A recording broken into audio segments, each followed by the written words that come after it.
Hands up, hose down, next gonna give it to you. We'll run, take you on a ride inside. Got Chris and Grace just chilling.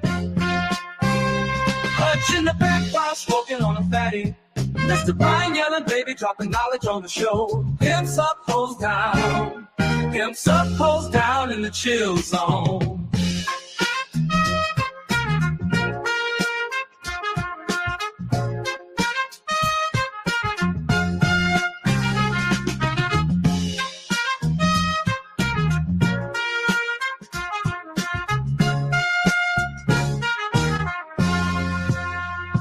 Pimps up, hose down in the chill zone.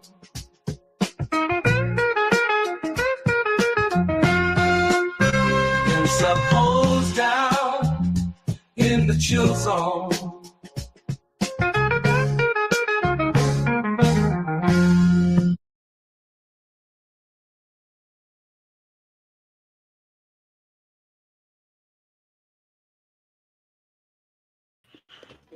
What up, gang? How y'all doing?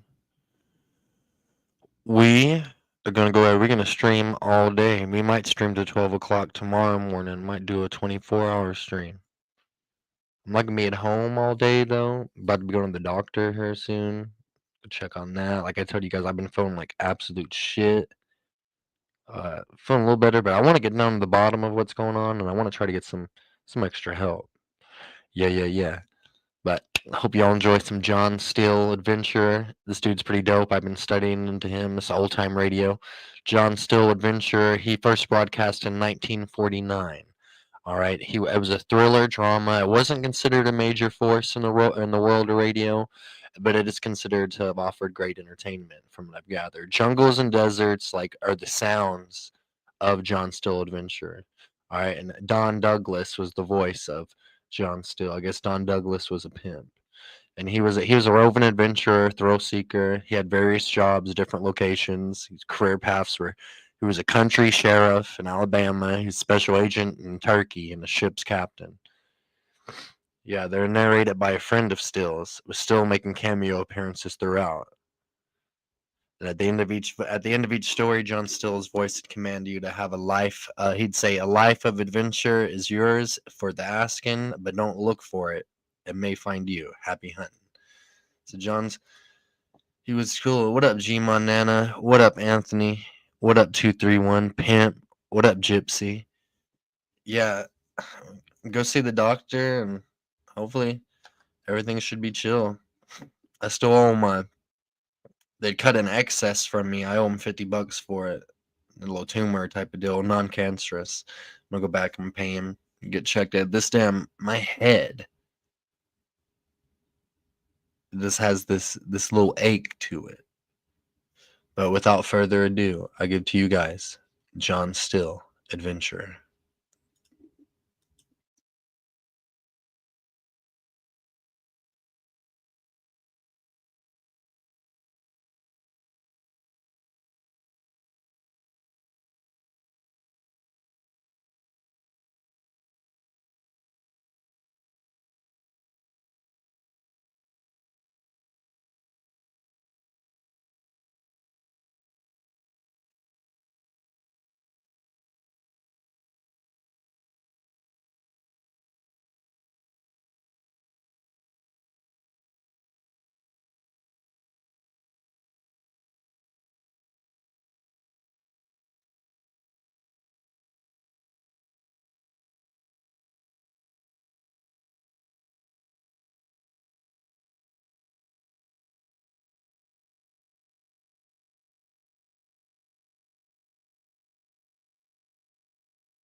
Sorry about that, guys.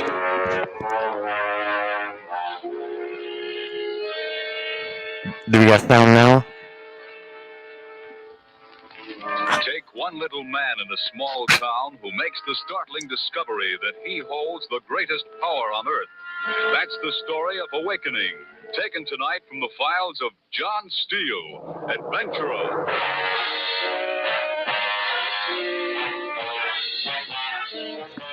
Nice. We back, y'all. We are back.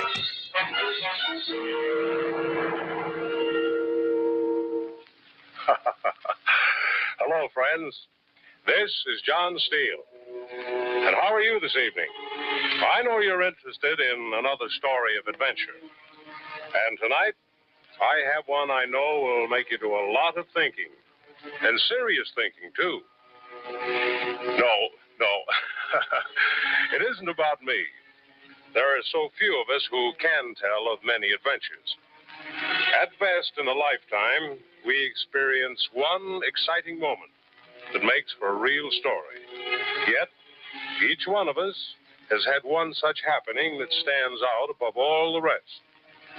These bits of living are the stories that we bring to you. Tonight's tale concerns a man I met while I was working in a small town in New England. The man is a very usual kind of fellow with a very unusual story. Here he is to tell it. Fred Tompkins. Fred? If you've ever lived in a small town, you'll know how it is in Reedville. Seasons come slow up there. The calendar moves from spring to winter and back to December again before you realize it. Year in, year out. Changes don't happen there. They just kind of move in on us. That's why when my father died, I took over his store. That's why for 15 years, Jenny and I were content. Just to live slow, just to keep the store. But I guess it began that spring morning. Fresh eggs, folks. 7 crates. Here, let me give you a hand. It's okay. Just tell me where to put them. Right on the floor, right here. Heavy. Have a cigarette, Steve. Relax. Gotta get my wind back first. Soda? Oh, what do you got around here? Got your favorite sarsaparilla? Sounds good. 1 soda coming up. Want me to fix you something to go with that, Steve? Sandwich, cake? Good Lord, Jenny. I just finished You breakfast. sure? Jenny likes to see everybody happy, and she believes in keeping them like that by stuffing food into them. Now, It's a Fred. good thing I don't come here more often than once a day. The way you treat me, I'd get so fat I wouldn't fit my clothes. How's Susan? Fine. Head of her graduating class. I'll swear I never know how an ugly old lunk like you grates a wife like Cora and a daughter as pretty and smart as Susan. I'm lucky. So are they, Steve. Cora was asking when you were coming to see her, Jan. Ask Fred. He keeps me chained to this store while he's off running the village of Reedville. Now, You Jan. told me you're going to be elected president of the new fire department. Well, now, who's been spreading a rumor like that? News gets around. My old man used to say, never count your money till you had it right in the palm of your hand. Go on. Be modest. Don't you pay any attention to him, Steve. He knows he's going to be elected, and he's tickled pink. Jan, what do you feed him to make him so popular? Right, you two. No kidding. School board trustee, notary public, head of the Grange, and now president of the fire department. You're making it sound bigger than it is. I wouldn't say that. You're a pretty important guy, Fred. Have a candy bar. I can't. How much owe you for the pop? Forget it. Come on now, how much? It's all in the house. Look, yesterday someone forgot to charge up that carton of cigarettes. Day before, someone just accidentally forgot to mark down for cake. Gas. Customer, excuse me. You fight it out with Jen. She's boss around here. Morning, Miss Adams. Nice day today. Good morning, Fred. Smells like spring finally decided to stay a while. Some high test, Fred? Fill her up. I think 10 ought to do it. Don't often see you around so early, Miss Adams. I have a special errand today, Fred. Sure enough, Doc's due home. That's it. Big convention, Philly, wasn't it?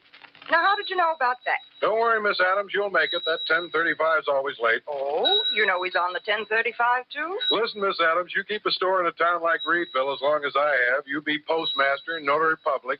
You go in and out of people's houses with orders like me. You find out a lot of things about people and what they do. I suppose so. Oil? Oil, Miss Adams? No, thanks. I'll just clean out this windshield for you. No charge. Never saw anyone work as hard as that husband of yours, though. Too bad he has to go up to so many conventions. City's an awful place in the spring. Yes, he works very hard. Yes, sirree, Doc's a nice guy. It's a shame, I say, if a man can't find time to enjoy his own guests even. Guests? I see that Connecticut car around a lot. Must be a pretty good friend of yours. Yes, it's a friend. Good-looking chap, too. Yes. Doc's going to feel pretty bad missing him. What's life worth if you can't enjoy a few friends? I guess I... Thought so last night when I saw the car in your drive. Poor Doc, I Last thought. night? I delivered your grocery order. You must be mistaken. Please? You must be mistaken. There was no car in my drive last night. I wasn't even home. Ma'am? I said I wasn't home last night. I went to a movie. Well, it's not important, Miss Adams. I often go to movies when my husband's away. I don't like to be alone. Don't blame you. It's sure funny, though. Can't you hurry, Fred? I'll be late. I came into the kitchen like I always do. I could have sworn I saw you in there moving around the other room. You couldn't have. Music was playing. You were at the piano, I guess, and I could hear voices. You couldn't have. Well, maybe it was someone else. There were no guests, I tell you. You know, Jen has been after me to get glasses. I'm beginning to think maybe I ought to now. I could have sworn I saw a blue Cadillac with yellow leather seats. Please, there was no such car in my drive. You must be mistaken. You say there wasn't? No. Then there wasn't. We all make mistakes, Fred. Yes, sir, we do. I'm sure you were mistaken, weren't you? Could be, could be. That's all, Miss Adams? That's all. Thanks. Okay. Fred, Ma'am? I'll pay you later. Don't worry, Miss Adams. Don't worry at all.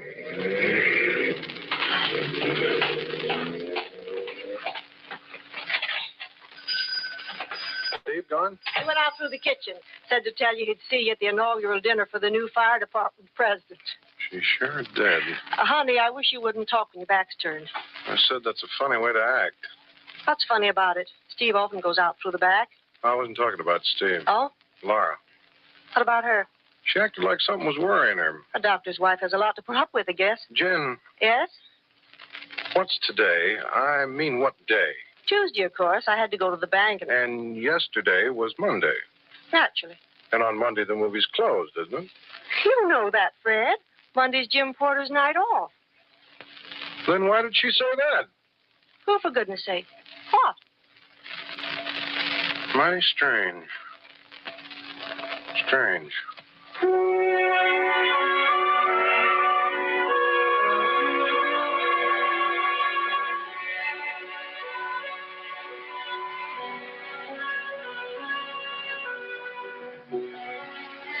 I couldn't sleep that night. I don't know why. I lay awake and stared out on the dark. The peepers made a sound like small thunder. I couldn't sleep. I thought about all the things that come to a man in the dark. Jenny, the store, things I've never finished doing. Then I thought of the fire department, and it was a good thought. The next day, Laura Adams came into the store to pay her bill. I owe for the gas, too. Will you look it up, please? Certainly, Miss Adams. Yeah, got a new French dressing in today. No, thanks. Fresh escarole. I already have some, thank you. Don't often carry it. Thought maybe you might like some more, Miss Adams, in case a company dropping in or anything. The doctor and I entertain very seldom. Best to be prepared, Jen always says. In the country, you have to keep a well-stocked cupboard. Did you find what I owe you? And $63.49 exact. I think this will cover everything. Doc get home okay? Fine. I'll have to see Doc one of these days myself. I didn't know you were sick. Me? No. Just want to chew the fat a while. Doc's an interesting guy to talk to. Yes, he is. Miss Adams, you lost something. Oh, thanks. Well, it was mighty careless of you, Miss Adams. Yes, wasn't it? That kind of money doesn't grow on trees, my old man used to say. It must have fallen out of my purse. You women, you should be more careful. These days, a penny comes hard. Man can't even get his tooth filled for $100. I suppose you're right. Takes money, a lot of money, to keep body and soul together these days. Yes, sir. Yes, sir. Yes. Prices shooting sky high. Well, goodbye. Goodbye, Mr. Tompkins. Say hello to Doc. Professor Elwell wants to borrow your wrench. Something happened to his car again. Sure. John Steele called. Said to tell you the fire department election's probably on Monday. You'll get a notice. Hope I can make it. As if you wouldn't. You know right well there's no other man in town who can do the job as well as you. Yeah, that's right. Nobody as smart, as energetic, Mm-hmm. as responsible. Mm-hmm. I knew it. I just knew it. Mm-hmm. You haven't heard a word I said, Fred Tompkins. Not a word. I'm sorry, Jen. I was thinking. You don't have to do it when I'm talking to you.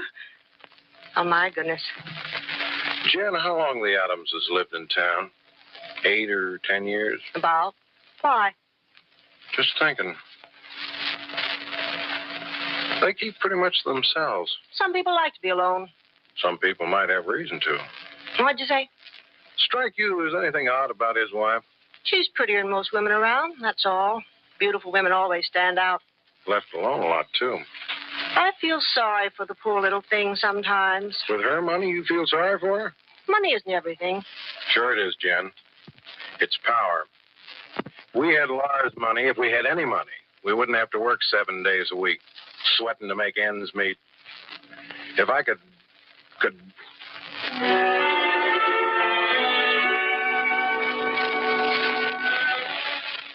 Yeah. You know, Jen, most people are scared, aren't they? Are they? There's always something a man tries to bury away. Always one thing he's afraid of. What are you afraid of, Fred? Nothing, that's just it. A man who isn't afraid can do anything. Just about anything in the world that he wants.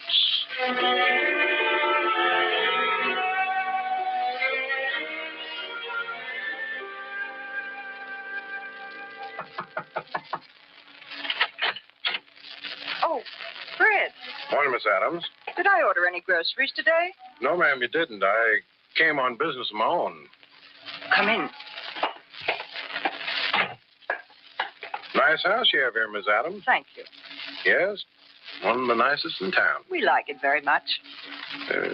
Yes. Mr. Tompkins, you had some kind of business? Yeah, I did. Can I get you some tea? No, thanks. Nice piano you have here. We've had it a long time. I hear you play it every now and then when I deliver groceries. You play real well. You're very kind. Lonely people play a lot, I noticed. My old man used to play piano, too. Did he? I would have liked you. Yeah. Mr. Tompkins. Well, it's about a piano, Mrs. Adams. Yes? Well, you know that old rosewood piano Jenny and I got in the attic? The one you admired so much? Oh, it's truly beautiful. I'm glad to hear you say that, Mrs. Adams, because I'm going to give you that piano. No. Yes, I am. There isn't another person in this whole town I'd rather give that old piano to except yourself. Knowing how you love music, Miss Adams, and how alone you are all the time, it's just what you need. You're very generous, Fred. But I have a piano. It's a wonderful instrument, Miss Adams. 2 pianos. I can only play one at a time, you know. Believe me, you can't afford not to buy this one, Mrs. Adams. Buy? I guess I didn't put it very clear. I see. I guess... Well, it looks like we're wasting time. No. Ma'am? My husband. What would he say? Well, now, I'm sure Doc would want you to be happy, Mrs. Adams. Music is such a harmless pastime, isn't it? When you consider what some lonely women do when their husbands work. If I didn't have a piano, it would be... You don't have an old rosewood. How much? $4,000. You're joking. It's ridiculous. I took up enough of your time, Mrs. Adams. No, wait. I'll have to think it over. Sure. Sure, you do that, Mrs. Adams. Think it over.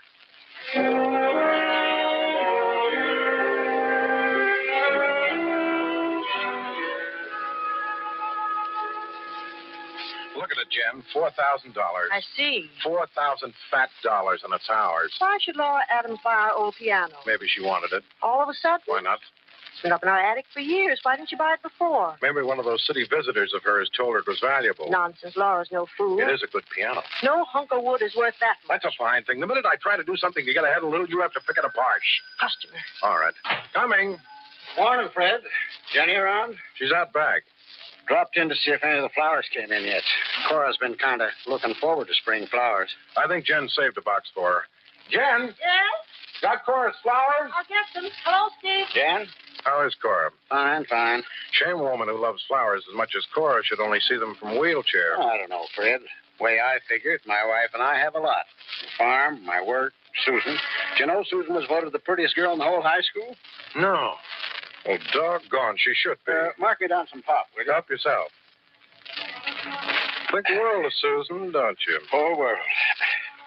You have every reason to. Not every guy has a daughter as bright and pretty as Susan. That kid certainly makes herself a raft of friends. Well, Cora and I are giving her a little vacation when school's out. Kind of a graduation gift. Well, now.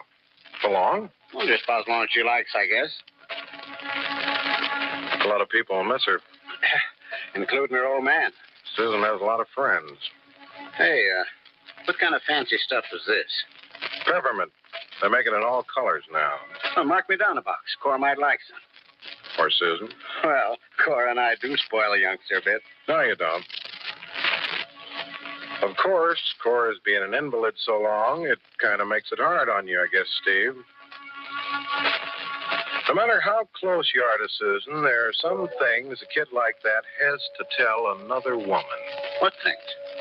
Oh, it's not important. Well, it's important if you mention it, Fred. New kind of bread came in this week. Vienna loaf. What things? Cora might like some. What things, Fred? Kids are all a little wild these days, I guess. What are you aiming at? What do you mean? Nothing. Skip it, Steve. Like I said, all of us will miss Susan. I know a particular party who'll miss her especially bad. For instance? That Rice boy. What about the Rice boy? Nice kid, I guess. I didn't mean that. Huh? What about him and Susan? Now, look, Steve. What about him and Susan, Fred? You're a father, Steve. You know better than anyone. I don't think I'll wait for the flowers. Cora will be disappointed. Tell Jen I'll pick him up later. Steve, listen. Hey, Steve.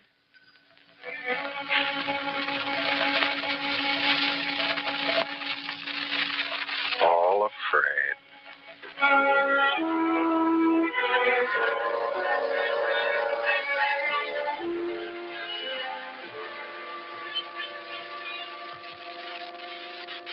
Anybody call about the election meeting? Not yet. Steve's secretary. I know he is. Oh, for goodness sake, I was only going to suggest you call him. He'll call me. He wouldn't dare not to. Fred, I'm worried. Now what?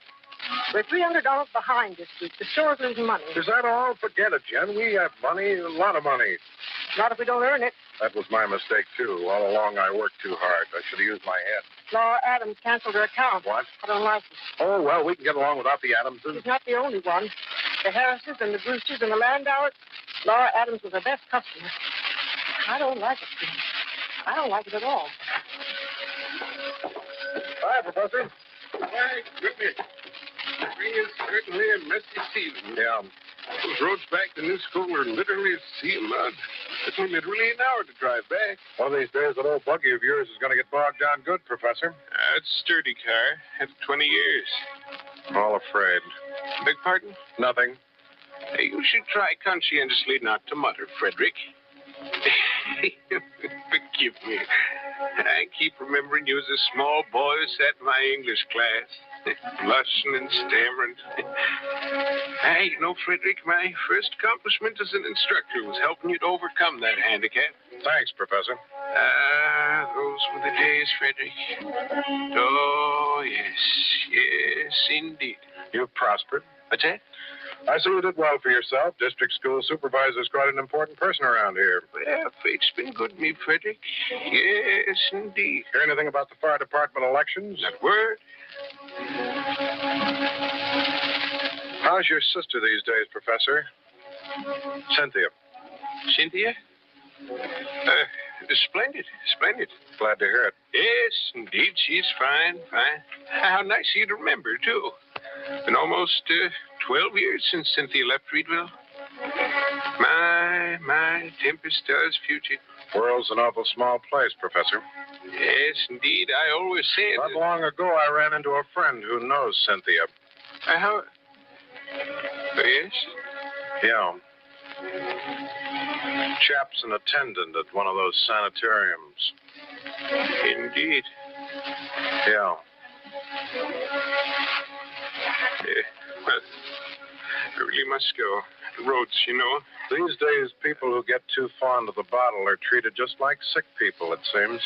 I must get on. A lot of people are asking about Cynthia. My car, you know. The lights are bad. You ought to have another car, Professor. One of these days, that old crate won't get you home. New models are so expensive. Not a new one. Something like my car, for instance. I'd like to see you have a car like that, Professor. Oh, yes, indeed. It's a handsome car, Frederick. A very handsome car. I'd sell it to you. Oh, my, no. Reasonable. I couldn't.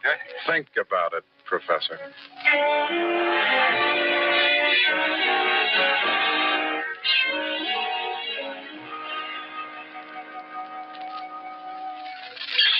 Jen!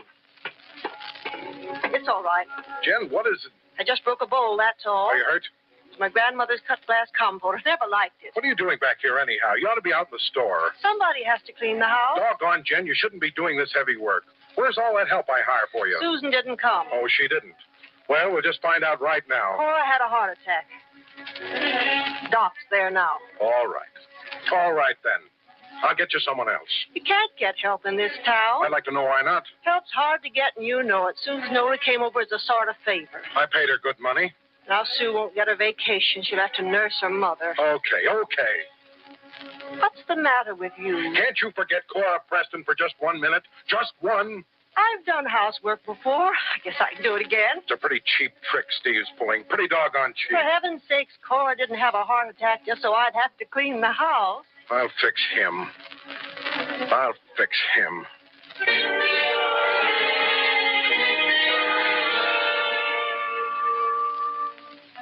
The soda man came. I ordered sarsaparilla. That's good. Why don't you go out for a walk or something? I don't feel like it. I'll take care of the customers. What customers? 2 people came in yesterday, Sam Jones and Ruggles Cripp. Deadbeats. Fred, Yeah? I went to the bank yesterday. You always go on Mondays. This is Tuesday, the 18th. We have a lot of money in the account, Fred. I told you we did. The store's losing money. For Lord's sake, Dan, don't try to tie this store around my neck forever. I have other projects I work on. Piano in the car didn't bring that much. I tell you, I have other projects. Quit trying to run my life, will you? I'll go out if I want. And if I don't, I won't have any woman. Hello, Fred. Tompkins. Nice to see you, John. Hey, where's everybody? What do you mean, everybody? Well, we're here. Usually you have to fight your way through this place. Kind of quiet lately. Spring planting, I guess. Just past Professor Elwell down the road. You know, I just can't get used to the idea of the professor's new car. Used to be kind of a landmark, you might say. The old boy putting along in his Something age for you, yellow. John? Sure. Need some cigarettes, as a matter of fact. This your brand? Yeah. Well, looks like the Reedville Fire Department's going into action at last. It's about time. Official. Elected a president last night. What? Joe O'Brien. They were supposed to notify us. They didn't even let me know. I got a card. Nobody told me. It's a frame-up, a cheat. Hey, wait now. They can't do this to me. I waited for Fred, this. please. You're lying to me, John Steele. They sent you here with their dirty lies. Let go, Fred. They can't do this to me. They can't. Let go. I'll show you out.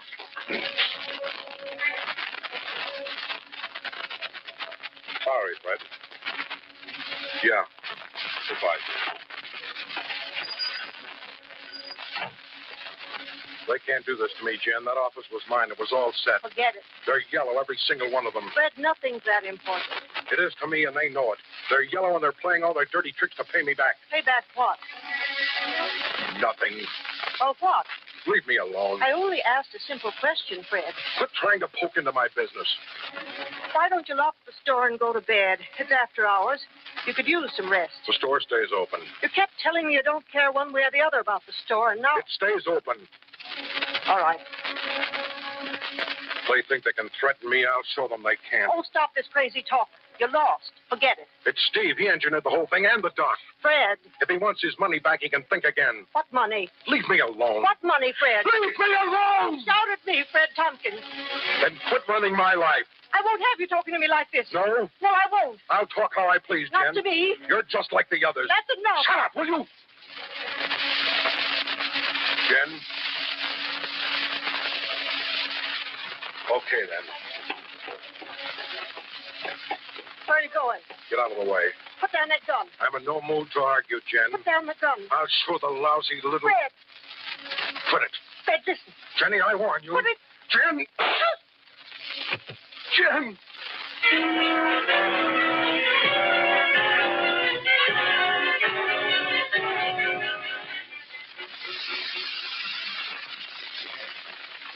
Sorry, Mr. Tompkins. No answer. Try again. Keep trying.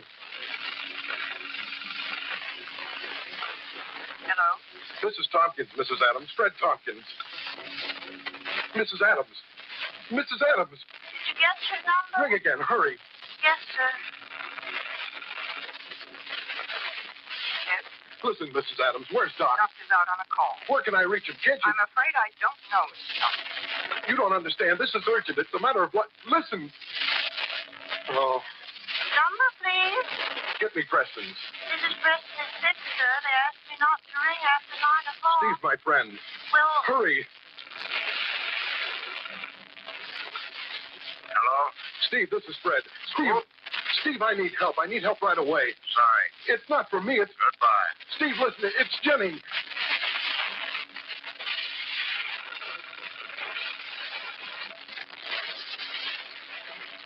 sorry.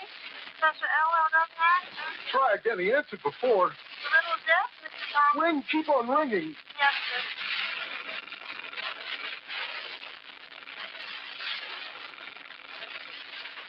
Sorry.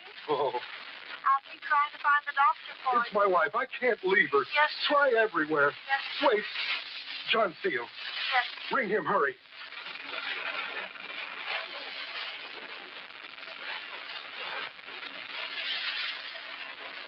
Joe? John, Fred Tompkins. Who'd you say? Fred Tompkins. Listen, John. Fine time to wake command. It's Jenny. She's hurt. What? Jenny, shot. I'll be right there.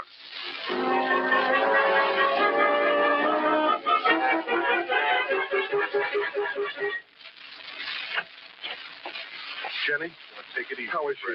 We've done all we can. She's got to get well, Doc. You've got to make her. You've got patience. Don't you understand? If Jenny dies, there's nothing. Nothing.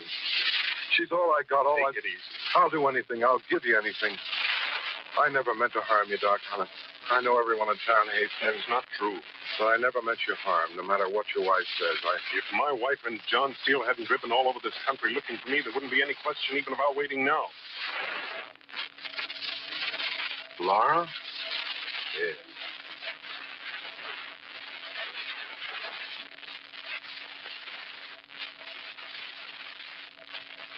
Oh, help.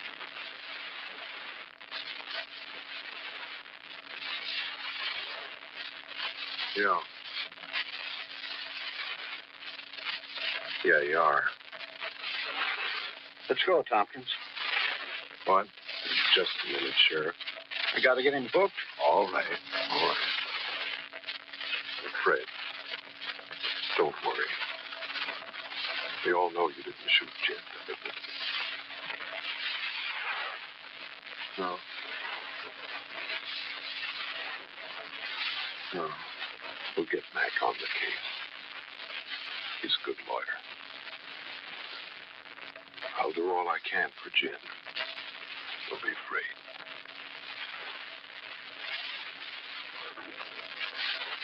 No.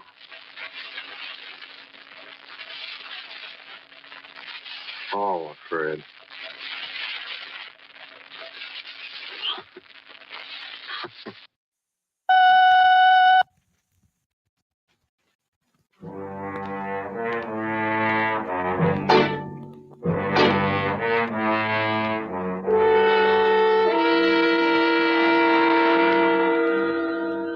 Take one man with the courage born of freedom, and another with the strength born of hate. Put them in an open boat with a beautiful woman. That's the story, Cargo Unknown, taken from the files of John Steele, adventurer.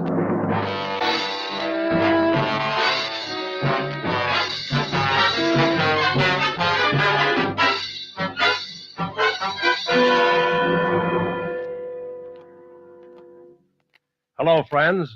This is John Steele. And how are you tonight? Oh, is that so? Well, don't worry. We'll take care of that for you. Because this week, friends, we have another tale of adventure. This is one of those unusual stories, a yarn that leaves you doing some serious thinking, and a lot of wondering, too. So I suggest that you relax for a moment before I introduce this week's guests. The reason? A simple one. Once my friend Lou Cardone starts his story, you'll find it very difficult to relax. Well, enough of me. Here is Lou Cardone, a man with an aeroplane and ideas. Lou? You've heard the old saw about strange bedfellows. Well, I've got one that really takes a cake. I guess it started right after I came home from the war. Been a fighter pilot with the 8th in England for 2.5 years and finally got relieved after my 71st mission. A little flak happy, but who wasn't? I couldn't settle down, still wanted that old excitement. One day I read in the paper where XGIs could pick up surplus ships for a song, and that started me thinking. Scraped up all I could, bought me a sweet little twin-engine trainer, and I was in business. Jobs was slow at first, but I wasn't fussy as long as there was money in it. Well, one day I was out in the hangar cleaning up the ship. Pressure went out on the hydraulic system the night before, and I had to crank the flaps and landing gear down by hand. I was checking to find the leak where I was losing pressure. Are you Lou Cardone? Are you Lou Cardone? Huh? Sorry, mister, can't hear you. I said, are you Mr. Cardone? Wait a minute. Hey, Cutter, Joe. Yeah. Cutter! What did you say? I said, you're Mr. Cardone, are you not? Yeah, it's me. I would like to talk to you. Okay, mister. No, I do not mean here, outside someplace. Sorry, mister, I haven't got the I time. assure you it will be worth your while. Oh, that way, huh? Okay. Break it, Joe. Be back in a minute. Right. Follow me. Thank you.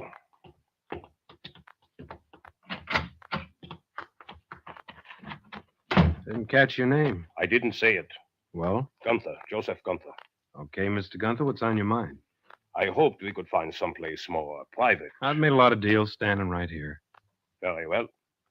I have followed your career with great interest, Mr. Cardone. Get to the point. You are a very capable young man. Now, go on. Your advertisement in the paper first attracted my attention. Yeah, The Anything Anyway airline. that's just a name I got tagged with. I went to the trouble of having you investigated.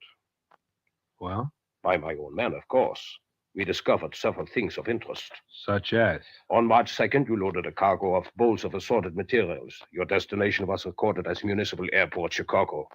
At 5:30 on the afternoon of the 23rd, you landed at a small airport outside of Las Cruces, Mexico, and made delivery to a representative of the Rogers Packing Company. So what's wrong with flying material to Mexico? Your cargo was not assorted materials. Rolled inside the bowls were art treasures, valued at over $100,000.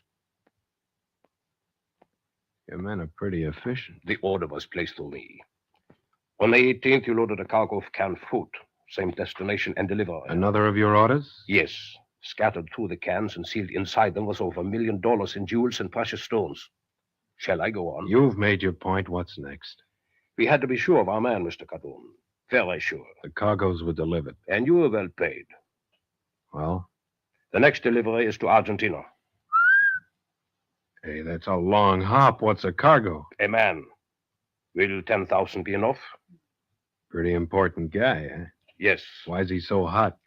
Let us say he has disagreed with the authorities. I like money, but I like free air, too. 20,000. Argentina. It's a lot of open water flying. I'd need wing tanks. That means questions. No, I don't like it. You better find I have some. gone this far, Mr. Cardone. I cannot take no for an answer. You've got the wrong boy, Mr. Gunther. I Sorry, don't like to have to point out that I have a complete record of your activities over the past year. The administration would find it interesting reading, I'm sure. the publicity will look good on you, too. I've been careful about that. You underestimate me. So it's that way. Yes.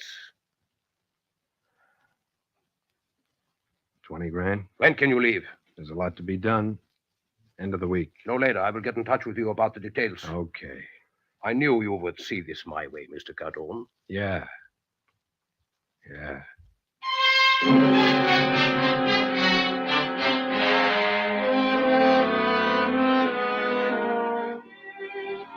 I worked round the clock for the next few days, canceled all my other jobs, and just stuck close to the hangar. I'd have worked 30 hours a day for $20,000. A lot of the stuff could be done during daylight without starting too many questions, but I did most of the important work at night. It was the old excitement, just like the war days. I installed the wing tanks and checked the ship from stem to stern. Then I moved in all the equipment, picked up a 12-foot life raft, and was careful to see it was completely outfitted. Wasn't taking any chances. It was all set in 4 days. And Gunther phoned and said 5 o'clock the next morning is takeoff time. You are punctual, Cardone. 20 grand, I'd miss my own funeral. There's no time to waste. These are your passengers. You said one. It does not matter. There are two. Well, the ship's heavy as she stands. It will make it. But a woman, I'm not afraid. Okay, in you go. Here, let me help you. I'm quite capable, thank you. Have it your own way. Your turn, Mr. Stand up. Can he talk? The bandages, a precaution. He must be hot. Now, bags next. This one stays too heavy. It must go. Want us to pile up at the end of the field? Does not matter, Gunther. Very well, madame. I'll be back for my 20,000. I will contact you when you return. See that you do. You want to come up front for the takeoff, miss? Or is it, madam? Miss Tauber. Yes, thank you. I would like that. Well, maybe this won't be such a bad jaunt after all. Beg your pardon? Oh, nothing. No. There, you sit in that one. You make it okay? Good. Hang on, Miss Tauber. Here we go. Wave goodbye to your boyfriend. Come on, baby, lift a little. Come on, sugar, act nice for Pappy. Will we make it? Your guess is as good as mine. Come on, you old hag. Gotta do better than this. Watch out for those trees. Oh, that's my sweetheart. Knew you wouldn't let me down.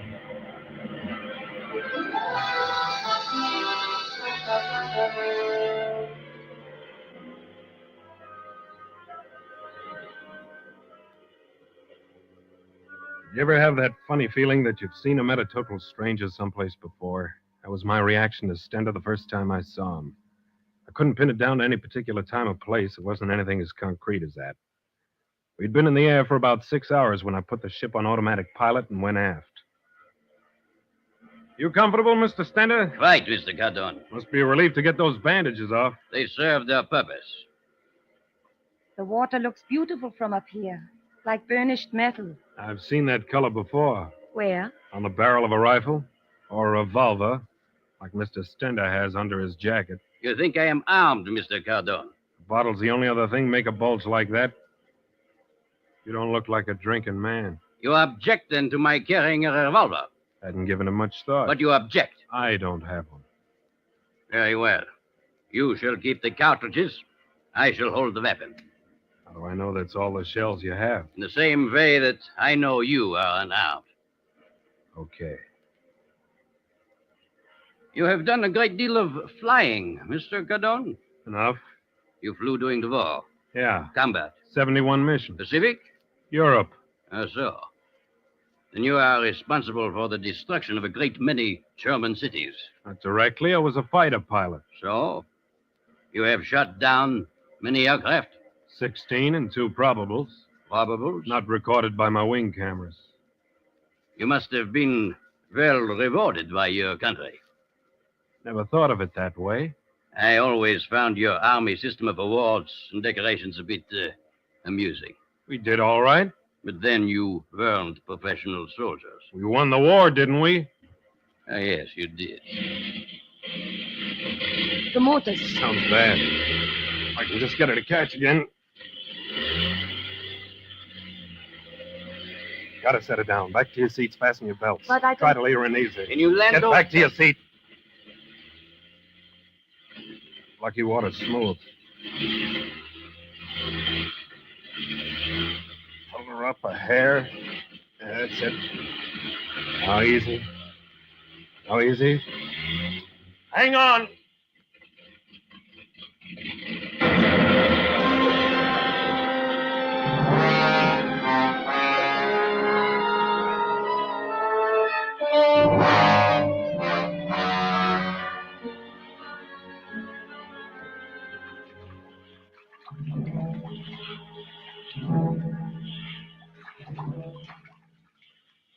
Everyone comfortable? Yes, thank you. Raft's not the Queen Mary, but it'll keep afloat. That was excellent flying, Cardone. Oh, we were lucky. If the water hadn't been That was smooth... not luck.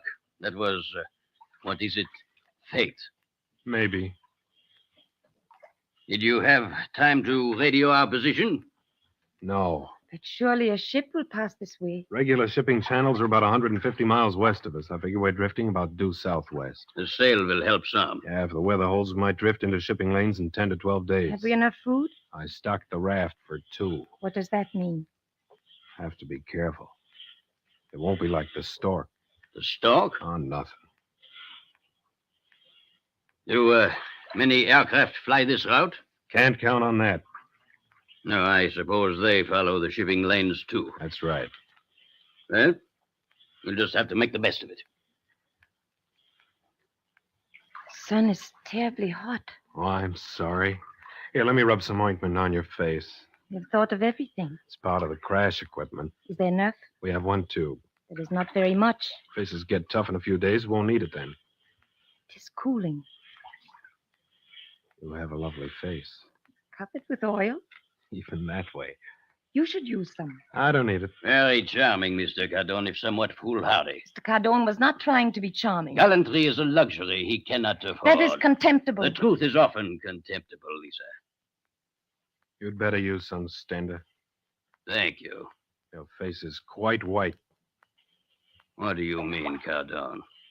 I don't know. Are you implying that there is anything unusual about my face? Why should I?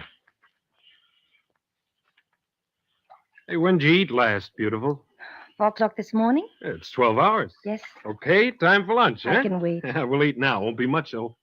I am hungry. Now, let's see. Must be something good on the menu. I'll see if I can catch the waiter's eye. They have very good steaks here. I'm not really that hungry. No? How about a nice third of a bar of chocolate, a biscuit, and a swallow of water? That's exactly what I wanted.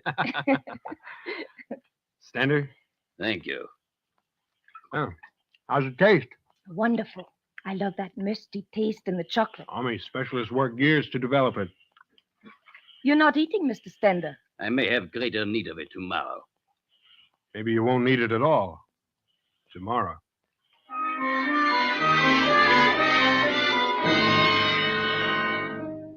The first few days weren't so bad, but after that it was pretty tough to take. The sun was blistering hot during the day, and we were chilled to the bone at night. We tried to keep the raft bailed out, but our clothes were always wet. By the 3rd day, our legs were covered with ugly sores from the salt water. The ointment was all gone by the 4th day, but it didn't matter much because our faces and arms were as tough and dry as leather. We set up a system of watches, so one of us would always be awake while the others slept. I was standing watch on the 6th night. The sea was calm and the moon was bright. Hungry? A little. You have to wait for Stender. Yes. Wouldn't be fair. No. Someday I'll buy you a whole cow. Don't, Lou. Sorry. He sure is a funny one. Funny? Peculiar. Keeps to himself so much. That's the way he wants it to be. He's learned a lot about me. So have I. I know nothing about him. No. Sometimes I want to hit him for no reason at all. I know. He never seems to be as hungry or as thirsty as we are.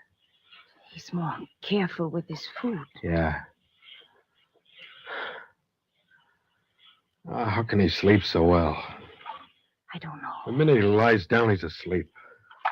He knows how to relax. Doesn't anything bother him? No. I have the feeling he's laughing at me all the time. You imagine that. No, I don't. I'm not the kind of guy who goes around hitting people for no reason. I know. Someday how'd you get mixed up with him? Please don't ask. Family? Yes. Oh. Tell me about yourself, Lisa. What do you want to know? I don't know where you were born, what you were like when you were little, what you believe in. Anything, everything. You sound like the immigration authorities. Didn't mean to. I was born in Vienna on August 8th, 1920, which makes me 28. 29. Not till August. Okay. When I was 14, I was sent to live with my aunt in the United States and finished my education in American schools. Lucky, Why? because we can talk to each other. I went back to Austria in the early days of the war. Why? I thought I should. Go on. The rest isn't nice. I want to know. It isn't important. Okay.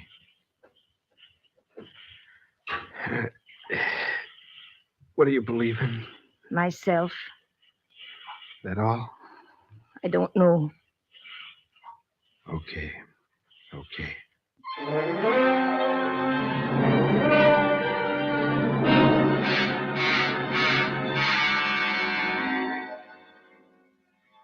I lost track of time. What difference did it make? As near as I could figure, we'd been in the raft for 10 or 11 days. It was close enough.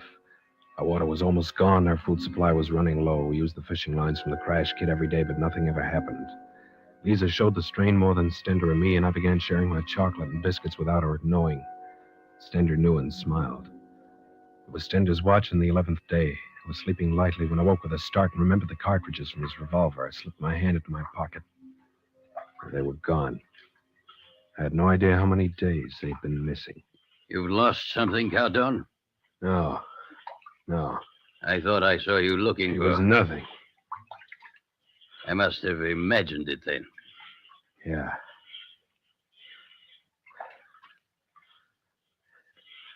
Clouds ahead. You've seen many such before. They never brought rain. These are cumulus. Cumulus? Rain-bearing. Perhaps. Oh, only rain. It would help. Sorry we woke you, Lisa. I was only half asleep. You feel all right? Yes. Here, just wet your mouth with this. You're getting careless, Cardone. There's not enough fluid. Hey, take it. Thank you. How is your sunburn? It's okay. You're lucky. Why? Your beard gives you some protection. It's funny. What, Lou? No beard. Do not understand. It's tender. What do you mean, Cardone? White skin. No beard. You have suggested before that there's something unusual about my face. Maybe there is. I told you to forget. It's all right, Lisa. I'm just beginning to wake up. You're... How is it? Skating on thin ice, Cardone. How would you say it in Germany? These are dangerous words, Cardone. I don't care. No. Leave us alone, Lisa. It's raining. We gotta have this out. Rain. Rain. So cool. Good. No, just a shower. Don't go like that. The sail. Get the sail down. Think. The sail. Catch it in the sail. That's the sail. Stretch it out. Pull the canteen. Yes. Dip it a little, Stender. Look out, you're spilling it. Now it's coming. Ah.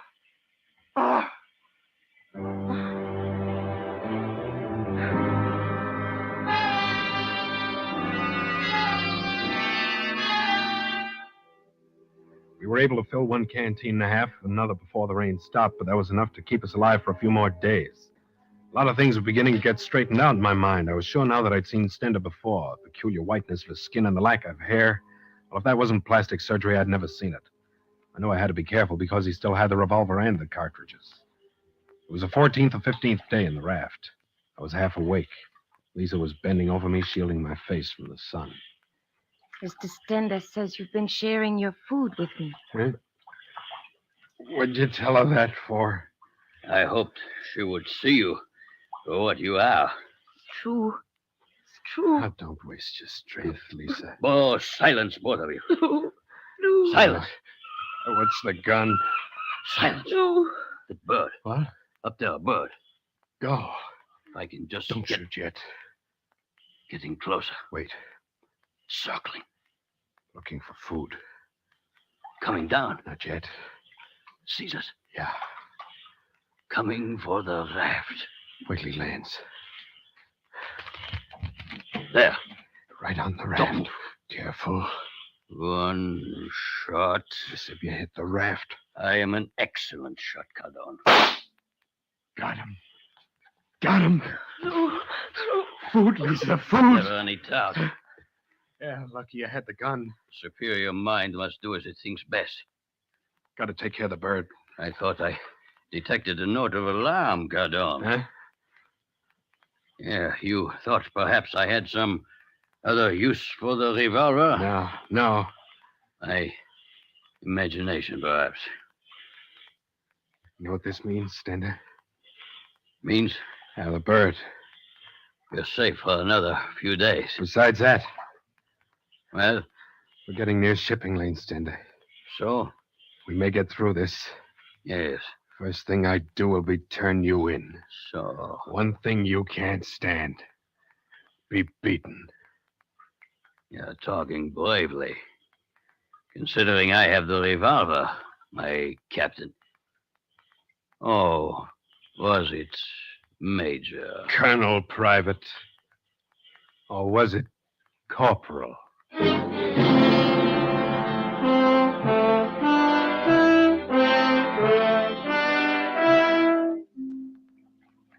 How long do you think you can stand this, Cardone? As long as you can. One must fall asleep in the end. It'll be you. I'm stronger than you. Maybe. I've been more careful with my food. Yeah. It's been what? 18, 19 hours. I guess so. And now you are beginning to tire. No. Splash some water on your face. It'll help keep you awake. Shut up. Look at Lisa. Lisa's sleeping. It would be so easy. Just close your eyes. Shut up.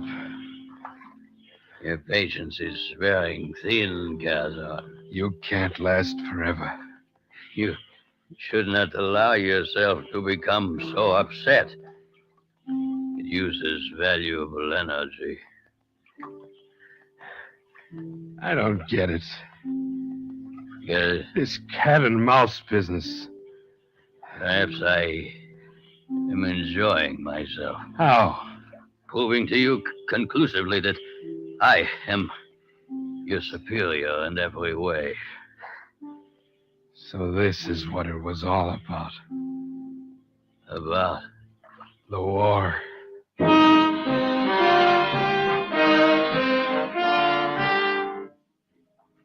Your eyes are heavy, Cardone. Huh? You'll not last much longer. Okay. Another hour at the most. Shut up. So easy. Just close eyes.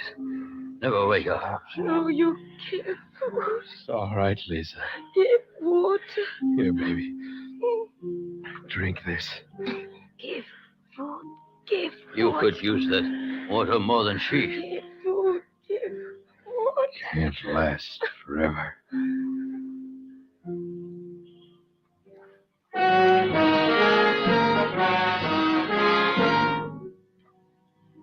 Give food. Got Give him. water. All right. Eyes heavy. Schweinhund. Give food. Can't last forever. Superior. Gonna get the gun. Stay back. Give food. Gonna beat you. Superior. Gonna turn you in. Live. Superior. Gonna beat you. Beat you. Beat you. Gotta get gun. Get gun. Got it. Got it. Gotta throw it. Throw it. You and me now. You and me. Beat you, Superman. Beat you. Whistle. Heard whistle. Can't see. Whistle. Ship must be ship. Ship. There's a Stender. Ship. There's ship. Stender. Stender. Yeah. There's ship. American! American.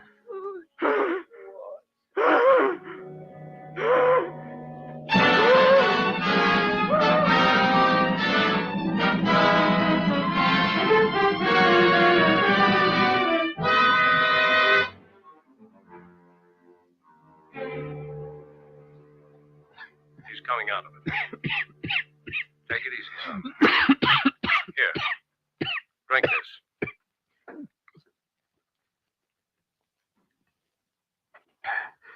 Everything's all right. Thanks. Lie back and rest, son. You're going to be all right. Lisa. She's safe, too. You're going to be okay. Where am I? On board my ship. I'm John Steele, skipper. Oh. Lisa's safe? Yes. You're both coming along fine.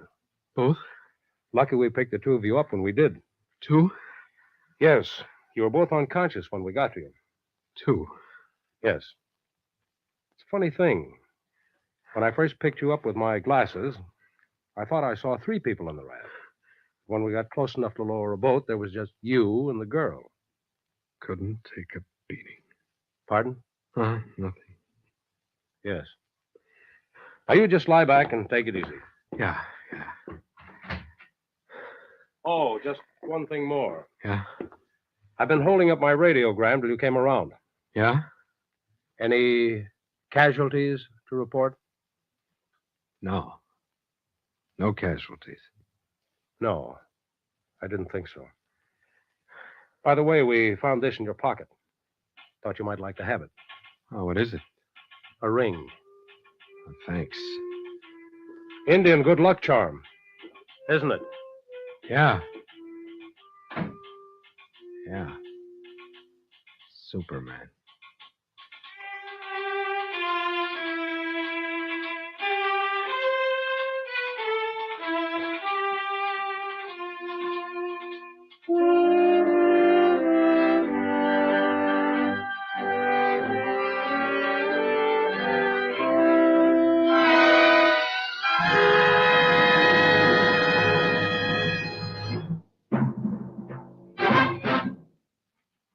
John Steele, Adventurer, is produced by Robert Monroe, written and directed by Elliot Drake. Don Douglas is featured as John Steele. Also in tonight's cast were Ross Martin, Connie Lemke, and Earl George. The orchestra was conducted by Sylvan Levin. Sound by Walt Shaver.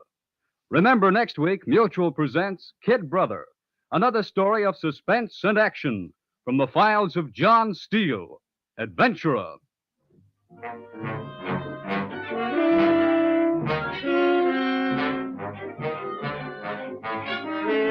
Ted Malley speaking. This is the Mutual Broadcasting System.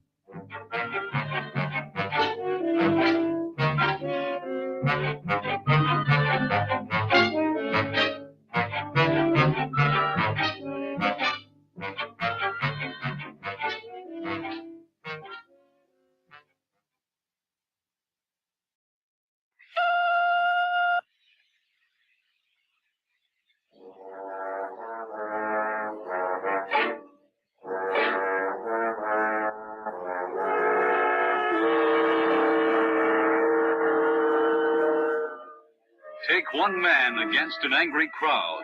Add a foul ball and a fog.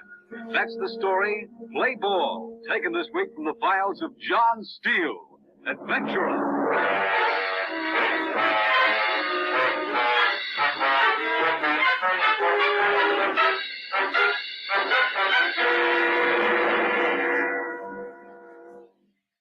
Hello, friends. This is John Steele. Ready for another story of adventure? I'll bet you are. Well, this week's tale is a bit different. It's the kind of yarn a real red-blooded American will love. What's it about? I shouldn't tell you, but will give you a starter. Bring along your appetite for soda pop and hot dogs. Yep. Our story is about the great American pastime, baseball. And it's about a very good friend of mine. You remember that game a few years back, the one between the, what am I doing here? My guest this week can tell you this story a lot better than I can. It happened to him. So, folks, meet Mike Scanlon. Mike, It's funny how you can get an idea in your head and nothing will change your mind. That's how it was with me, anyway. I guess it all started that day out at the stadium. I'd been umpiring in the senior circuit for 18 years, and it was just another game to me. But it was different for the Gulls and the Blue Sox. It was late in August, and the Gulls were still leading the league by a game and a half. The Sox had been right on their necks, and in this game, they were leading 3-2 in the bottom half of the ninth. I was working balls and strikes back of the plate, and first man up grounded out, and the second fly deep to left field.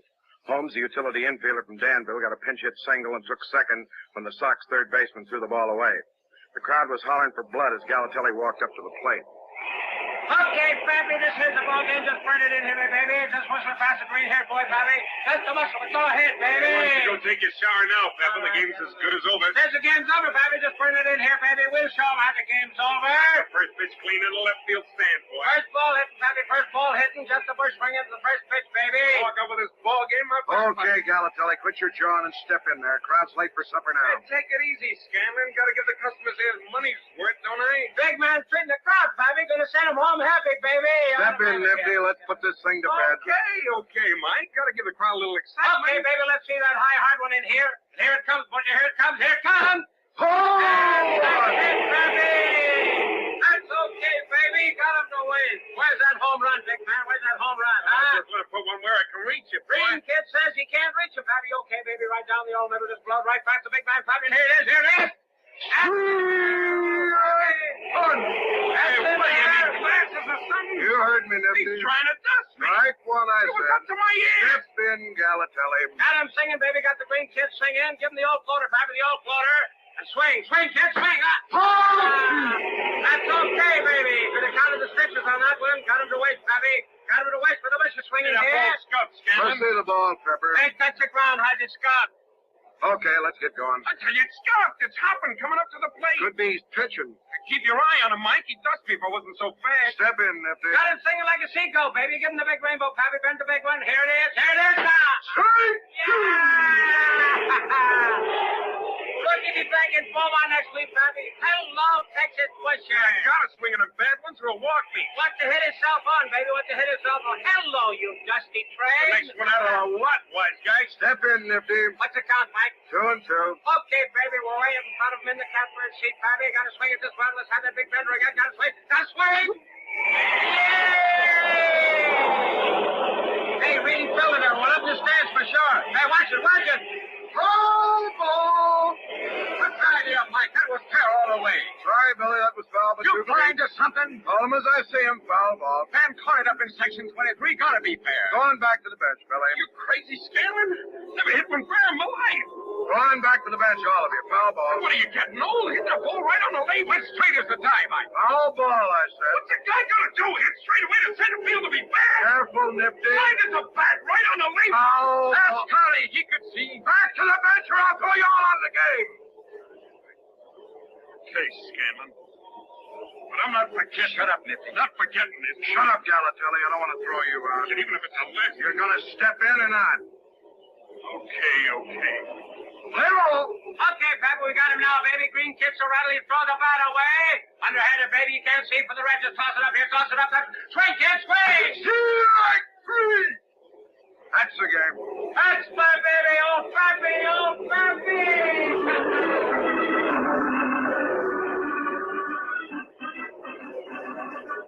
Nifty. Galatelli. Yeah? Sorry, kids, on the game. That's what you say. I only call him as I see him, boy. Yeah, you better start seeing them better. In this business, kid, you got to take those kind of knocks. I don't got to take nothing from you. Tomorrow, maybe you'll get a chance to be a hero. Tomorrow, maybe I'll get you. Okay, Nifty, take your shower. Yeah, and even if it's the last thing I ever do. Scanlon, you fly upper. Who's that? I don't know, some crazy thing. Hey, that was fair all the way. Get out of the way. Although, you know, I was up in 23. That ball was fair. Eat it. Wait a minute, mister. You say you were up in 23? I'll say it was. I caught that ball. It was fair by 3 feet. I got about 50 people waiting in their seats up there. We're going to sign a statement. It's just a man's word. Maybe one of those photographers got a picture. Yeah, maybe. Are you sure, mister? What do you mean, I'm sure? It's positive. I'll have to protest the game, Mike.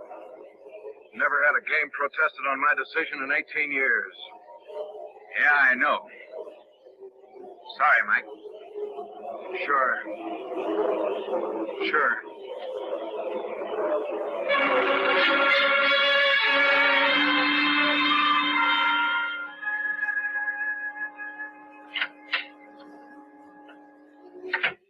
Is that you, Mike? Mike, that you? Expecting anyone else?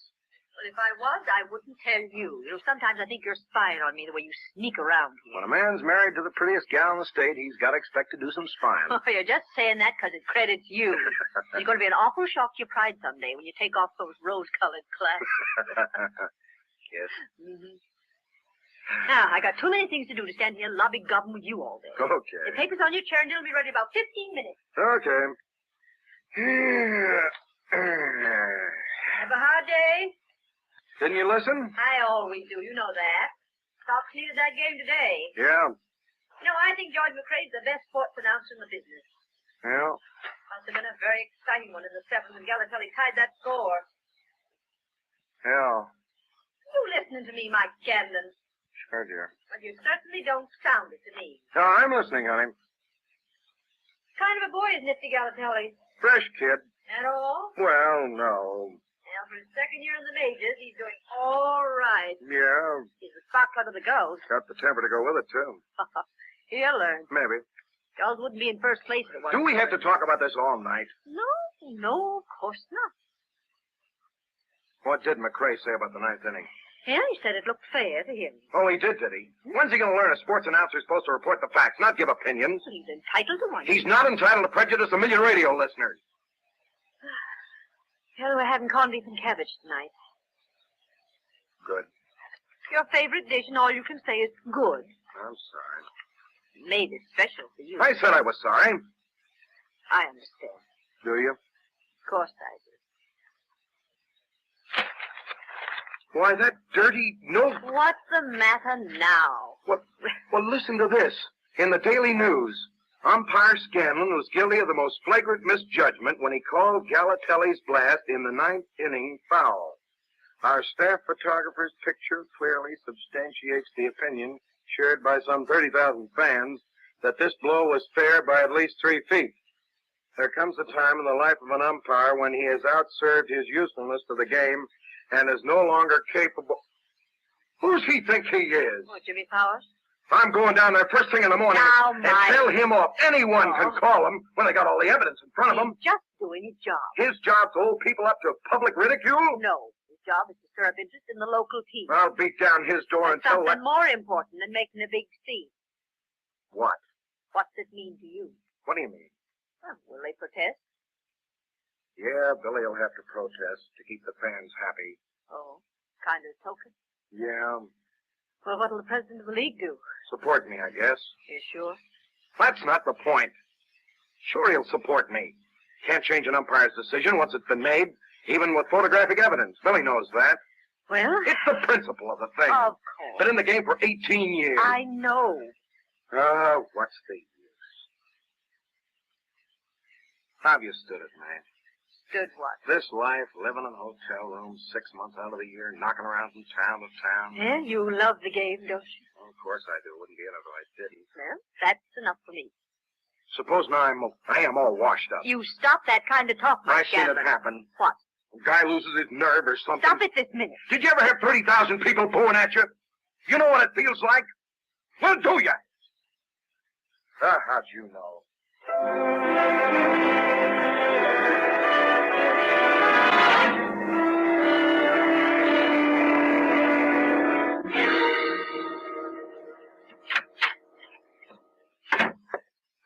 Oh, Mike, what can I do for you?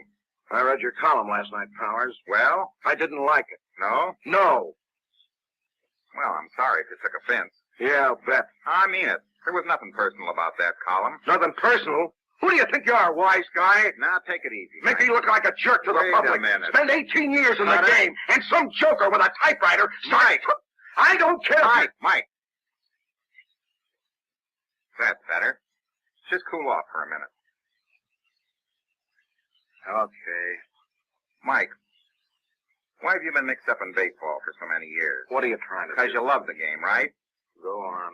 What do you think I've been banging away on this typewriter for 20 years? So you can... For the same reason. Only I'm not as lucky as you are. Huh? You're right down on the field in the middle of it. I've never been that good. I got to sit up in the press box. Yeah.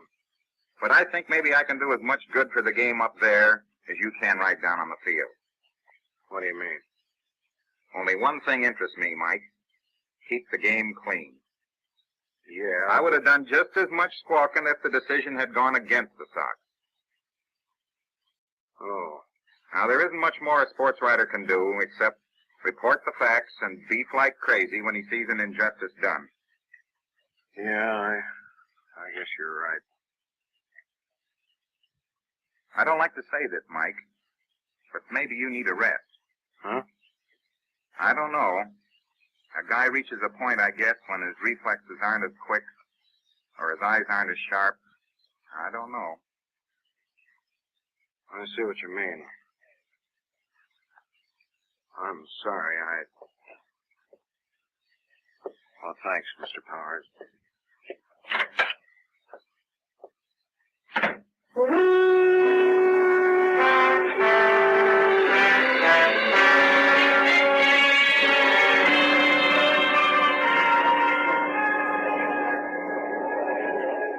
Hello, Billy. Hey, you out of your head. You know you're not supposed to come on the field through the dugout. I know. Where you been? We've been looking all over for you. Late getting here. Hurry up, Jock and Scotty been waiting at the plate for 5 minutes. Yeah? Hey, what's the matter? You look sick. Nothing. You sure? Yeah. Well, get going. Yeah. Come on, Martin. I'll walk out with you. Okay, Stanley.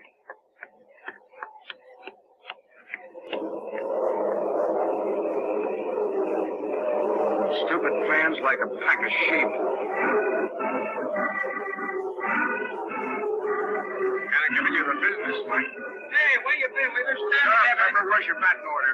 You don't have to get happy. Have a bad night? Let's have the order. Okay. Here it is. Same as yesterday. Martin? Yeah, just was the dock on the 7th, only change. You both know the ground rules. Just remember any ball out in the ivy is a ground rule double. Yeah, okay. Tell Lefty to watch that spitball, Pepper. What do you mean, Tell him if he wants to wipe the sweat off his arm, do it on his uniform, not on his pitching hand. It's going to be rough today, And huh? Martin, you tell those bench jockeys to keep those towels in the dugout, or they'll be using them in the shower. Okay, let's go. Can't stand around all day.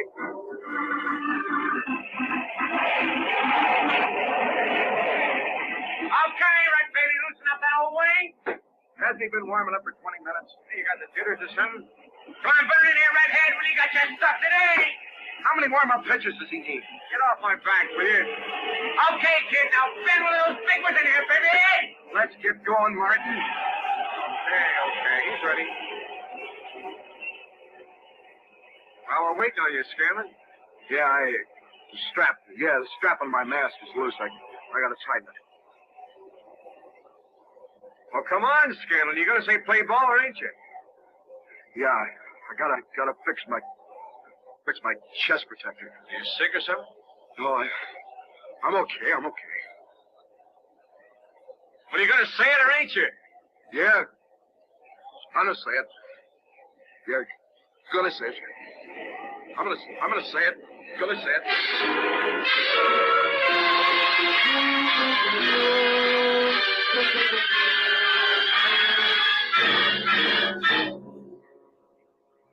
I got through the first inning and then told him I wasn't feeling so good.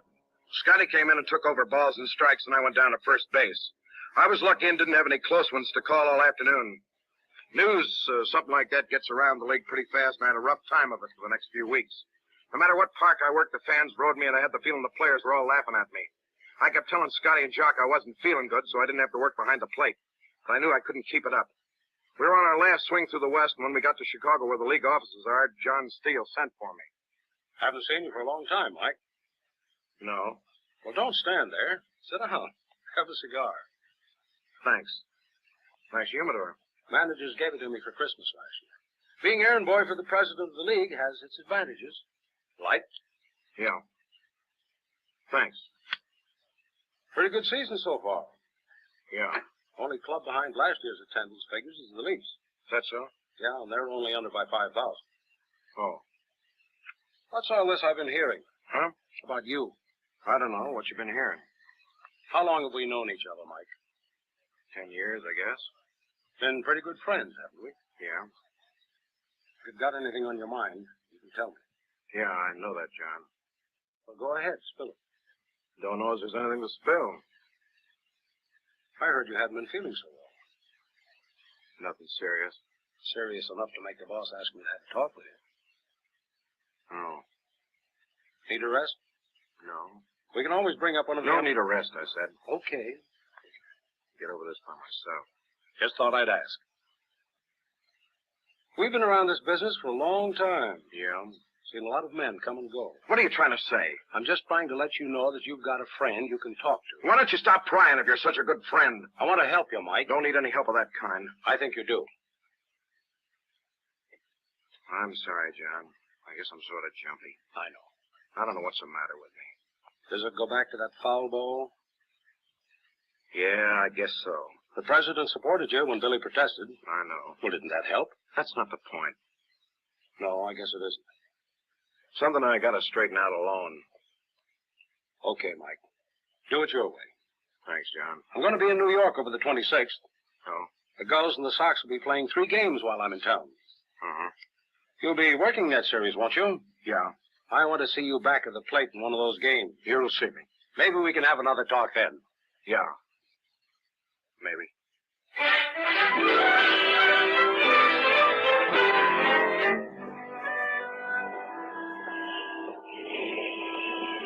Did you like the picture, Mike?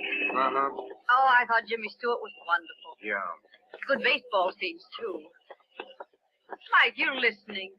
Yeah, honey. Good baseball scene. Oh, that part where Jimmy Stewart was running with his bad legs and everything. I could just feel the pain. Couldn't you? Mike. Oh, now you just stop thinking about tomorrow, Mike Scanlon. Thought the movie'd take your mind off things. It did, honey. Just another ball game. Yeah, I know. You've done it 100 times before, and you'll do it tomorrow. Wish Steele wasn't going to be there. Well, what difference does that make? I don't know. He's a friend of yours. It's like everyone was sitting in on a wake. Oh, that's all in your mind. The series wasn't all tied up. It wouldn't be such an important game. You've umpired a lot bigger ones. Remember the third game of the 41 World Series? If I'd gone back on the plate in the first one of those 2 games, it'd have been all over now. You stop thinking like that, Mike. Guess I better. Well, you want to stop in for a malt? Feel more like a drink. A malt will be better for you. It'll make you sleep. This bar is air conditioned. Just stop in for one. I still think you ought to have a malt. Right over here, honey. What'll it be, folks? Whiskey and soda. Don't mix it. Ginger ale, please. Whiskey and ginger, right? Better in here, huh? It's cooler, if that's what you mean. Now, honey. I'm sorry, Mike. I never have liked places like this. We won't stay long. I just felt like a drink, that's all. Oh, who's making all that noise? I don't know. Some guy with a little too much to drink, I guess. Well, ain't the old fugitive from the eye doctor. Just talking about you. Just tell my buddy. You've been drinking, young man. Oh, little lady says I've been drinking. Well, so you had company, Scanlon. You gonna introduce me? You know this person, Mike. This is Nifty Galatelli, honey. My wife. Oh, so this is a little woman, Scanlon. Well. Hey, what's the matter, Mrs. S? You run out of carrots over at your house? You better go on home, Nifty. Oh, plenty time. Sleep all day tomorrow. It's night game tomorrow night. Billy'd bench you for a week if he knew this. What do you mean, bench? You're the one ought to be benched. You see better than you can right now. Go on home, Galatelli. What's the matter, Scanlon? Gonna tell Billy, huh? Gonna tell Billy his star ought to be benched? Huh? Billy can run his team by himself. Let's get out of here, Mike. Oh, don't run off. Mrs. S, don't run off. I want to talk to the old man. Want to find out how he's gonna call him tomorrow. Shut up, Galatelli. Yeah. Want to find out if he's dumb as he is blind. How dumb are you, Scanlon?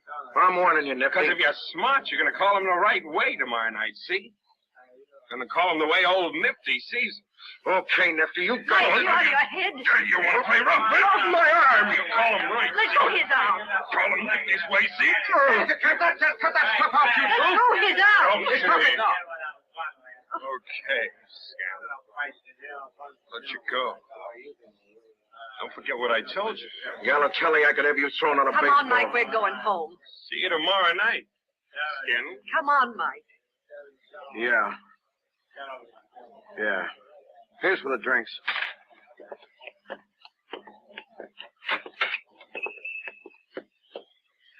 Oh, you ought to know better. Now, don't start that. Starting a fight in the Cut it out, bar. May. Full-grown man. What do you think you are, a high school boy? Shut up. Oh. You hurt your arm. It's okay. Well, I'll rub it with liniment when we get home. It's okay, I tell you. That does it. What? That does it. What do you mean? I've taken all I can. And what are you going to do about it? Hand in my resignation to Steele. You wouldn't. I'm fed up, I tell you. Oh, you wouldn't do that, Mike. I can't take any more. All right, Mike. If that's the way you want it. Never thought you'd quit. By the time I got to the stadium the next night, the newspapers had the story. Newsboys were all around the field shouting the headlines, Scanlon to quit. I ran from the cab into the entrance marked players and officials. The game was late getting started because a mist was blowing in off the bay and visibility in the outfield was tough with the lights shining through the haze. We couldn't wait too long because the Sox had to catch a train for Boston and a time limit had been put on the game. We got underway about a half hour late with me back at the plate. The Sox were leading 4-3 with the seventh inning coming up, and I was beginning to breathe a little easier because there hadn't been any close ones to call. But by the time we got to the last half of the ninth, we were past the time limit, and everyone knew this was the last inning. There were runners on second and third with one out, and a hit would win the ball game for the Gulls. The place was in an uproar as Galatelli stepped up to the batter. Okay, baby, just hang it in there, baby. 2 more and we got out. Your pitching arm, Scanlon. Step in, Nifty. Hey, here comes that fog again, Mike. Yeah, I know. Come on, let's put this thing to bed while we can still see. Okay, though, but that's a tough outfield to play right now. Let's go. So what, Pepper? Call a game? We can beat your club in a dozen. Richard John. Okay, Pappy, okay. Put your head in the head of hit all night. Let's see that hot rod, baby. Let's blow it fast and Pappy. Now, put you now. Oh! That's okay, baby. Got it away for the green boy here. That big egg to put one over the plate. Some guy was sky with that fog, Mike. I know. Keep moving, Pepper. Singing, will you? This game's going 9 innings. Shut up, Nifty. You stand there talking, that fog will really close in. Okay, baby, let's keep this kid out of the air. Right down here, this me, Pappy. Let's see that fast stopper in here. That's Nifty. Swing! Strike one! That's the baby! What a rebel! Loosen to my arms, is all. Got to swing at them bad ones. Give the crowd a thrill. Feeding the crowd again, Pappy. Got to trade them big to the second out now. You want to finish the game, you better stop gassing and play ball. Don't worry, Mike. We know we're going to finish the game. Don't we? Step in, Nifty. Okay, baby, the green kid wants to finish the game. Keep him on the ground, Pappy. Throw him that big double play ball. We all go home to bed. And it's now, kid, now! Hold two! Almost had him, baby, kid. Almost, but... It was so high even Scanlon could see it. What's getting worse, Mike? Keep moving. And hardly see Slater and Son of Fail. Shut up, will you, Pepper? We're going to finish this one. You guys feel with a clean sky? Shut up, both of you, and play ball. What's the count, Mike? 2 and 1. Okay, Pappy, one pitch, just right. We wrap her up here. Just bend it past the busher, baby. Wind it right around his belt, and it's now. Get now! Over! Strike two! They get it, Pepper. Thanks, Mike. Got a piece of it. Watch closing Shut up! Trying to give you your inning, Galatelli. You're holding us up.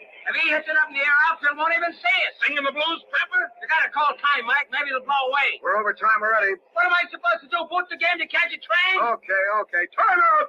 Now, what are you trying to do? Give him the game? You know that's a tough sky. What's the matter, Mike? Why you call it time? This too thick, Billy. Easy fly ball could win this one. Yeah, I know. Knock him down, Billy. He's trying to... Shut up, Nifty. You know he's trying to... Shut up, I said. See any break? No. You can't even see the wall now. Better get going. Try to get it in for you, Billy. I know. And quit your jawing, Nifty. Step in. What's the count? 2 and 2. Okay, Pappy, the green kid will be looking. Just float that big rainbow right over, baby. Just let him see the floater. And swing, Busher, swing. Hold three! Hey, you gotta call time, Mike. That sky's not gonna break. He's just singing, Scanlon. Sky ain't that bad. What'll it be? Mike! Game's called. Oh, you crazy Scanlon. Any pusher could play that Sky. Sorry, Nifty, that fog's too thick. Score reverts to the 8th inning. You're giving him the pennant. We played the same fog. Wasn't this bad in your half? I tried to get it in. Yeah? That's what you say. You got this coming to you. You out of your head? You can't hit an umpire. What's the matter with you? Game is called. You had it in for me all season. You crazy Can you Scanlon will be taking apart? Game's over. Take apart Scanlon. I walk walked off the field with the booze ringing in my ears. Didn't look to either side, just straight ahead and kept walking. I could still hear him booing even when I got under the stands. Never knew the walk to the locker room took so long. When I got there, I slammed the door, and it was quiet at last. Just sat there thinking. Mike! Mike, open up! Go away, Billy. Let me in. Gotta talk to you. Leave me alone, will you? Just let me talk to you a minute. Yeah? You gotta see this, Mike. Don't you know how I... Yeah, I know. But you gotta see this. Come on. Let go of my arm. You're coming with me. I've had enough for one night. Get moving. What are you, crazy? I don't want to go up on the... Just come up to the dugout. You don't have to go out on the field. Sorry about the game. Only decision you could make. I know that. So's everyone else in the stands. Huh? That's what I mean. Fans refuse to leave the stands. Yeah, but the booze... They weren't booing you. Well, how do you... That was for Galatelli.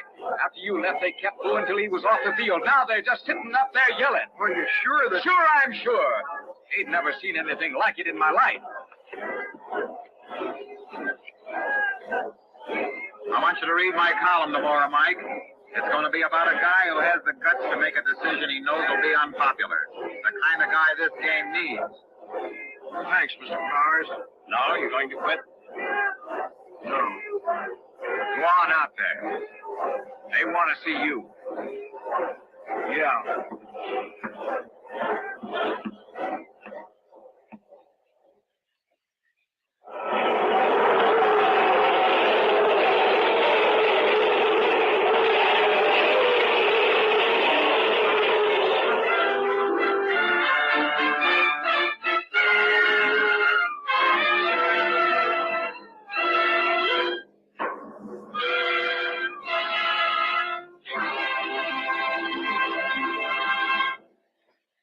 Title, Play Ball, a story about a man of decision, told you tonight by my good friend Mike Scanlon, who knows now that the fans in the stands are part of what makes baseball a great American pastime.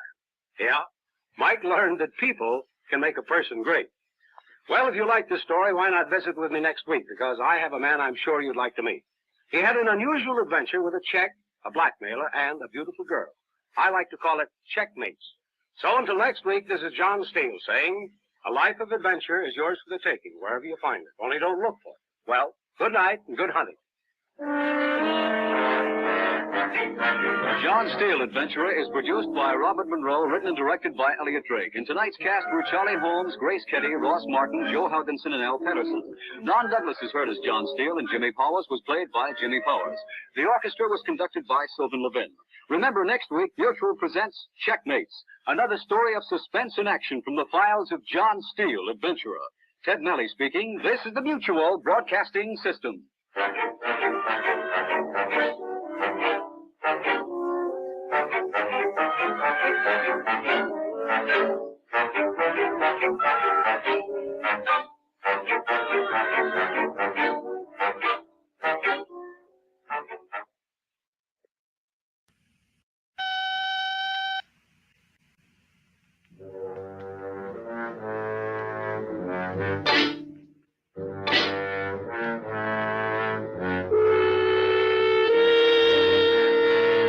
Take one man who knew but one fear. Put him in the vortex of his own nightmares. That's the story of Lighthouse 12, taken this week from the files of John Steele, Adventurer.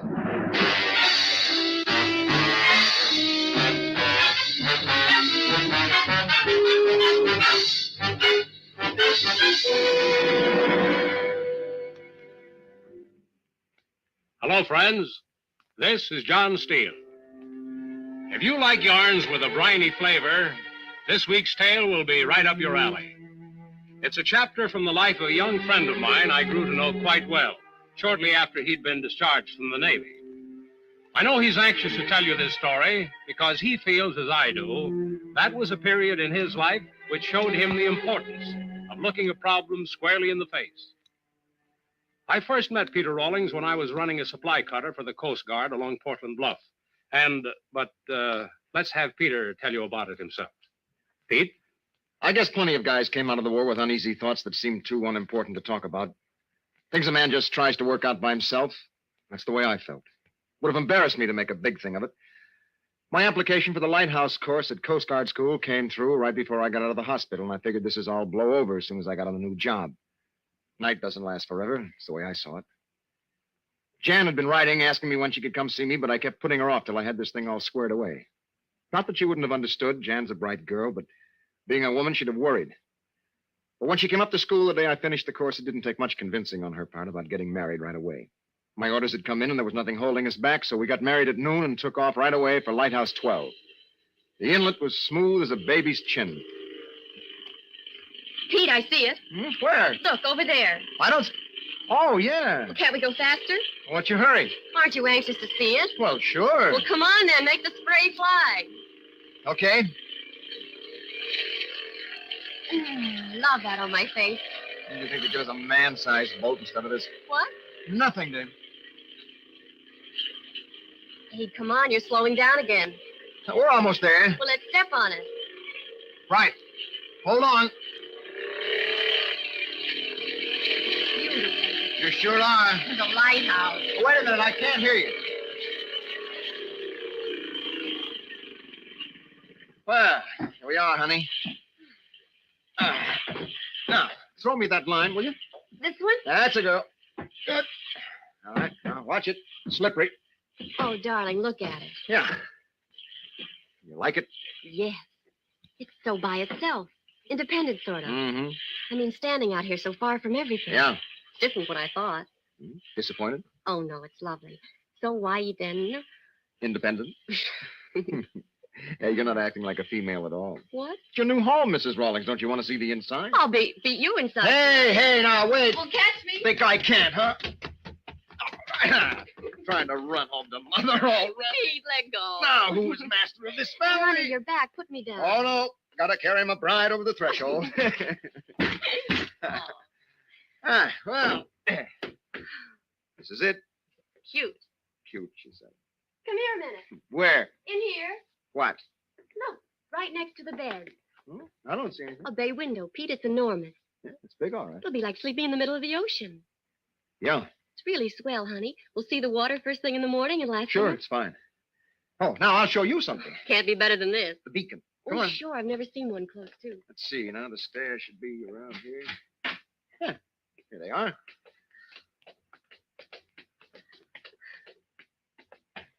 Oh, they furnish parachutes coming down. It's almost there. Oh, suits me. Yes. Like it?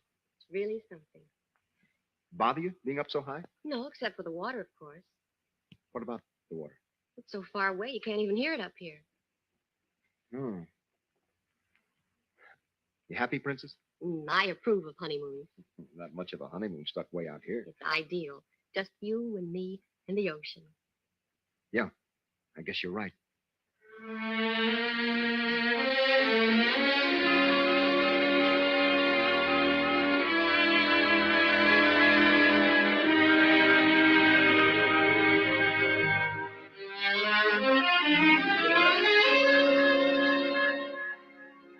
The weather was fine and calm those first couple of weeks. Even got so I could enjoy watching the sun chase itself over the quiet little waves rainbowing up around our tiny island. The few ships passing our area hardly caused any swell. Peaceful. And we were happy as a Christmas tree. Jan puttering around, planting things and fixing up the place. Me learning the tricks of the new beacon, doing odd jobs. The job actually ran itself. At first, I kept the ship-to-shore transmitter open all day for weather reports, but gradually I got so I just listened in on the regular scheduled dispatches. United States Coast Guard weather forecast, 12 a.m. Yeah. Temperature 50 degrees. Why, what's up? Humidity 64. Visitors. Barometer Hey. 3. Who is it? Don't know. Come on down to the dock. Heading this way, isn't it? Yeah, it seems to be. I wonder who. What's the date? The 1st? Yeah, it's around that. Why? That's it then. Supply cutter. Oh, sure. Ahoy! Lighthouse! Hello there! Bring any sugar? 20 pounds! Throw your line. Okay.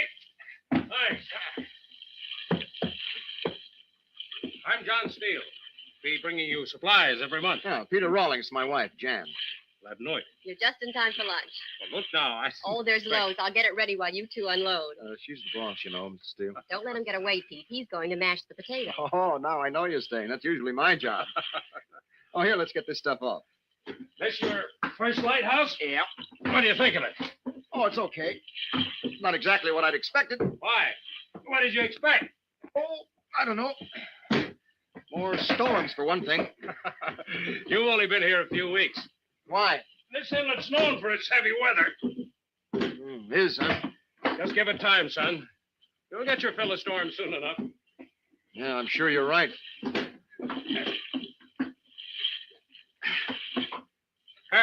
That does it. Where you want the new outboard put? Pete. Huh? What? Outboard. You want it left? Oh, yeah. Just leave it here on the dock. Say, Mr. Steele, those storms you mentioned. How soon? Well, let's see. This is November. Should be setting in pretty soon now. Big breakers, huh? You bet. Biggest I've ever seen. Well, I remember one night I had a 40-degree roll over by the bluff over there. Well, we'd better not keep Jan waiting. No, we better not. Come on. I'll toss you for the potato masher.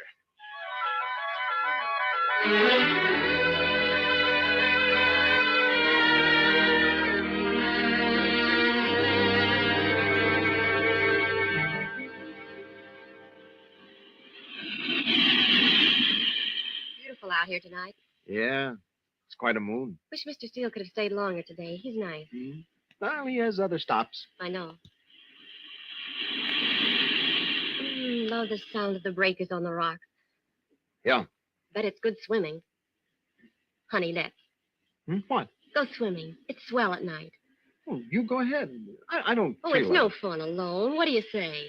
Well, gee, November's pretty late. Oh, you're a sissy. Oh, I just don't Please. think we should. Jan, it doesn't look safe. Scared to I don't get feel- your little feet sweat? I'm not scared. Of course you're not.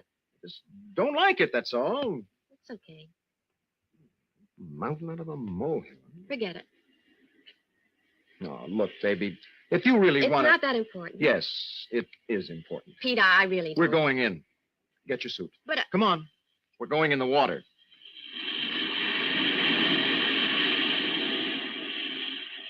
last one is a big fat pig. I'll be right there. Hurry up, it looks marvelous. I'm coming.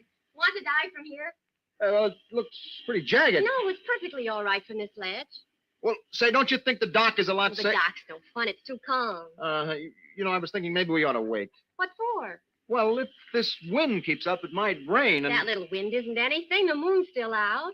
yeah, well, Honey, stop shivering. It's not cold. who's shivering? Well, you ready? Okay, you go first. All right.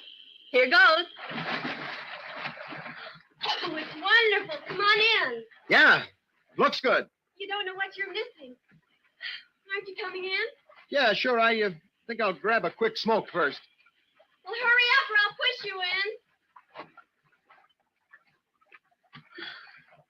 Oh, out already? See, I told you it's too cold. Not too cold, you big sissy. I've come to get you. Oh, okay. I'm going to go in. Here, let's dive in together, holding hands. Oh, now, look, I don't need Oh, to... no, it's fun. Come on, take hands. That's crazy. It might be dangerous. Oh, here, give me your hand. I, Come on, try it. Jan, I don't think... Here, there. Hey, let go, will you? Now, when I count three. No, Jan, I'd really rather... 1, 2, Wait, now.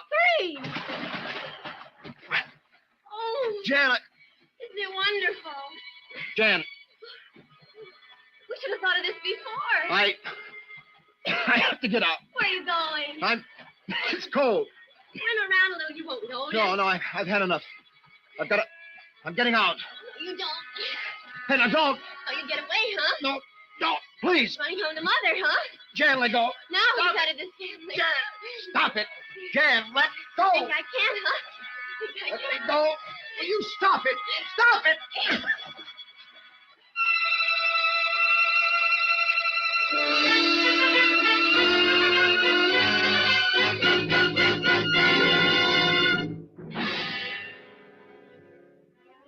Jan didn't speak to me all the next day, and I didn't blame her. A couple of times I tried to get up the courage to tell her what the score was, but when I'd start to say it, I'd see the red cut my ring had made on her cheek, and the words stuck like cotton in my throat. I was pretty miserable, and I knew life didn't look so rosy to her either. She just yelled at me or gotten mad, but she didn't say a word. I'd hit her, and she couldn't figure out why. After dinner, I made up my mind she had to know. Need any help? No, thanks. A lot of dishes for one small girl. Got a clean towel? You don't have to. I don't mind, Van. You've got the rough part. No dishpan hands for Peter. Want me to wipe the soap off your ear? It doesn't bother me, thank you. It's becoming. What? Soap. On your ear. Jan, finish that later, will you? Pete, don't keep... Please, there's something. I want to talk to you. Won't you sit down just a minute? It's important. Well, I want you to know about last night. is there anything to know? Honey, it wasn't you I slapped. That's interesting. Oh, what I mean is it was what you were trying to make me do. It still doesn't make Wait, sense. wait. You see, this goes way back. I've never talked much about the torpedoing. Isn't this the wrong time for sympathy? I'm not asking for sympathy, Jan. I guess what happened to me happened to lots of guys who saw submarine combat. At least that's what I keep telling myself. I don't know if it had been sneaking up on me or if it was the torpedoing that did it. See, I wasn't hurt when we were hit, not then. Maybe if I'd got knocked out right off, I wouldn't be like this. Like what? I was aft that day working on the screw shaft. I knew something had happened, but I didn't know what till the emergency whistle went off. I started for central control fast. Then just as I reached the forward hatch ladder, a noise behind me made me spin around. Go on. The side seam was ripping wide open, slow like a crazy, laughing mouth. Heavy sea was plunging in at me, around me, over me. I scrambled for the ladder, but the water was too fast for me. It kept dragging me back. I got hold of the top rung finally and held on. My fingers were numb from the cold water and the strain. The waves were throwing my legs around like old newspapers. I tried to haul myself up by my hands, reach up to the hatch, but the pull of the water was too strong. It splashed over my face, and I began to choke and couldn't get my breath. My head was as far back as it'd go, but with my legs beating around like that, it kept drawing me under. Oh, Pete. Must have been about then my legs got broken. Not that I felt any pain. Sort of went out of my head, I guess, before I conked out. You're afraid of the water. Is that what you're trying to say? Yeah. It's a funny thing, though. I didn't realize it until I came to in the hospital. Days there weren't so bad, but every night, those first 6 months, I was in traction.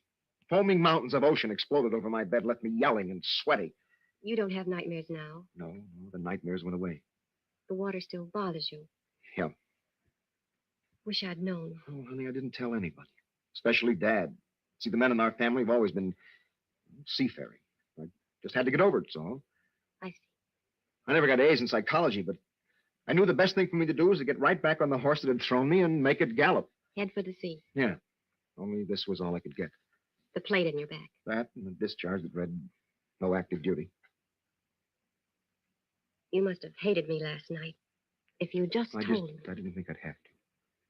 I thought I'd go away. Like the guy had the bed next to me in sickbay. What about him? He was much worse off than I was. But he kept the faded old concertina next to his bunk. And when the pain got too much for him, he'd take it out in the squeeze box, hoping it'd stop. But out here, Pete, so far from everything, maybe we should... No, you see, honey, I'm counting on it to fix me up. Yeah,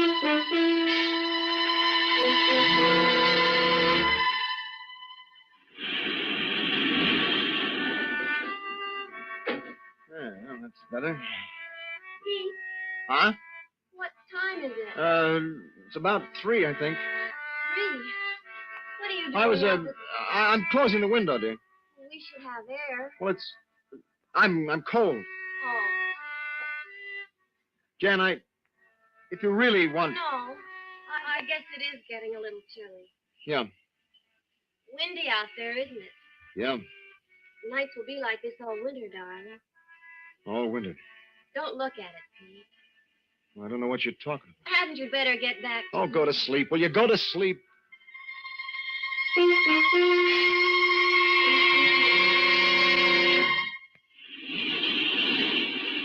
you seen the hammer? It's in the hall closet. Why? Well, the end pole under the dock needs... Well, it's pretty shaky. That's not your job. Oh, I like banging. I'll do it. But, honey, I don't mind. It's not your job. But won't it bother you, too? Of course not. Well, I just thought... I'll fix it. I tell you I will.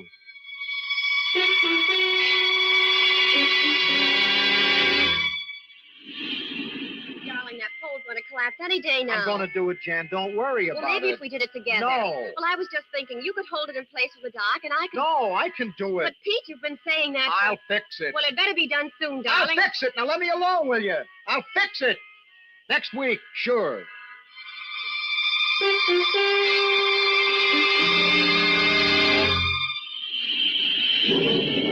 up there? Go back to bed, Jan. Come back downstairs, please. Leave me alone, can't you? Well, I hate to think I'm okay. But, darling, the tower's so drafty. I'm all right, I tell you. You can't keep on without sleep like this, or you'll be sick. Leave me alone, do you hear? Leave me alone!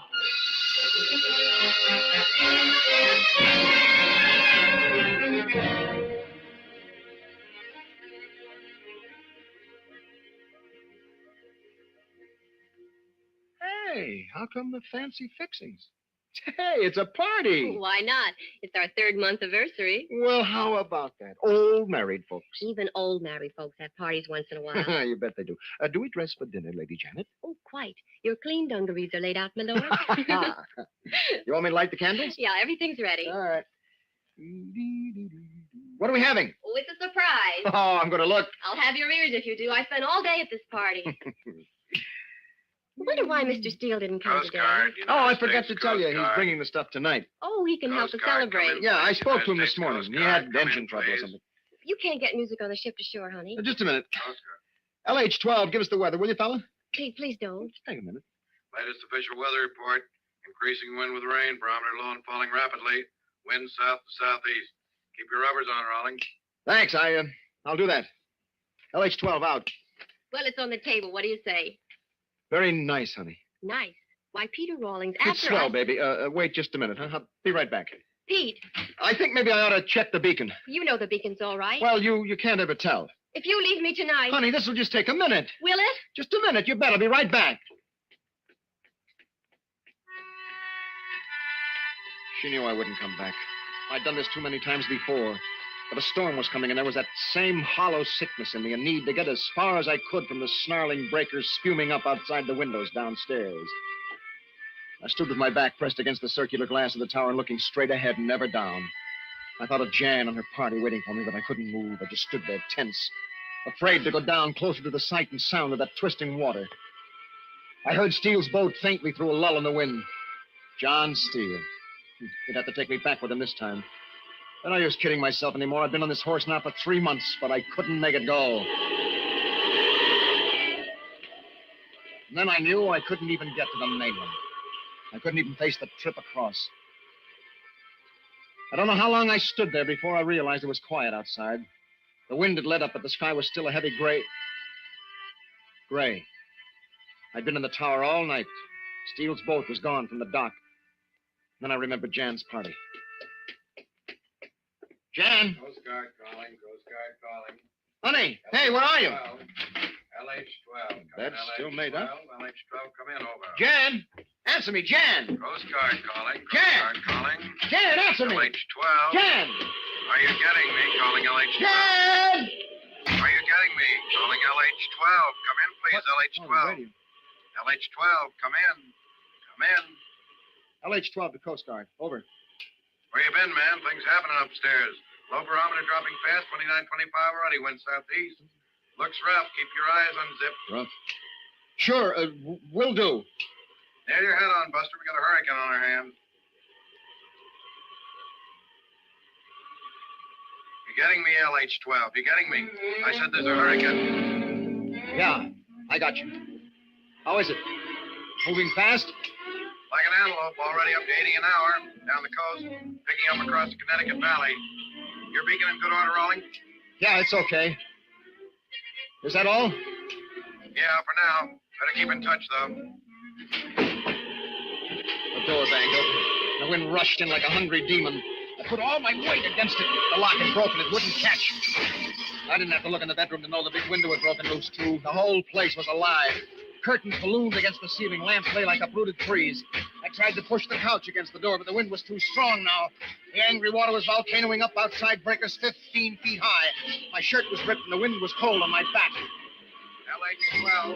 Coast Guard, LH-12 calling LH-12. Come in, Rollin. LH-12, Coast Guard calling. I knew I shouldn't go to the tower, but I couldn't stop. I just raced on up.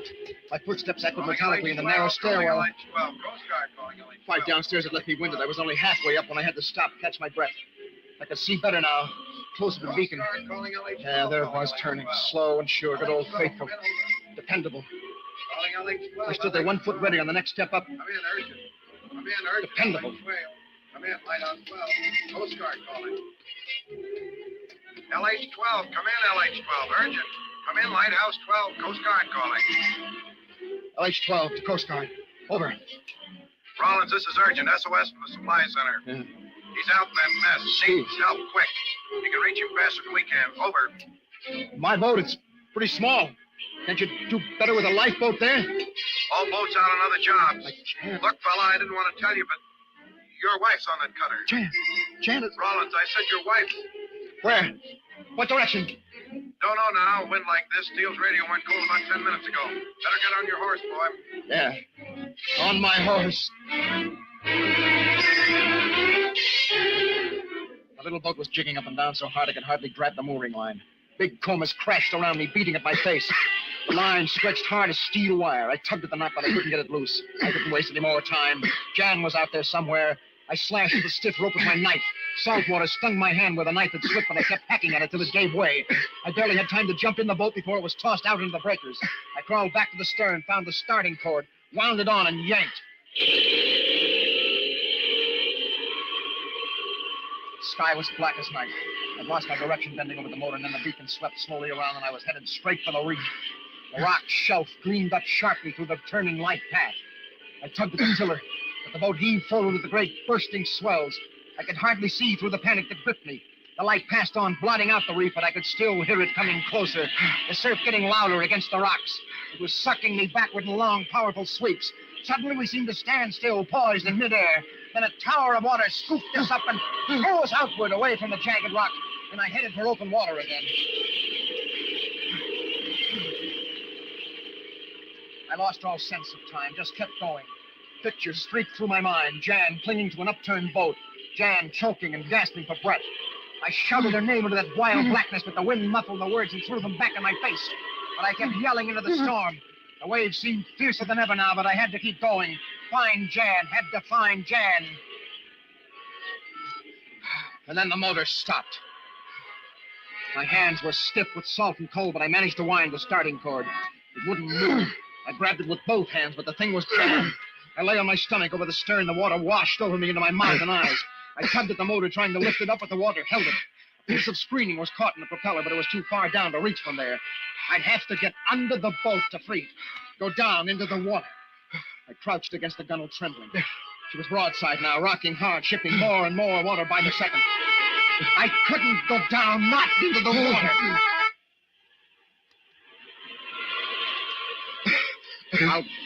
I'll fix it. I'll fix it now, Jan.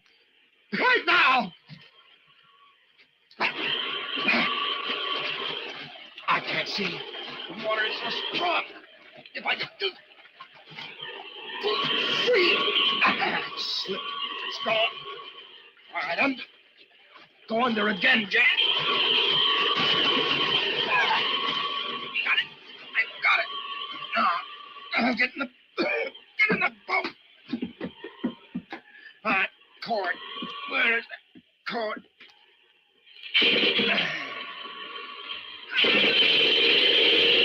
Yeah! We did it! You see, Jan? It's going! That motor is going! Ride 'em, cowboy! Dig in those spurs, baby! We're coming, Jan! We got him licked! You hear, Jan? We're on our way!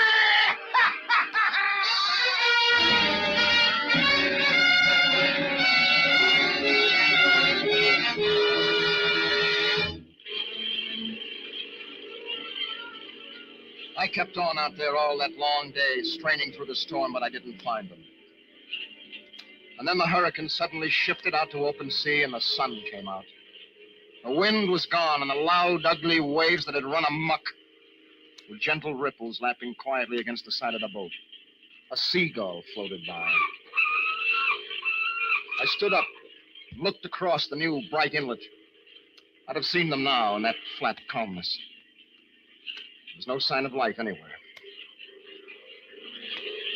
I nosed into the dock and tied up. The door of the lighthouse was still open, the way I'd left it. Broken lock jutting out. I stood there on the dock, dreading to go up to the house. A house without Jan. And then a figure tore around the side of the building, and Jan was there crying in my arms. Oh, Billy, do it, darling. Oh, I thought hey, you were... now stop there. Let her cry, Pete. She's been wanting to all night. I haven't. You had me fooled. Oh, when the lifeboat dropped us off, and you were... Lifeboat? But one of the boats came by from down the coast soon after my engine broke down. Then when we got here, I thought sure you'd been washed over the ledge. Oh, I was looking for you. Out there in the hurricane? Well, I had to find you. We couldn't believe, we thought... I know. Darling, about last night. I didn't want to go. I understand, honey. Sort of the last straw, huh? I guess it was, but You back now, though, right? for keeps. Well, guess I'd better call in for a boat. No, don't bother, Mr. Steele. We'll run you over. Might be pretty choppy on the way back tonight. Well, you know, that's mighty thoughtful of you, Mr. Steele. Honey, I'd better get our oilskins.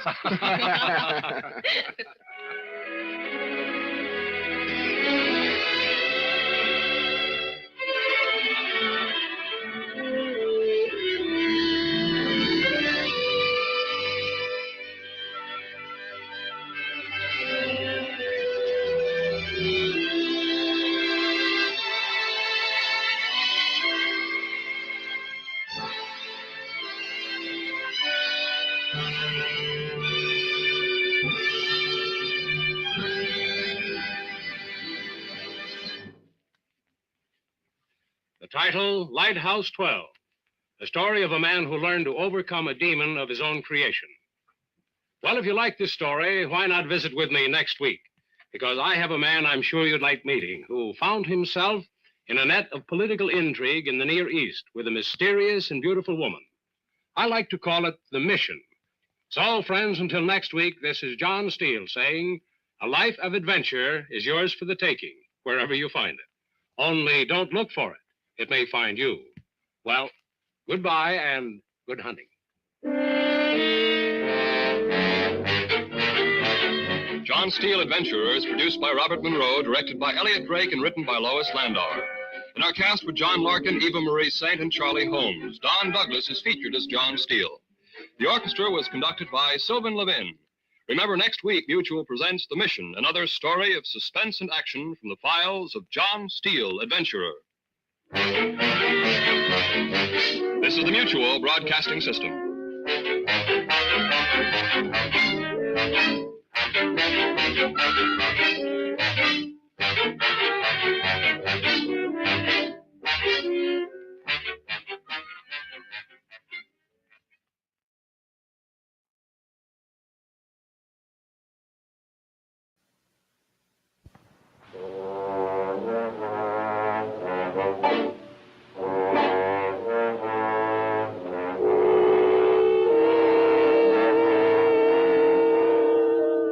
Take one man on a relentless search, add a strange and beautiful woman, and the answer in the shifting sands of the desert. That's our story, The Mission, taken from the files of John Steele, Adventurer.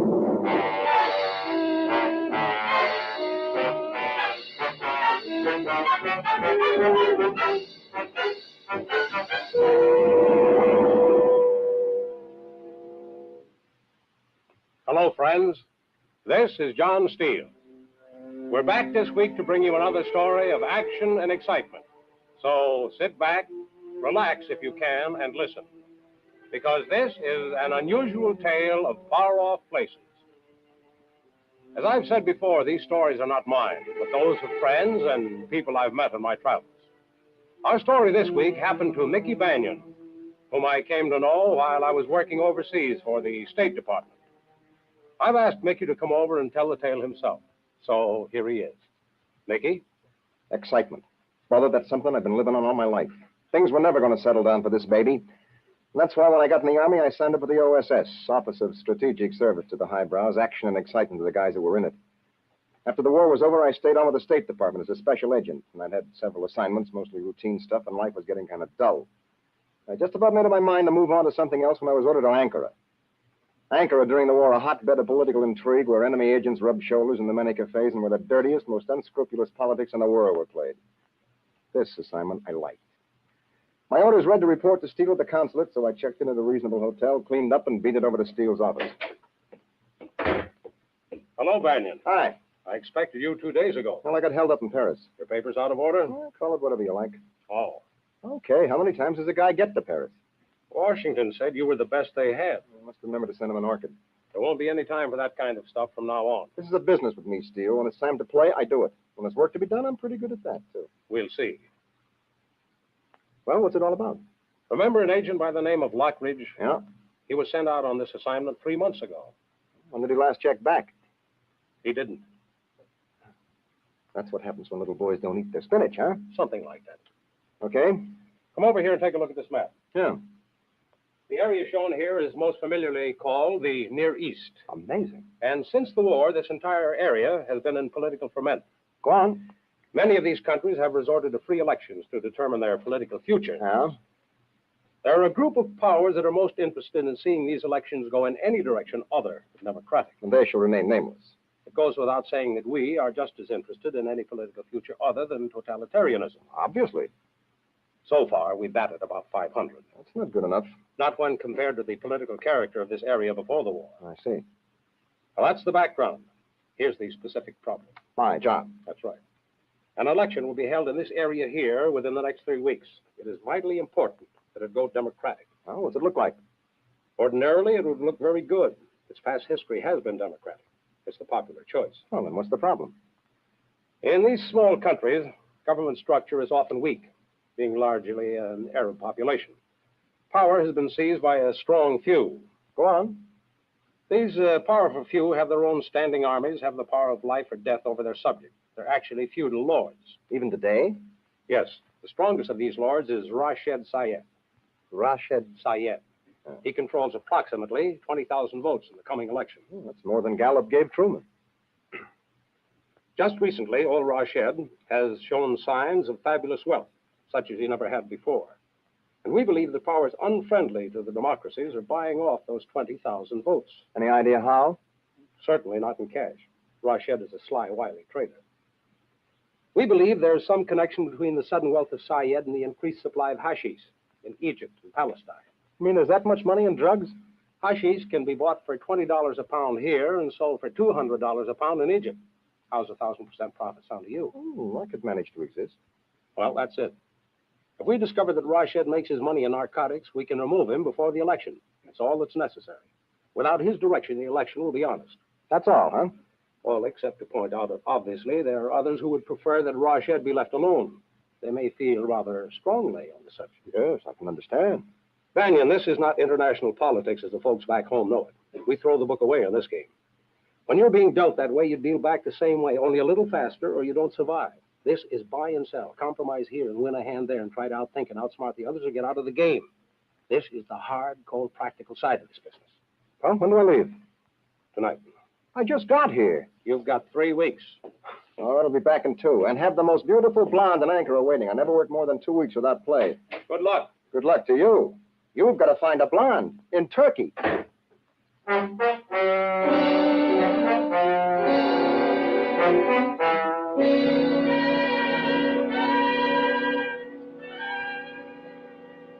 brought Steele's story with a grain of salt. That kind of cops and robbers stuff was all right during the war, but the war was over. Well, 2 days after my talk with Steele, I was in Jelbeck. My paper said I was the foreign representative for an American import-export firm, so I had no trouble getting a room at the only hotel in town. The first night, I headed straight for the only bar. I learned a long time ago that more often than not, the local bar is the town's city hall.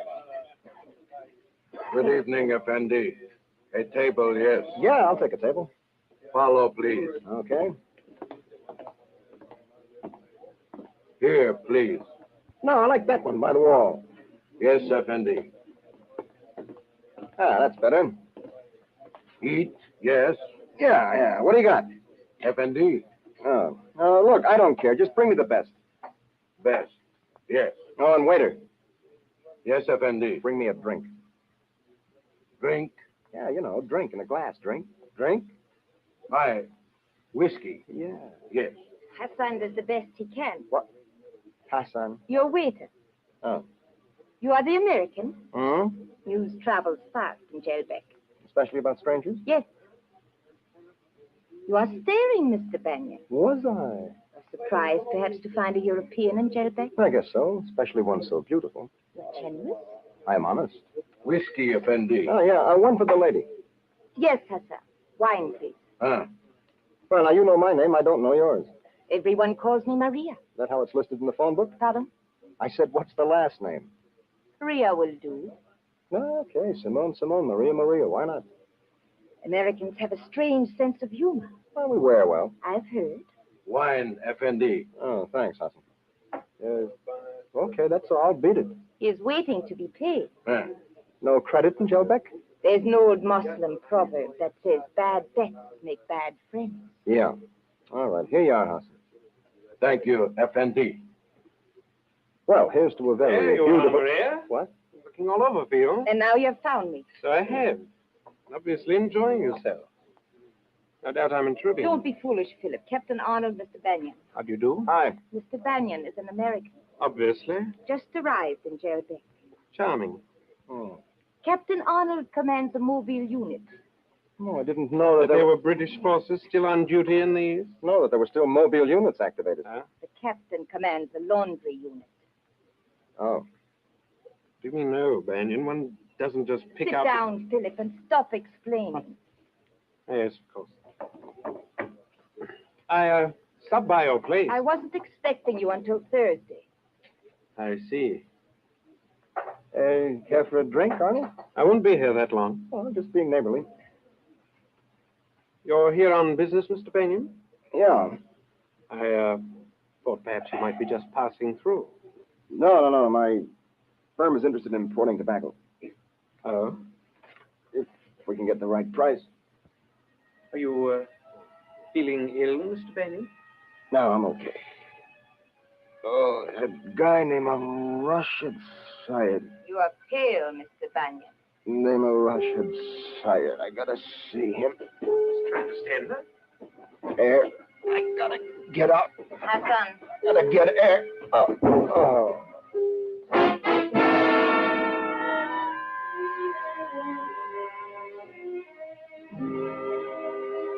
The room spun around me dizzily, and then the floor drifted slowly up and hit me in the face. The oldest gag in the book, a dope drink.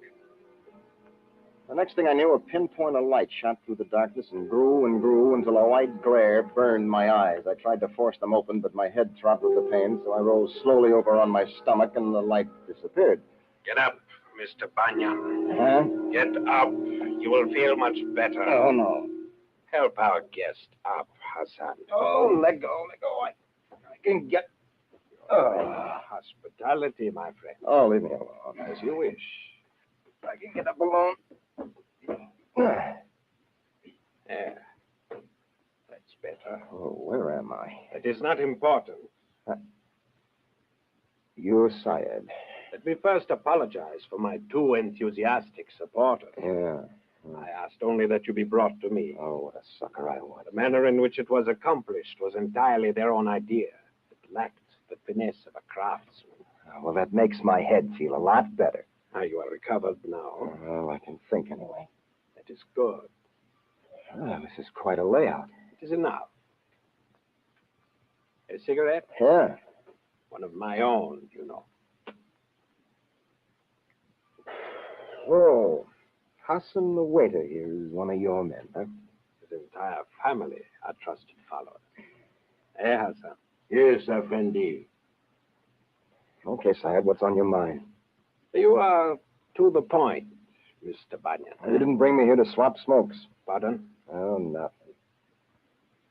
We have been expecting you for several weeks, my friend. Oh. Ever since the young Mr. Lockridge had his unfortunate accident. I don't know what you're No one could explain how he got separated from the rest of the hunting party. We searched for days, but, you know, the desert. So? This is an unfortunate situation. And so unnecessary. Go on. It requires all our ingenuity to protect our guests from harm. Yes, I'll bet. You're a businessman, Mr. Bunyan. Yeah. And I'm a man of considerable wealth. I'll get you. Hassan. Oh! Perhaps that will clarify that. Yes, it does.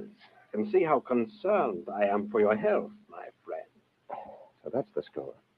Pardon? You want to buy me off? Let us say that I wish to ensure your safe return. No dice. Hassan. Oh!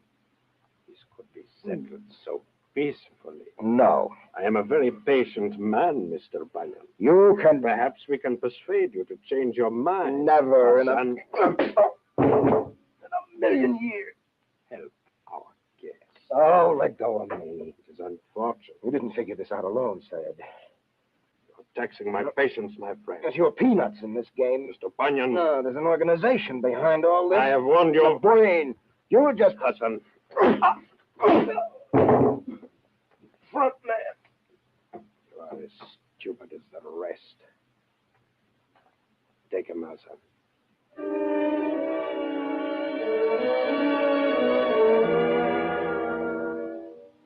Hassan picked me up, carried me downstairs, and threw me in the back of an old car, and then the big guy climbed in behind the wheel, and we drove off. The car wound in and around the small streets, and I could see the roofs of houses sliding by the top of the door. At last, we stopped, and Hassan carried me into a hut, tossed me down on what seemed to be a couch, and shuffled off into the darkness. He was back in a few minutes with a candle and an old chip basin full of water. Lie still, Effendi. Give me a drink first. Yes, Effendi. Oh, that's better. Hassan, help. Here, let me throw some of the water on my face. Oh. Hassan, sorry, hit Effendi. I think maybe you are. Hassan, help. You don't like the boss, huh? Boss? Syed. Rashid Syed, not good man. Yeah, if you can say that again. Effendi? Nothing. What do you mean, help? Hassan, help Effendi go back home. No, that's no good. No good? No, Hassan. Why do you want to help me? Hassan, good Muslim. Rashid Syed, not good Muslim. Rashid Syed, drink whiskey, kill. Hassan, brother, not kill. Hassan, not kill. Hassan's brother. How many brothers? No more brother. Where is he? Mahmoud, help Effendi. What do you mean, Effendi? Americani. You mean your brother Mahmoud helped the other American? Yes. You mean Lockridge? Yes. Where is Lockridge? Dead. Yeah. Where's Mahmoud? Dead. What happened? Rashid Syed is king. He say Mahmoud not good man. He put Mahmoud and Effendi in sand up. You mean up to their necks? Yes, neck. No. Look, Hassan. Rashid Syed had your brother killed. That's why you want to help me, right? Hassan, help Effendi. Go home. No, I can't go home yet. Understand? No. Look, I have a job to do. Job? Look, Hassan, you know what hashish is? Hashish, good smoke. No, hashish is bad. Bad? Not good. Rashid Syed sends hashish to Egypt. Understand? Egypt, yes. Syed not good man. Rashid Syed drink whiskey and kill. No. Syed not good because he sent hashish to Egypt. Now, Hassan, how hashish go to Egypt? How? Yeah, how? By camel, by car, by train? Hassan, Rashid Syed had your brother killed. Tell me how hashish go to Egypt. In Khan. What do you mean in can? Follow, please.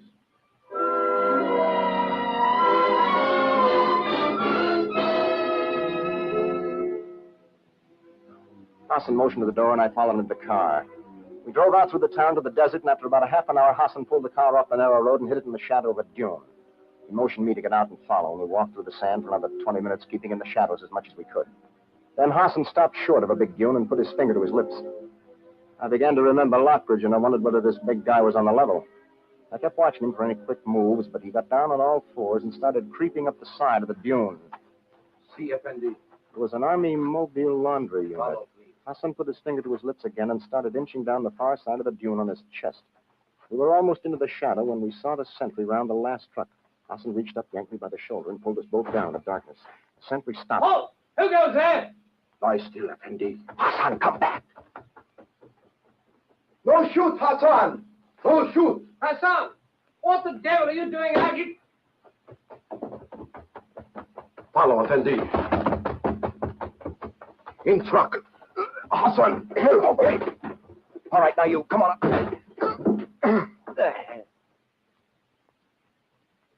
See, Effendi. In Khan. Gas cans. 5-gallon gas cans. There must be 100 of them on this truck alone. You mean there's hashish in every one of these cans? Yes, Effendi, hashish. Of course. Why didn't I think of that? Final is free entry into all these countries. Nobody'd think to inspect his trucks. Listen, come on, Hassan. We got to get out of here. Oh. Come on. We'll grab that Jeep. Get into it. All right, come. Come on, baby. Catch. Come on, will you run?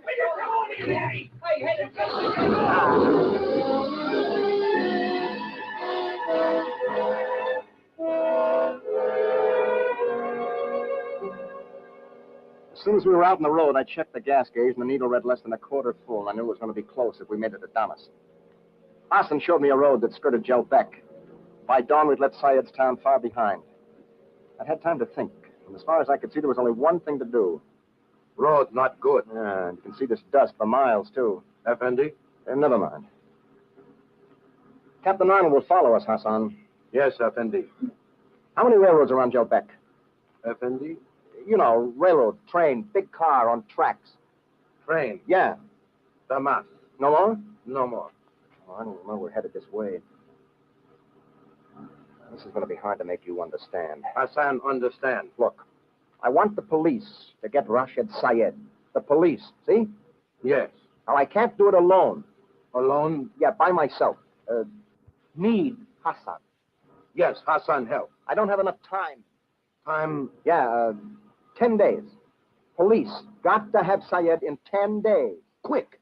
Yeah, quick. That's it. Thanks, big fella. Yes, Effendi. Now, Hassan, come home with me. Yes. You're my only witness. That ought to be enough. Effendi? Hassan, no hashish in gas can. That puts Syed in jail. Rashid Syed in jail. Good. You understand now? Hassan, go home with Effendi. Hassan, no go Hassan home. No, I guess you can't now. Look, we go to Damas. Yes. Take train to Beirut. Train, yes. But we don't get on train in Damas. Not Damas. No, outside. We jump on when the train moves. Outside, yes. Big hill outside Damas. Train go no go quick. Ah, that's it. Good. Trees up ahead, huh? Yes. Must be getting near Damas. Yes, Damas. How far? Effendi. Oh, I'm sorry, I forgot. By foot. See, foot walk. How long to Damas? Walk, yes. To sun up high. Noon, huh? About 4 hours by foot. I'll be able to make it in a half an hour by jeep. Oh, no, come on, baby. Don't quit now. Come on, sweetheart. Run! Well, I'm out of gas, that's that. Effendi. Come on, we may as well start walking. We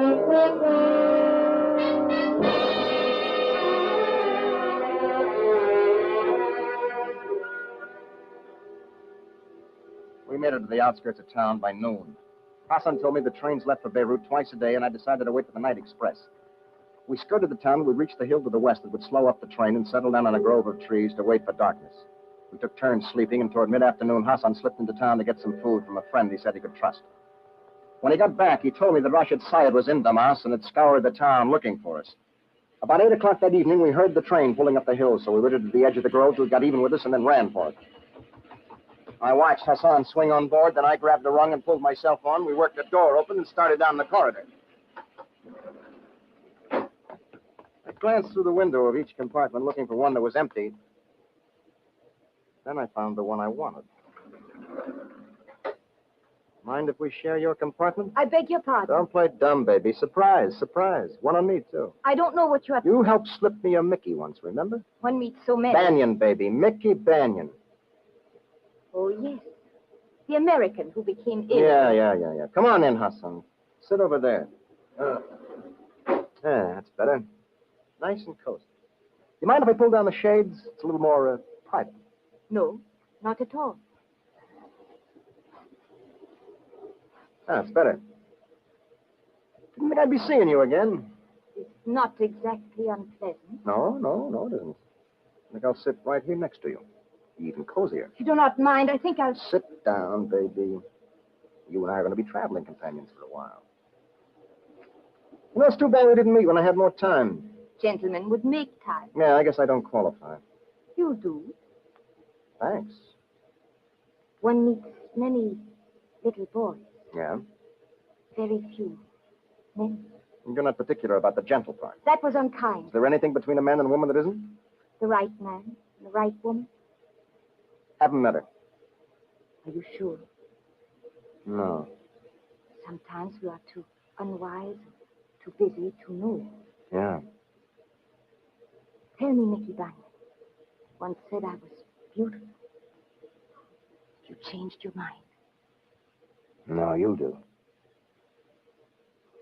Do you always try to go through ladies' pocketbooks when you kiss them? Most ladies carry lipstick in them. That depends upon the game they're playing. It isn't polite to point guns. Perhaps you had better sit over by Hassan.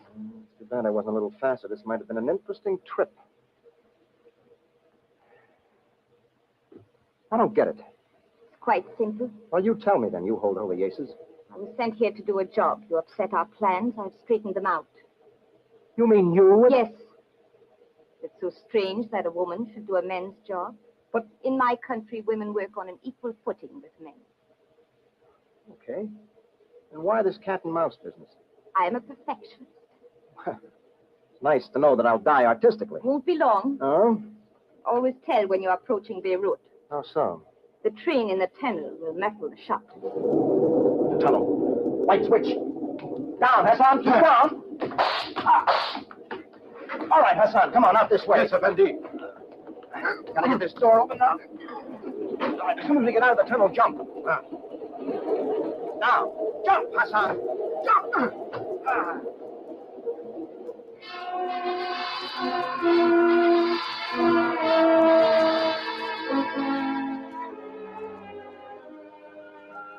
We worked our way south all the next day, keeping off the roads and diving into haystacks every time anything moved. By late afternoon, we reached the rendezvous point and hid out in the tall grass of a high bluff overlooking the ocean. We took turns sleeping through the afternoon, waiting for darkness, and then about 8 or 9 o'clock, we made our way down the bluff to the beach. Take it easy, Hassan. Yes, Effendi. It's not much farther. There. That does it. Now, look, Hassan. We got to get some firewood. Wood? Yeah, wood for fire. See? Warm hands. Fire. Fire, yes. And a little pieces, see? Not big. Little. Yes. Yeah. There. Yeah, here's some. All right, some more. Oh, yeah, that's it. Hassan, over here. Hassan, help, yes. Atta boy, big fella. Down here now. Okay, now. Match. Come on, sweetheart. Turn. Caught. Good. Okay, now my coat. Now we signal, see? Boat, pick us up. It's all arranged. Good, Hassan, see. Now, watch out there out on the water. Water, yes. Not yet. I'm going to signal again. There. Not yet. Now again. All right, there. Hassan, you hear something? Back on road. Yeah, it's a truck. No answer yet. Well, I got to signal again. Come on, will you see us? Look at us. There it is. They see us. All right, now look, we got to stamp out this fire. Get it out. That's it. Bunyan! What the? You were such a nice man. Oh, come on, Hassan. We got to swim for it. What? Effendi. Come on, Hassan. Get out. Get out. Not good. Where you hurt? Hassan hurt. Ooh, bad. All right, I'll carry you. Not good, Effendi. We can't leave you here. Go home, Effendi. Go home. Bunch of maniacs that you can tell you to shreds. Go home. What kind of a guy do you think I am? Hassan, no. No help. Hassan. Yeah. Yeah, I'll go, big fella.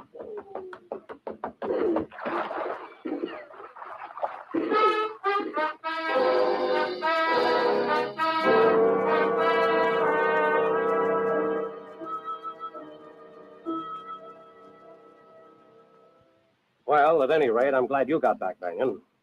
Yeah. This is a hard, dirty business. He was one right guy.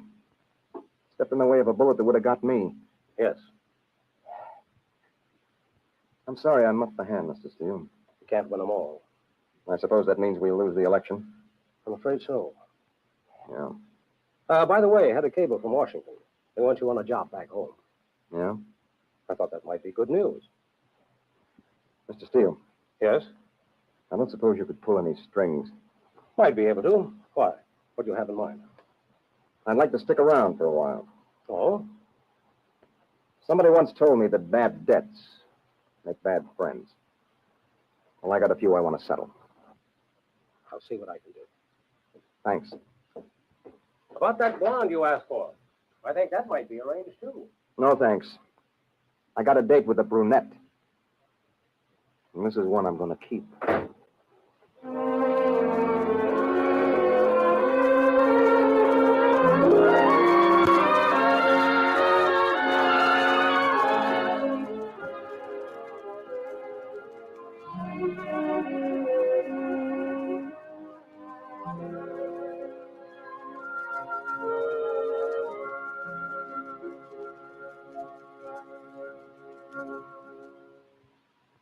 The Mission.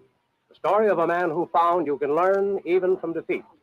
Come back next week, friends. I'll have a fellow who had an unusual adventure fighting every second and tracking down a misplaced time bomb. I like to call it surplus. This is John Steele saying so long and good hunting.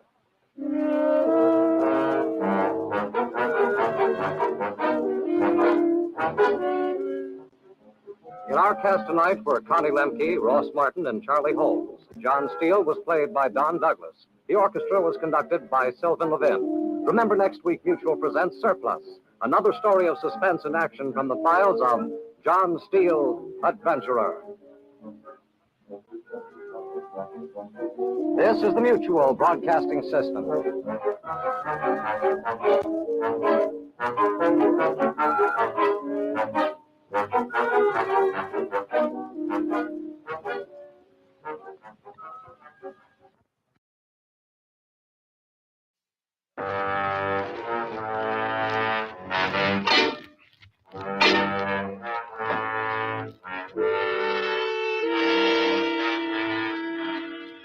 Take one man with a dream and lock him in the icy depths of the ocean.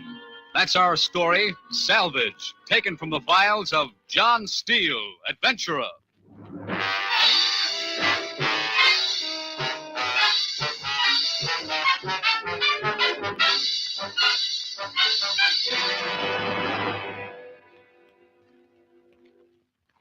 Hello, friends. This is John Steele. We're back this week to bring you a really unusual story of adventure. This is one of those one-in-a-million tales that you come across once in a lifetime. As I've said before, these stories are not mine, but those of people I've met in my travels. This one happened to a man I'm really proud to know. I first met George McCready when I was in the Navy station in Portsmouth, New Hampshire. But suppose we let him tell his own story. George? Like father, like son, they say. And that's the way it was with Billy and me. I joined the Navy when I was 17, and when Billy was through with high school, there wasn't any question about what he wanted to do. Only it was a good deal easier for him than it was for me, because his old man was a full commander when he went in. He had spent all his life around Navy bases. I kind of hoped he had picked deep-sea diving school so as I could help him along, but he decided on submarines, and I figured that was close enough to suit me. After he was through with his training, I pulled some strings and had him assigned to a sub based at Portsmouth so I could keep an eye on him. That's why I knew he was outside waiting that day, the day I was called over to the medics. It was comforting just to know he was there. Report back from the lab, George. Thought you'd want to know the score. Hey, number one, huh, Harry? Well, you're not in bad shape for an old guy. What do you mean, old? You were a chief when I was a second-class seaman. Yeah, but I've been sitting behind this desk for the last 10 years while you've been out doing a young man's work. What are you working around to? George, we've known each other for quite some... Give me the facts. Okay. Your diving days are over. Bad as that, huh? I'm afraid so. It's funny, I feel great. I know you do. That last case of the bends was the straw. Pump, huh? Well, the heart's a delicate instrument. can take just so much abuse, and then it quits. It was only a mild attack. I was over it as soon as they stuck me in a recompression. I know. I'll use a helium suit. Helium, nitrogen, what's the difference? Bring you up to the surface too quick just once, and that's it. Yeah. You quit now, and you're good for another 15 or 20 years. But one quick ascent, and I couldn't guarantee anything beyond a year. Year. That's all, maybe less. Yeah. I'm forwarding this report to the captain, George. He'll probably call you in a few days. Thanks, Harry. There's still a McCready in the Navy, George. Yeah. Thanks.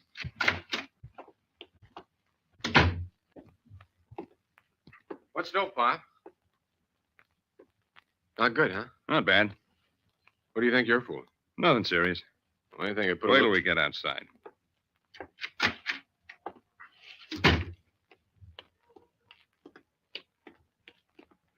Well? Square that hat, sailor. Oh, sorry. No self-respecting Sailor sailor. walks around with his hat cockeyed. Come on, Skipper. What'd the doc say? Well, you see, us underwater sailors got some problems you guys don't know anything about. Like, what's the estimated lead given a target moving at 16 knots, half a mile range? Any young punk can fire a torpedo. Sure, that's why they make all the young punks submarine commanders. Just like setting off a firecracker. I gave that up when I was 6. You couldn't stand the noise. I don't know what makes you fish jockeys so cocky. You know, I heard they made those divers' helmets out of metal to keep their heads from swelling. Okay. Now, give me the straight stuff. What do you mean? What'd the doc say? He said, "Oh, go sail your boat." Come on. I wish I could fool you like I can your mother. You can't. Okay. He said no more diving. That's a tough assignment, Skipper. Well, I've been getting a little sick of it. Like I'm sick of Betty Grable. I'm on the level. I know, Skip. I had to come sometime. Yeah? Probably lucky I lasted this long. You lasted because you're the best. Where'd you hear that? You told me. Well, don't you forget it. You won't let me. Maybe I'll transfer to the submarine service. No, don't start that. They're either too young to know what's good for them or too old to care. Coming home for dinner tonight? No, I don't think we'll be back in time. Run still scheduled? We're shoving off 1400. In this weather? No, it's just a test run, routine stuff. Well, what are you doing here? Mr. Halsey gave me an hour liberty. You should be helping to nail her down. All my work was done. Well, get going now. You'll be late. I'll be 10 minutes early. Well, get going anyway. Okay. We'll talk about this some more later, Pop. Billy. Yeah? Not a word of this to your mother. You know me, Pop. Keep your feet dry.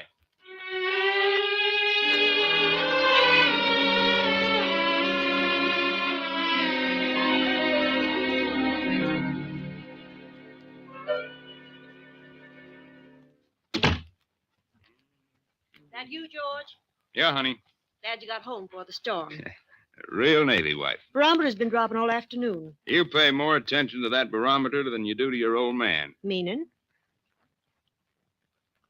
That. When you gonna grow up? Maybe next year. Don't you dare.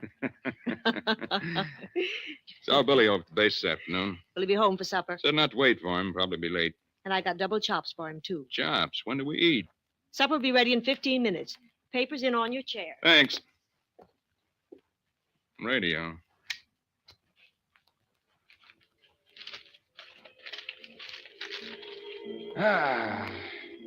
Al O'Brien was over raking up the front yard this afternoon. Oh, you shouldn't have let him do it, honey. I tried to stop him. Well? You know how he feels about you. That's silly. Long time ago. He can't help it. Didn't save young Al anyway. Doesn't make any difference to him. He says if anyone could have saved it was you. Just doing my job. Doing your job. You know you should have gotten a Navy Cross for the S4. Cross wouldn't have made up for 40 men lost. Of course not, but you risked your life. Now, Martha. You did, and you should have. It's not important now. No, guess it isn't. No? You'll get another chance, George. Maybe. And when you do, I know you'll... We interrupt this program to bring Well, you I a just special want- announcement. The Navy Department has just announced that the tender Pauling has rammed and sunk the submarine Sarpent 5 miles east of Portsmouth, New George, Hampshire. that's Billy. Be quiet. Sarpent is believed to have had a crew of 56 naval officers and men and 2 civilian technicians on board at the time of the collision. Gotta call the Further base. details will be brought to you as Now, soon don't as they get are excited. available. We return you now to the program to which we Listen, listen. Martha, it may not be as serious as you think. Billy. All those men have been trained with the Monson long. They can get out with an even break. Yes. Now, that's better. Now, wait till I call the base.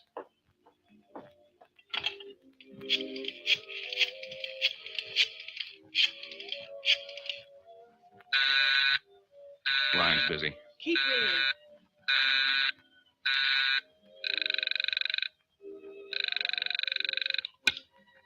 Portsmouth Navy base. Get me Captain Steele. I'm sorry, sir. I have orders not to accept calls for the captain. This is Commander McCready speaking.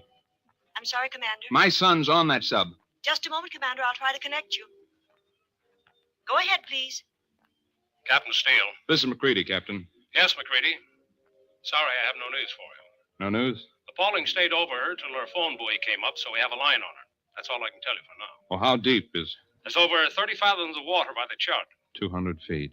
It's deep. We've alerted the entire eastern seaboard. Salvage crews are being rushed as fast as possible. Captain, can I... Sorry, McCready. I've got your medical report on my desk right in front of me. I couldn't take a chance. Besides, the Falcon shoved off 15 minutes ago. But the Falcon's short-handed with Sauer on leave and me. We've done all we can for tonight. We should have help by morning. But, Captain... I know how you feel, but rest assured we're doing everything possible. Yeah. Thanks, Captain. What did he say? Everything's going to be all right, Martha. All we got to do is wait.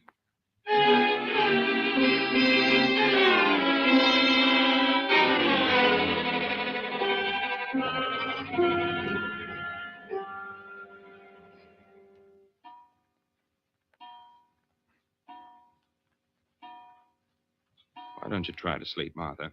I'm all right. You know, just wear yourself out. Every time I close my eyes. Now, that's no way to think. You got to hope for the best. It's getting light. Just lie down here on the couch. I'll cover you with a blanket. That's better. House is cold. Yeah, I'll put another log on. Have some heat in a minute. Can't understand why they let the Falcon go out without you. Well, I told you, I didn't have time. They wanted to get that telephone boy on board before the line snapped. Probably send me out at dawn. Then why don't they call? You should be getting ready. They will. What time is it? Almost 5. Clock's fast. Time for the news. Yeah, I'll turn it on. O'clock and time for the hourly news summary of the news.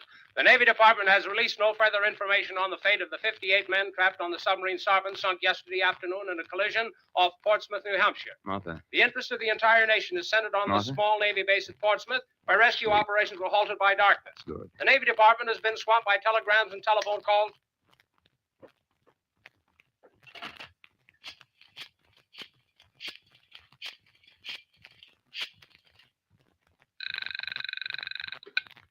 Portsmouth Navy base. This is Commander McCready. Yes, Commander. Is Captain Steele on duty? He's been here all night, sir. Can I speak to him? I'll try to connect you. Thanks. Go ahead, please. Yes, McCready? Sorry to bother you, Captain. That's all right. I understand. Any news? We know that there were 33 men alive in the control compartment amidship. What about the men up forward? Don't know. The sea was heavy and the telephone line snapped right after the Falcon got the buoy aboard. We've been trying to reach them by radio, but so far we haven't made contact.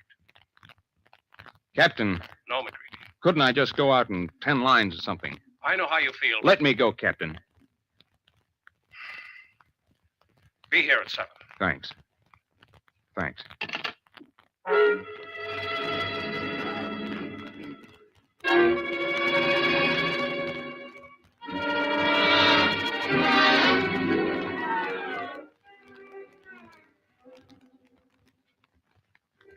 By 9 o'clock, we were circling the Falcon, waiting for a lull in the gale so we could board her. At last, the wind let up enough for us to try a landing. Coast Guardsman brought her in close as he dared, and we jumped aboard. By noon, the gale was blowing out to sea, and around 2, Commander Norton, skipper of the Falcon, was getting ready to put a diver over the side. Who's going down, Norton? Collins, Captain. Collins? Best we got, George. Well, he's never made a deep dive. Sauer's being flown back from leave, but he won't get in till tomorrow. We got to get an airline down there. That'll keep the men alive till we get help. Where's Collins? Aft by the stage. They're dressing him now. Mind if I talk to him? Wish you would. Thanks.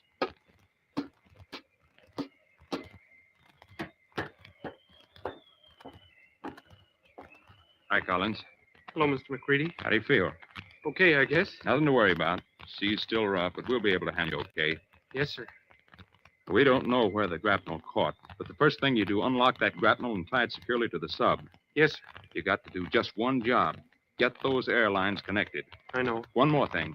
This isn't much difference from a 100-foot dive. Now, you just got a little more compensating to do. Keep increasing your air pressure as you go down, or the water will squeeze you to death. But don't get too much pressure, or you'll blow yourself topside like a balloon. I understand. Okay, kid. Good luck. Mr. McCready? Yeah? Will you do me a favor? Sure, kid. Tend my phone for me. Glad to. Watch your head. Here comes your lid. Phone check. Phone check. Intake. Check. Exhaust. Check. On your feet, kid. I'll help you on the stage.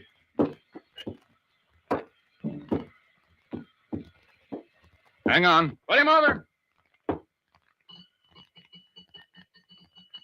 Up, up. Steady. Now starboard. More. Steady. Hand me that phone, sailor. Can you hear me, Collins? Yes, sir. Reach out and grab that descending line. Right. Good. Let him down easy. Easy, I said. How's it feel, kid? Cold. As soon as you get down 100 feet, we'll stop the stage. Right. What's your 10 take? Yes, sir. That's about 75. Steady, winch. Steady. That's it. Okay, Collins, off the stage. Water's hugging me. Take on a little more air. Not too much. Want to feel that suit against you, but no pressure. Better? Yes, sir. Now slide down the descending line. Right. Keep your free hand on the intake valve. Right. Keep feeding, little at a time. Nice and easy. Want to do a good job, kid. Steele and Norton are right behind me watching. They want to swap? Little at a time. Easy, easy.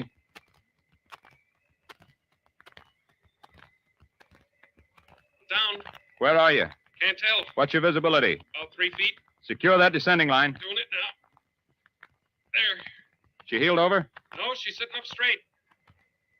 I seem to be after the conning tower. Work your way forward. Slow, though. Watch your footing. Don't worry, we got your lines up taut.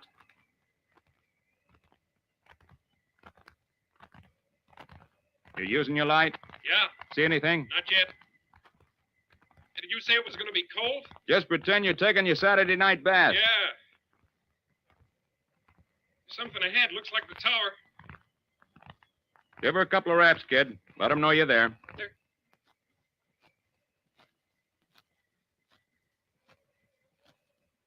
Collins, No answer. try again.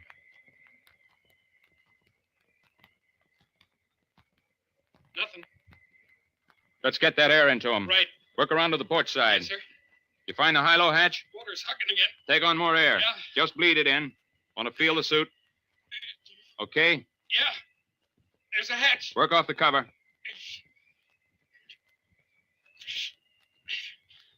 How you doing? It's coming. There. Okay, sir. Now couple your lines. Intake to the high, exhaust to the low.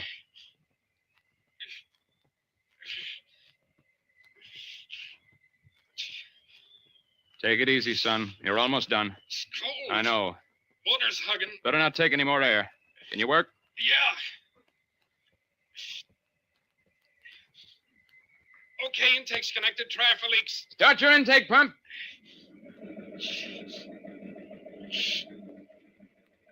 Any leaks? Nope. Get your other line coupled. Water's pressing. Work fast, kid. Yeah. Okay, exhaust connector. Check for leaks. Start your exhaust pump.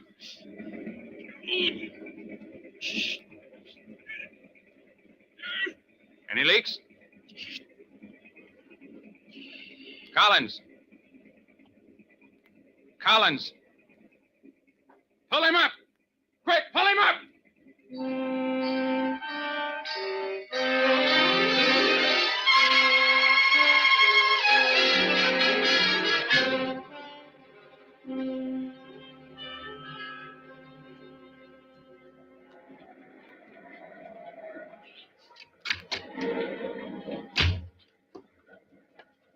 Moorings holding, Norton?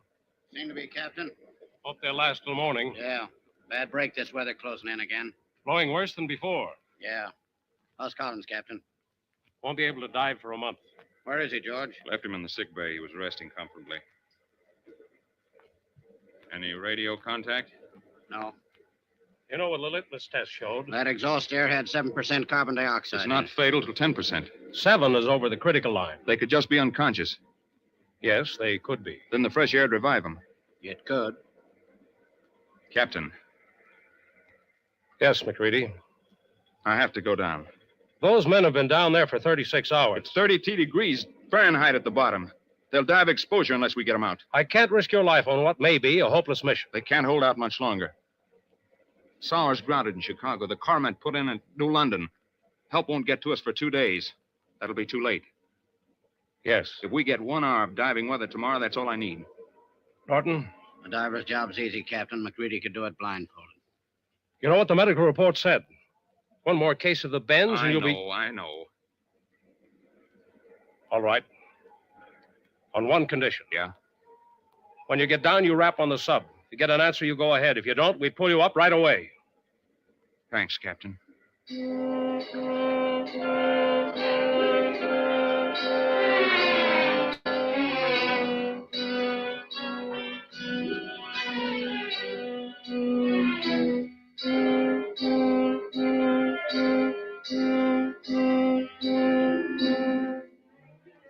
gale blew itself out during the night. By 10 o'clock, the sea had smoothed down enough for me to go over the side. The job was easy. Attached to my diving suit was a hauling down wire.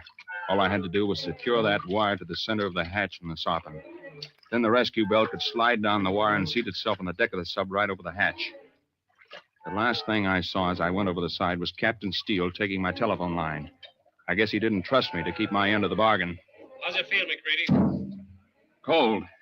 We let you down easy stages. Okay. No point in rushing now. Yeah. I'll let you know the 25-foot levels. Okay.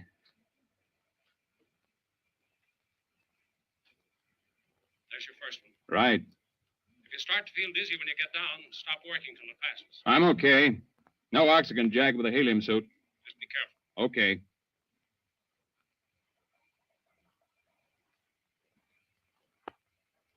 There's your 50 feet. Right. Start taking on oxygen. Right. Not too much. I know.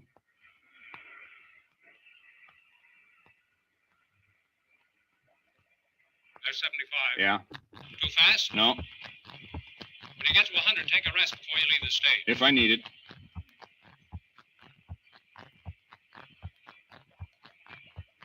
There's your 100. Okay. Take it easy. I'm going on down. All right.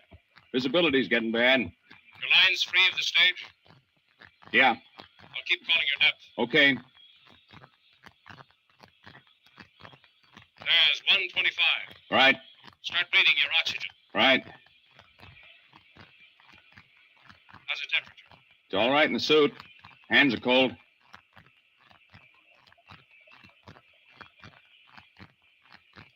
There's 150. Okay. What's your visibility? About 15 feet. Be less at the bottom. Yeah, Watch your oxygen. I am. There's 175. Slow her up. Right. Head Collins out at 190. Right.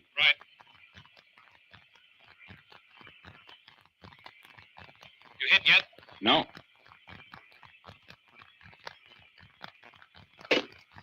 Bottom. Take a rest, McReady. I'm okay. What's visibility? About 10 feet. Could be worse. Yeah. How's your oxygen? Okay. Keep my lines taut and moving forward. Right.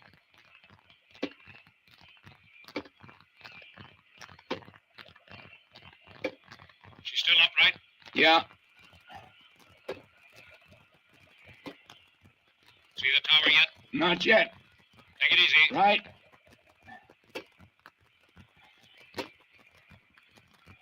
There's the tower. Good. Another 10 feet. Take your time.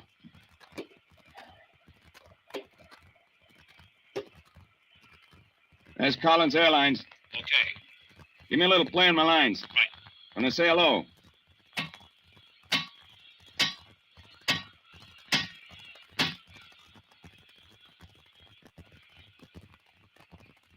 Any answer? Not yet. Try it again. Right.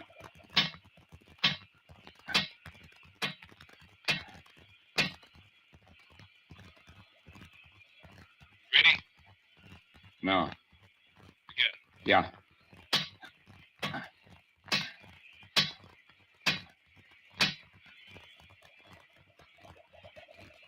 They answer. Not yet. Gonna bring you up, Mac. Captain. We agreed. But, They'd have answered by now. Captain. They could have... they're answering. Talk to him, Mac. Yeah. Oh, many alive.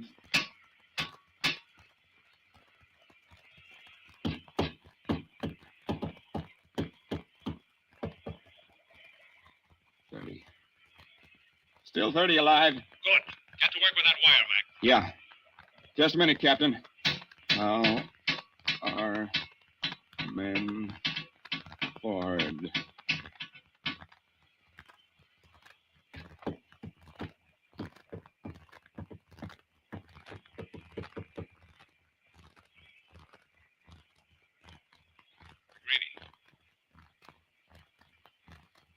McGreedy. What'd they say?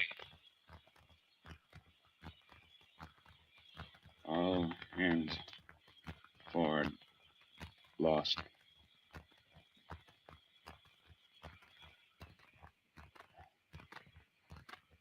Give me more slack, Captain. You want a cup of... Give me more slack. Right.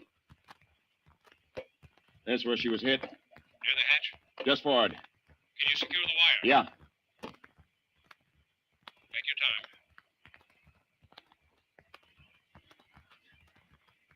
You okay, Mac? Suit's leaking. Must have snagged on the wreck. Bad? No, give me more air.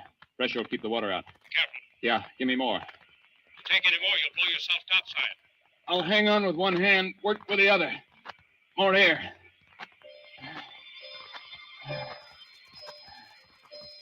Still leaking? Give me more. Bring you up, Mac. Almost finished. More air. Got it, Mac?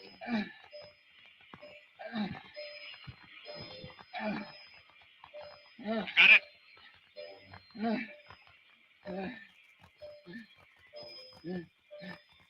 Yeah. Yeah. McGreedy, your lines are slack. Mac, you're blowing up.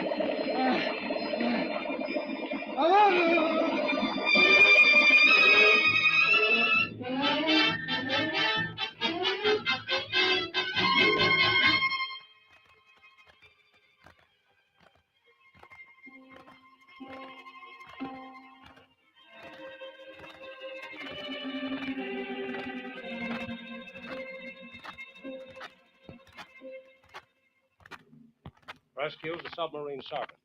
Commander McGreedy descended to the sunken craft against the instructions of the medical officer and at great personal risk. Knowing that his son was lost on the Sarpent, he continued his rescue efforts. Ripping his diving suit on the damaged craft, he clung with one hand to the wreck while completing his mission. By his initiative and resourcefulness throughout this hazardous assignment, which resulted in the rescue of 30 survivors, Commander McGreedy upheld the highest traditions of the United States Naval Service. For the President, Secretary of the Navy. Congratulations, Commander. Thank you, Captain. We're proud of you, George. Yeah. Is that all there is to it? That's all. Yeah. Well, thanks, Captain. Thank you, Mac.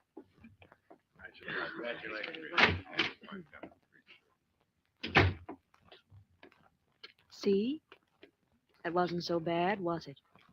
No? No.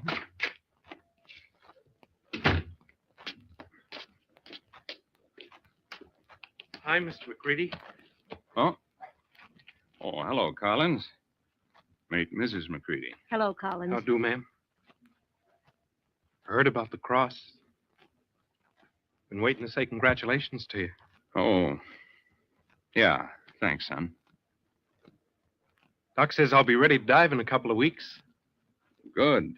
Better hurry up. Got a lot to teach you. What's the rush? You got all the time in the world. Yeah. Of course, all the time in the world. Well, come on, Martha. It's getting late.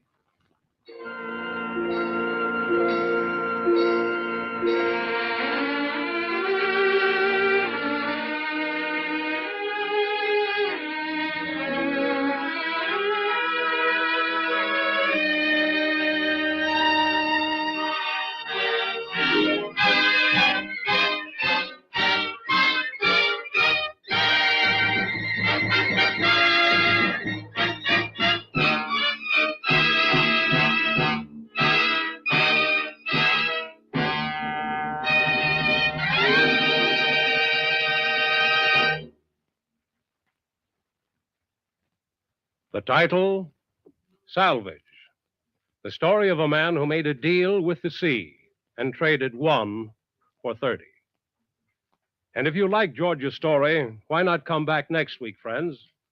I'll have 4 people who had an unusual adventure on the steps of a cathedral in the big city with a man who left before he came. I like to call it Witness. So until next week, this is John Steele saying, a life of adventure is yours for the asking, wherever you find it. Only don't look for it. It may find you. Well, so long and good hunting.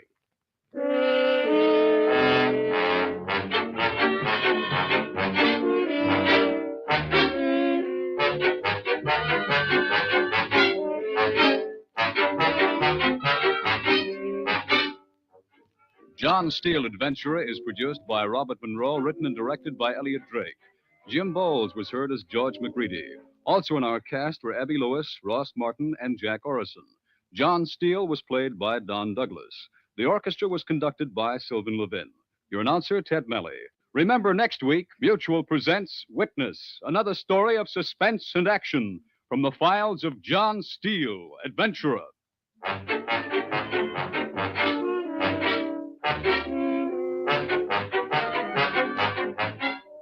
This is the Mutual Broadcasting System.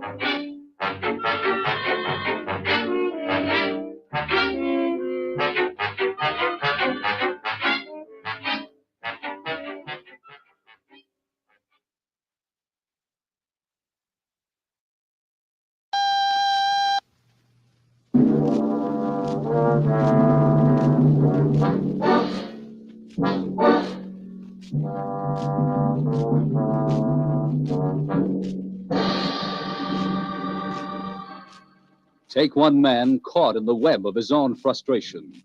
Add a woman and the promise of escape. That's our story, Joey's Girl, taken from the files of John Steele, Adventurer.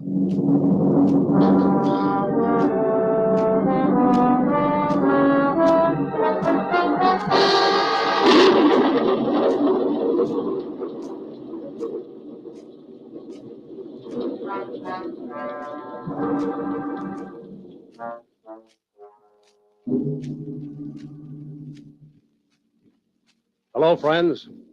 This is John Steele. We're back this week to bring you another story of adventure and living. Usually, our stories are about friends of mine that I know real well.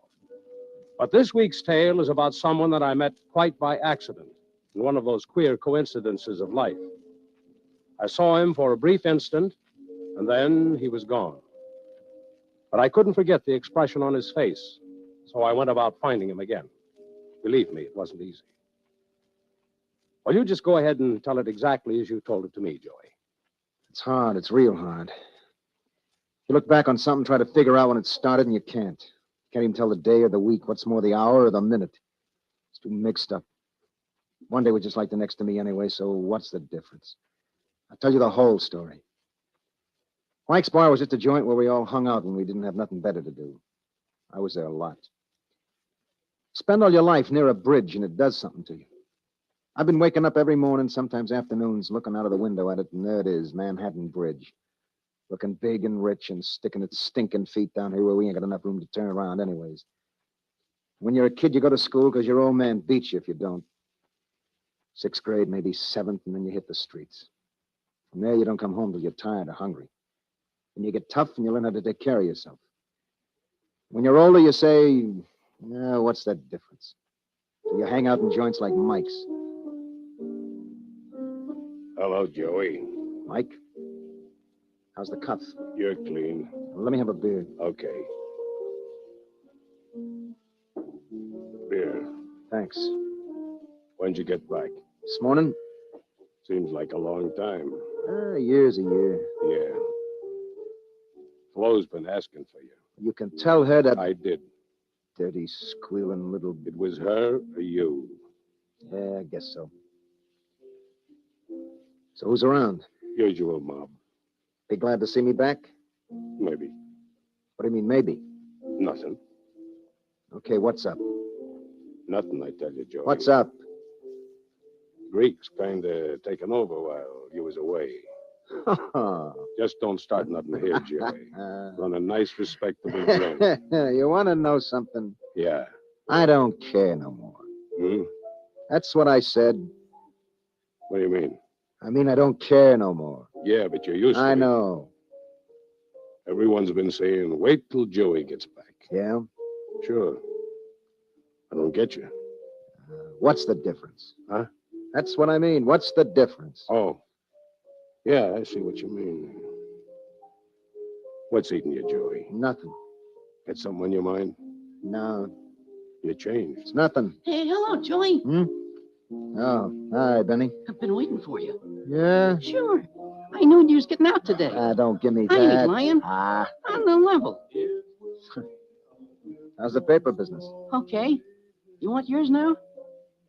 I ain't got the nickel, kid. Oh, I'll trust you. Yeah. Give me the... Mirror. See, I ain't forgot. Yeah. Thanks, kid. Glad to see you, Joey. Nice kid. Little thief. So? Okay. That joint looks the same. Hasn't changed much. Dirtier. What's the idea of making a crack like that? Shut up, Mike. Huh? Who's that? Who? A doll. Where? Over by the piano with Deacon. Oh. She's a new one around here. Nice. Name's, Lily something. Yeah? Thought you was off, dames. Dames like Flo. They're all alike. I'll see you later, Mike. I don't get you, Joey. You changed. You took the sun away when you took your smile. Nice song. Shut up.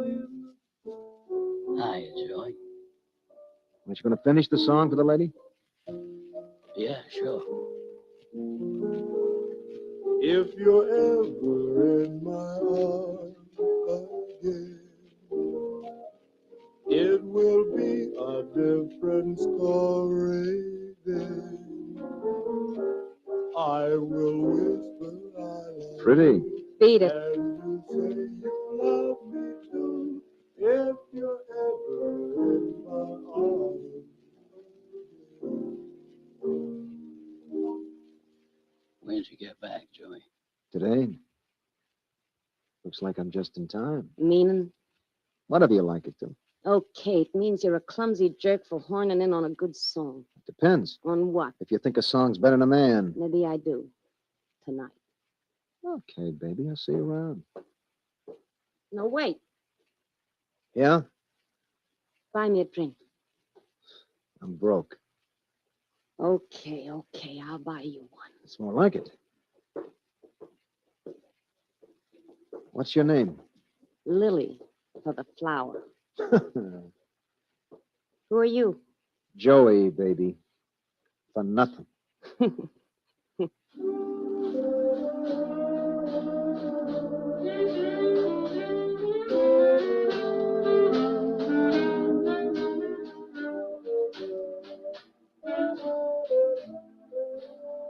Just another dame. Maybe a little cleaner than the others and better dressed, but just like all the rest. Next day, my head was busting from the lousy whiskey, so I beat it over to Tony's and killed the day shooting pool. No point in looking for work. I'm going no place, in no hurry to get there. Funny how the smell of her stayed in my nose. I thought maybe I was going soft or something, so I drank myself crazy for the next couple of days, hanging out with the boys and just knocking around. It's just because I'd been away for a year, I kept telling myself, go away. And all the time, that crummy song was running around in my head, and I could hear her laughing. I stayed away from Mike's because I knew she'd be there. She was that kind of dame, always coming back for more. One night, about a week later, I was out walking, trying to keep cool. It was one of them hot, sticky nights when even your hands sweat. I was passing Mike's, and the door was open. I could hear Deacon playing inside, kind of slow and tired. I don't know why. I went in. Hello, Joey. Mike? Rick? Give me a beer. Right. Thanks. Where you been? Round? Why? Nothing. Why? Didn't see you for a couple of days. At all? What else? Sure? Sure. I thought maybe... Yeah? Nothing. Greek was in a couple of nights ago. Yeah? He knows you're back. He does, huh? Yeah. Says he's looking for you. So? Just don't start nothing. Can it? I told you about me. That Greek doesn't mean it. I worry too much, Mike. Yeah, but Greek's tough. So what? He might. What if he does? Huh? What's the difference? Who else been in? Nobody. Hmm. You're looking for somebody? No, I guess not. What's on your mind, Joey? Nothing. I thought. The blonde? What blonde? Lily. No, she hasn't been here since the night you came back. It hasn't, huh? No. That's funny. Used to be in here all the time. Yeah? I don't get it. No. I'm going over and talk to Deacon. I don't get it. Women are funny animals.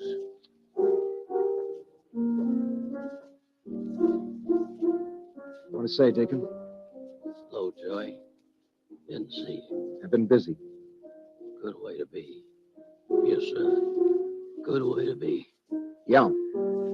Man can forget his troubles as long as he's busy. Yeah. I knew who a man was. Remember the blonde, Deacon? Everyone knows Lily. Remember the song you were playing? I mean, if you're ever in my arms again. Yeah, that's the one. Play it. Oh, sure.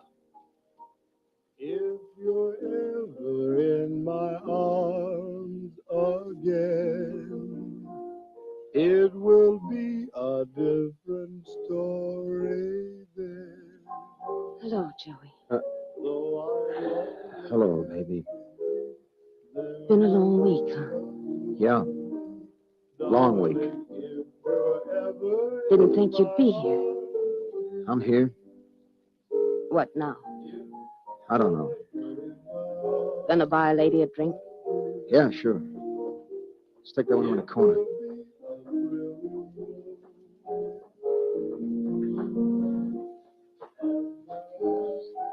You broke?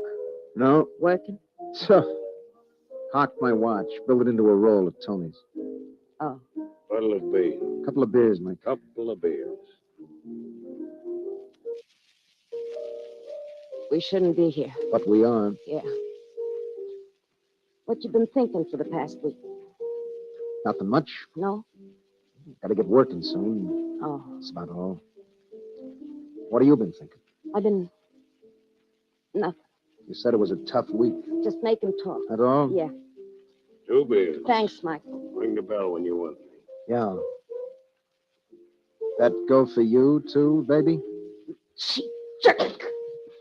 That's no way to waste beer, baby. If I feel like throwing it out. Cool off, baby. It's a hot night. I knew it was no good for each other. Who's good for anybody? I never should have come in I here. didn't ask you to. Okay, You white hate guy. screaming women. You don't They're have all to alike. listen, because No I'm take and leaving. no give. So long, sir. Jerk is right, baby, for even thinking about you.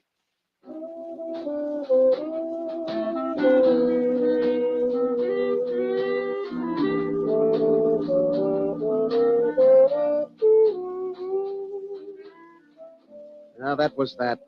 All alike. This is one dame I'm going to forget.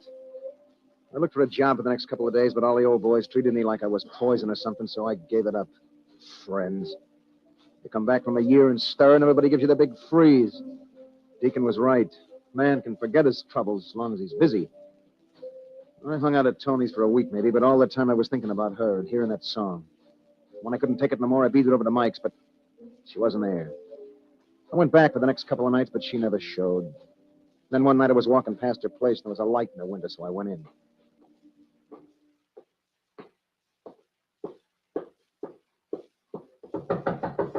Lily, open up. Come on, I know you're in there. Open up, baby. Come on, baby, I want to talk to you. Beat it, will you? Open the door, Lily. Leave me alone. I tried. Open the door. No. I want to talk to you, that's all. Get out of here. What's the matter, baby? I don't want to see you, don't want to talk to you. Now beat it and leave me You alone. won't open it, I'll break it down. Leave me be. Shut up. Search you want to call the cops. Open this door. Shut up. Break it to splinters. Shut up. Open it. Just shut up. What do you want? Take the chain off. It stays. I said take the chain off. I said it stays. Look, I don't want to hurt you. Just talk to you, that's all. Go ahead, talk. Not this way. Let me in, baby. Keep your hand out of the door. Come on. Let go of me. Take the chain off. You're hurting me. Get the chain. I You're going to open up? I'll slam the door on you. Oh! Let go, man. Okay. Oh, you little... You're cut. It's nothing. You're cut, Joey. I'm sorry. I said it was nothing. Wait a minute. I'll let you in. Come in the kitchen. Get some water on. There, put your arm under the faucet. That's just a scratch. Under the faucet. Okay. Leave it there. I'll get something to wrap around. Women. What? Nothing. Can't find nothing. It's okay. You got a handkerchief? No. This one. Clean. I washed it this morning. Quit fussing. Dried on the towel. Lily. Come on, dry it. Baby. Stop talking. Ain't you got any sense? What do you mean? They're no good. Why not? I don't know. There's just them that gets along and them that don't. Yeah, come here. Get away from me. Don't get along, huh? You get me all wet. No good, huh? Get away. Use your head, Joe. I'm using it. Don't be a wise guy. Listen, baby. Joey's never been goofy before. I'm getting out of here. Where you going? I don't know. I gotta think. Where you going? I don't know. You got a date? No, yeah, I got a date. What do you mean you got a date? I mean, I'm getting No, out. you're not. You're Joey's girl. Not going anyplace. Joey, please. Say it. Please. Say it. Okay, I'm Joey's girl.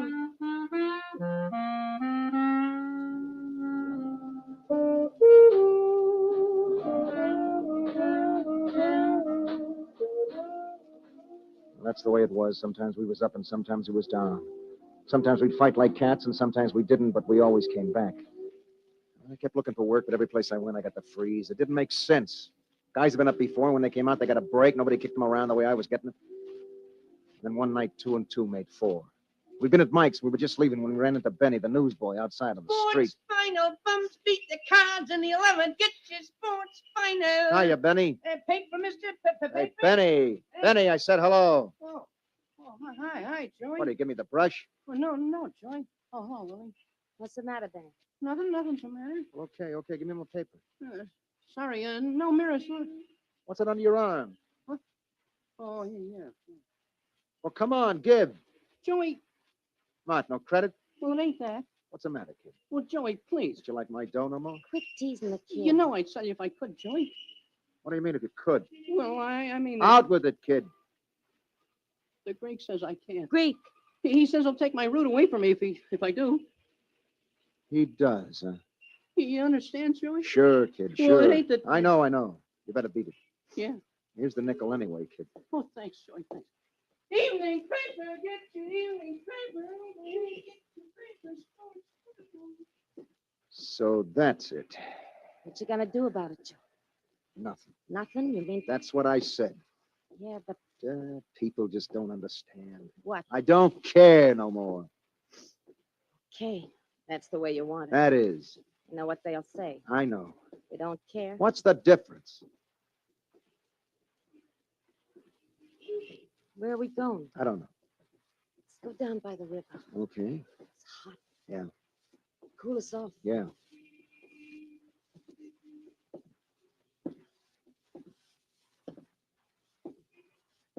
What you thinking about? Nothing.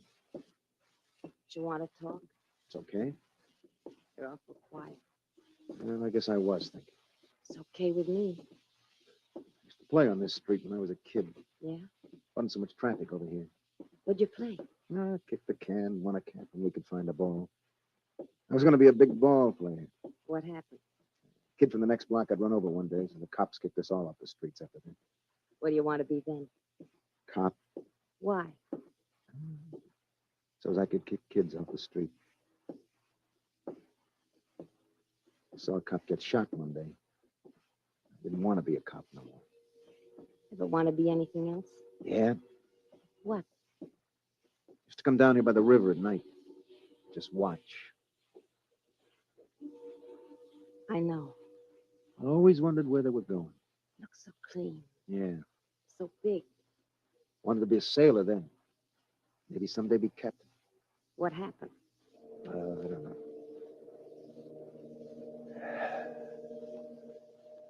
I used to think a lot when I was a kid. About what? Trying to figure it all out. Looking for answers. To think I'd get away from it someday. Yeah. Never did. No. What is it all about, Lily? I don't know. Why have some people got it and we ain't? I don't know. This ain't fair. No. We gotta get our crack. Yeah. Somebody's all the time shoving. I know. And I don't want to fight back no more. It's all right. I'm tired. It's all right. Beating my head against a wall. Joey. For what? Nobody's It's asking no you to... good. The whole setup stinks. What are you saying? The guy's got to move alone. Oh. And you're part of it, baby. What if I am? Now go on back. Joey. Go on. Go on back and leave me alone. Joey. Don't look like that. Now get out. Get out. Okay, Joey. I'm going.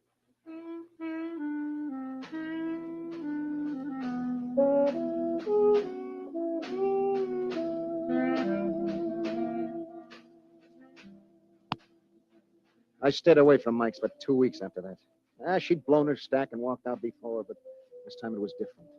This time she did it the quiet way. I knew it was over. Heard about a couple of jobs over in the river. It sounded good, but when I went over, they didn't want no ex-cons, and that was that. Went over to Mike's one night a couple of weeks later, but it wasn't the same. But there was nothing else to do, so I kept hanging around and hanging around. I don't know why. Hello, Joey. Mike. Well? Well, what? I'm broke. Oh, How about a beer? no, Joey. What do you mean, no? I'm sorry. No credit? I trust you. Well? Here's 10, Joey. Pay me back when you can. Don't want no dough. Take it. Want a beer? I can't. Oh. You know how it is, Joey. Yeah. I got a wife and kids. Yeah, What can a guy do? All I want is a lousy beer. I'll pay you for the glass. It's okay. So when did he move in here?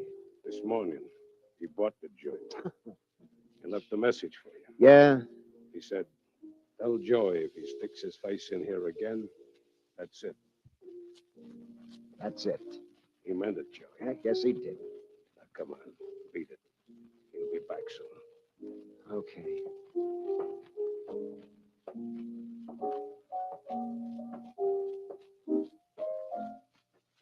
Oh, Deacon. Hello, Joey. I came over to say so long. You leaving town? I don't know. Might be a good idea. Yes, sir. Start off new with a new town. Yeah, maybe. Well, I knew a man once. She been in, Deacon? Joey. Well, I guess that's that. Everything happens for the best. Yeah. Play it. Joey, Play it. I'm sorry. Okay. Play it for the guy. Okay, Lily. Just say it was for you, not for him. Yeah, sure. If you're ever in my arms again, it will be a different story. Let's sit in the corner. Okay. Though I'm lonely and can be, there will be darling, if you're ever. Didn't think I'd be seeing you. Guess it's that way with us. Yeah. Guess it is. Mike told me about the Greek. Did, huh? Better leave town for a while. Yeah. It'll blow over. Guess so. Don't you care? No. I'm coming with you. No, you're not. Why? It's no good. It's no good this way. No. Well, then, Quit shoving. what's the matter with you, Joe? I don't know. What do you want? Will you leave me be? I'm doing Why the do you best. keep cornering me? It's only because I want to Shoving. Everybody is shoving. When are you gonna be a man? Shut up, will you? Shut up! Lily, Why? I didn't mean to hit you. Honest, baby. Who do you? I don't know what got in. Scratch your teeth. Stop it now. Scratch your. Stop it. Stop it. That's better than sit down. Sure. I don't know what's the matter with me. I'll say you I'm all mixed up. How do you want it on a Oh, platter? shut up. Gonna wait. Shut up. Wait. Shut up. Look, all my life I've been shoved around. What do you think it's been for me? I never got what I wanted. Never. Think I've had a picnic? But I always shoved back. I did the best I could. Now all of a sudden it doesn't make sense no more. I'm tired of beating my brains out. What brains? Where does it get you? What it's all about? Why don't they leave me alone? Listen, Jerk. I'm gonna tell you this once and no more. Who do you think you are? You should have it easy. Nobody wants it easy, just so as it makes some sense. Shoving, that's what it's all about. Somebody shoves you and you shove them back, and that's it. Only thing is, it's nothing alone. Joey, will you get out of here? Yeah, sure, I'll get out. That's what makes it sense. Greek will be back soon. Okay, I said I'd go. Think it over, Jerk, because I'm leaving. Don't want you to make a mess of my joint. Shut up, will you? All of you, shut up! And when you make up your mind, don't bother to call. Lily! Gotta get back to the bar. Now get out of here, Joey. All the time, shoving. Why don't they let me be? Joey, it's Lily. She's hit by a car. She hurt bad? I don't know. All right, let me through. Get out of the way, punk! Lily, baby. You, Joe. Yeah, baby, it's me. Now, just take it easy. Everything's gonna be all right. Just take it easy. Yeah, I know. Didn't see him. Yeah. Didn't see him. Shh, baby, shh. It was, look, I know. Where's it hurt? my chest. We'll get a doctor, get a cop. Somebody do something. Cops are coming, Joey. Take it easy, baby. It's gonna be okay. Come on, folks, stand back. Stand back. Give him room. Come on, get back.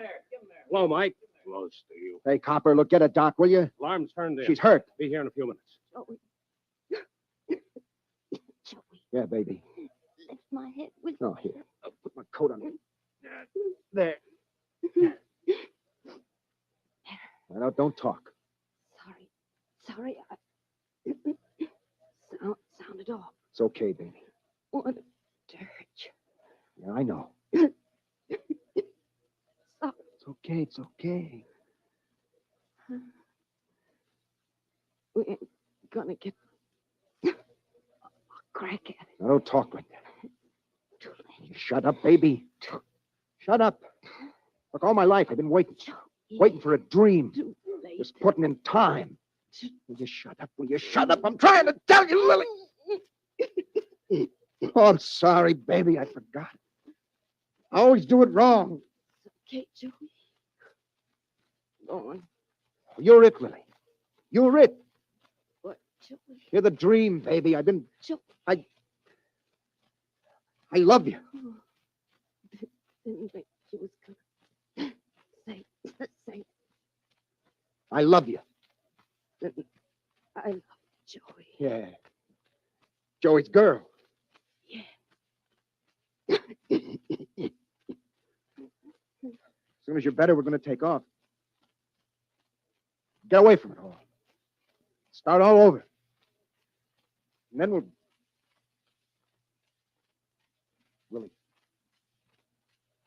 Lily. Let me see, son. It's too late. Lily, did you hear what he said? Come on, son. You hear what he said? Well, tell him. Tell him it ain't. Nothing you can do now. Nothing. Let him through, please. Come on, stand back, folks. Here, let him through.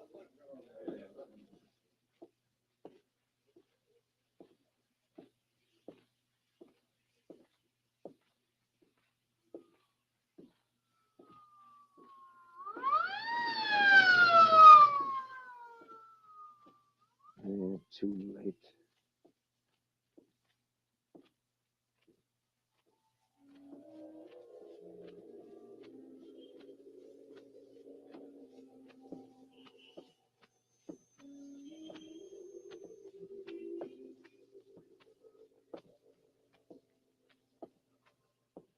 Hiya, big boy. Leave me alone. Oh, don't be that way. Leave it. Somebody give you a hard time. Blow. Be nice. Come on, buy me a beer. Okay. Why not? That's better. Let's go to Louis' Cafe, huh? No. Okay, where? Mike's. That dump? What's the difference?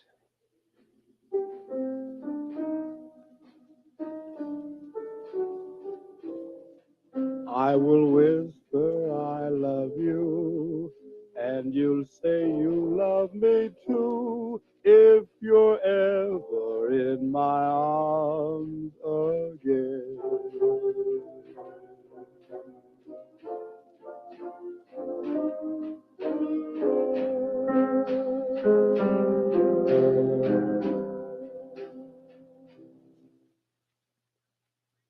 The title, Joey's Girl. A story of a man who learned the tragedy of indecision. And if you like Joey's story, why not come back next week, friends? I'll have a fellow who was held to the darkest jungles of Indochina by a strange and compelling bond. I like to call it obsession. So until next week, this is John Steele saying a life of adventure is yours for the asking, wherever you find it. Only don't look for it. It may find you. Well, goodbye and good hunting.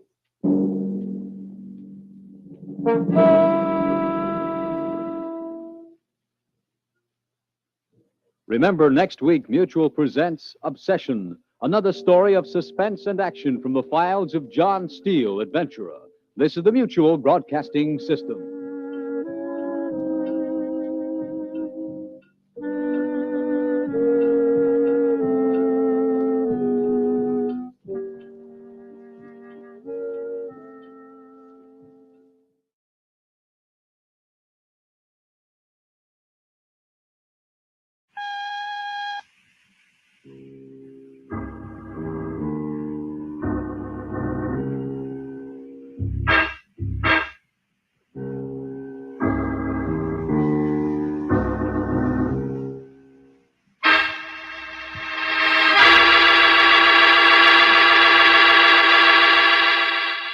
Take one man with a driving compulsion.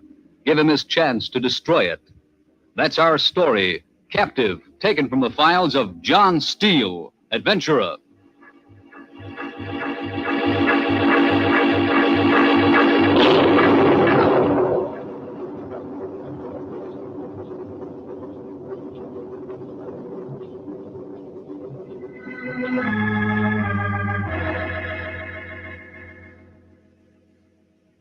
Hello, friends. This is John Steele. This week's story is laid in the steaming heat of the Tiger Country. You know, it's always been my practice to try to space my guests from week to week so that their adventures are different, geographically and in situation. That's why I was pleased to run into Jim Madden this week. I first met Jim when he was on an expedition in the jungle near Saigon in Indochina. I thought I knew him pretty well during those first 3 years down there, but when he tells his story, you'll see as I did, how much a man hides of his real feelings. Folks, this is Jim. It's funny how a man will hang on to something year after year, even when he knows it doesn't make sense. It had been like that with me ever since we'd finished that last expedition. The others didn't lose any time packing for the States, and we were all up to here with sweaty jungles and mosquitoes and malaria. I hated it as much as they did, but I didn't go back with them. I couldn't. Not yet. I got a little native hut on the edge of Saigon, a few days' ride from the bush, near enough to push into it every chance I could for 3 years. I got to know it like the lines in my hand. Hunting parties coming through seemed to like the idea of an English-speaking guide. There weren't many of them, but it kept me going. I had to take a lot of ribbing from the local barflies. It didn't stop me, though. Hey, your beard's getting flat, Jim. Huh? What's the matter, Jim? You got a safari coming up? Must be. Always gets that dreamy look. Yeah, when it does look kind of stupid, don't he? Eh? Sure. Ain't you heard? Jim's in love. Oh, shut up. Hey, Jim, that ain't no way to talk.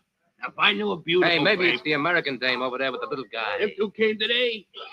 Nah, Jim don't bother with no female but one. Lay off, will you? Being in love ain't good for a jungle guide, you know. Sure, get sore. In the head. Hey, say, Jim, you seen the new native gal over Herb's joint? Why, you know Jim ain't interested in waitresses, pal. I am, boy. Real warm-skinned and slanty-eyed. Pretty in one eye. What do you want Jim to meet her? He never introduced Why her don't to you his... go get her, Jim? The native girl? I told you. No. One eye. Sure be nice to have around the house, Jim. Jim bring one eye home? Yeah. Why, man, Jim's a real lover boy. He just stands around and worships. He don't do nothing. Fade, you guys. What's the matter, Jim? You lose your nerve? Yeah, that's what it is. Yeah, I tell you, she's got him where she wants him, all right. Well, I'll get her, wise guys. As soon as I have the dough for another trip. You know, Joe, seems to me I heard that before. Yeah, about 3 years ago now, wouldn't you say, Bill? Yeah. When did it? Giving you a hard time, Jim? Oh, hi, John. No, I'm used to it. Jim's playing puss in the corner, Mr. Steele. Say, Jim, remember Dick Manning, don't you? Sure. I'd like to see old Dead-Eye Dick. Then start packing. What? Got a letter from him this morning. Asked me to look you up. Yeah? What for? Remember Dick left here to take over his dad's geology labs? Good break, too. Yeah. Dick's done well with it, too. He'd just been given an endowment by the government for a whole new branch lab in New York. Oh, swell. Tell him I said congratulations. Dick wants you to run it.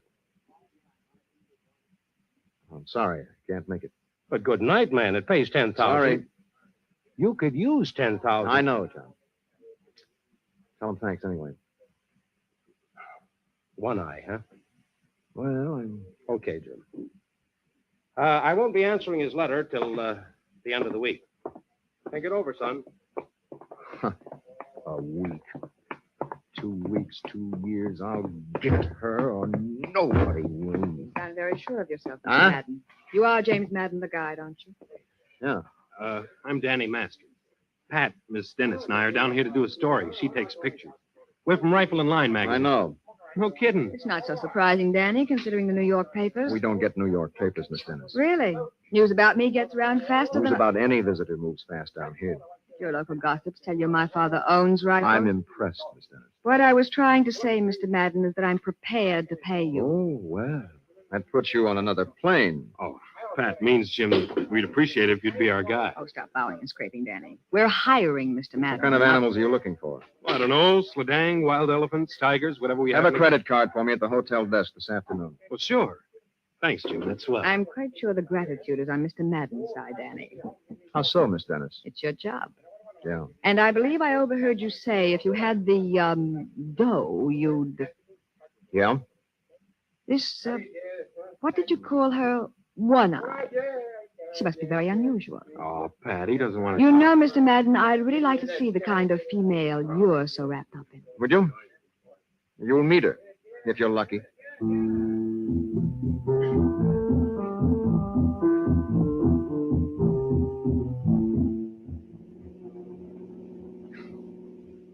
Hey, Jim, how far do we go by car? About 200 miles. We'll make camp at the edge of the tall cane where the road ends. Road? Might have selected something more comfortable than pickup truck. Roads like this, you'd ruin a good car. Look at the poor natives piled in the other one. Must be hot as Oh, don't be blazes. absurd, Danny. After all, they're just natives. They're good men. That it up ahead, Jim? Yeah. Gee, never thought I'd see the jungle I again. don't see anything so wonderful. Just woods and tall caves. And tigers. Yeah. What are we stopping? Shut up. Mr. Madden, I I haven't... said shut up. Danny, take over, will you? What on earth? Just follow the natives. They'll know where to pitch camp. What's up, Jim? Nothing. I'll meet you later. You're taking a rifle. I'm coming with you. Sit still. All right, Danny, get going. Right. They hadn't heard it, but they hadn't been listening for it like I had. I'd have known a tigress call anywhere. Maybe it wasn't One Eye, but I had to find out. And I had to be alone, because if it was One Eye, I was going to get her. Not Danny, not Pat Dennis. Shadows between the trees were black patches now. I'd picked up her pug marks for a while, but it was getting too dark to see anything. She might be crouching in the thickets waiting for me to pass. I noticed the air was suddenly very still. The monkeys and peacocks were quiet. I knew she was close by now, somewhere in the shadows. And then I saw her. She was lying in a small clearing by a high rock, not in a crouched position. She was asleep. I crawled forward and watched her from behind a tree. The zigzag of the scar over her blind eye looked deeper than I'd remembered in the dim light. I raised the Springfield carefully and took a sight on her forehead. My eye wandered down over her heavy body. Her stomach was heaving in big, regular breaths.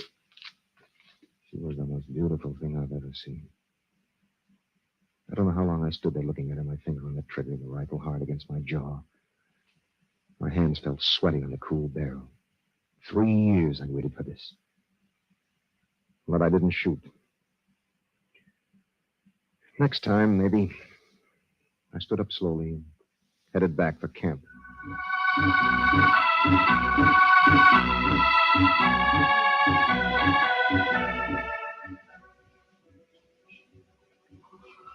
You didn't eat your dinner, Mr. Madden. I'm not hungry. Is that what it's like? What? Being in love. I don't get it. Yesterday, your friends in the bar. Oh. No, Miss Dennis, that's not it. They said other interesting things about you, I noticed. Oh, you notice a lot. Just in order to put 2 and 2 together.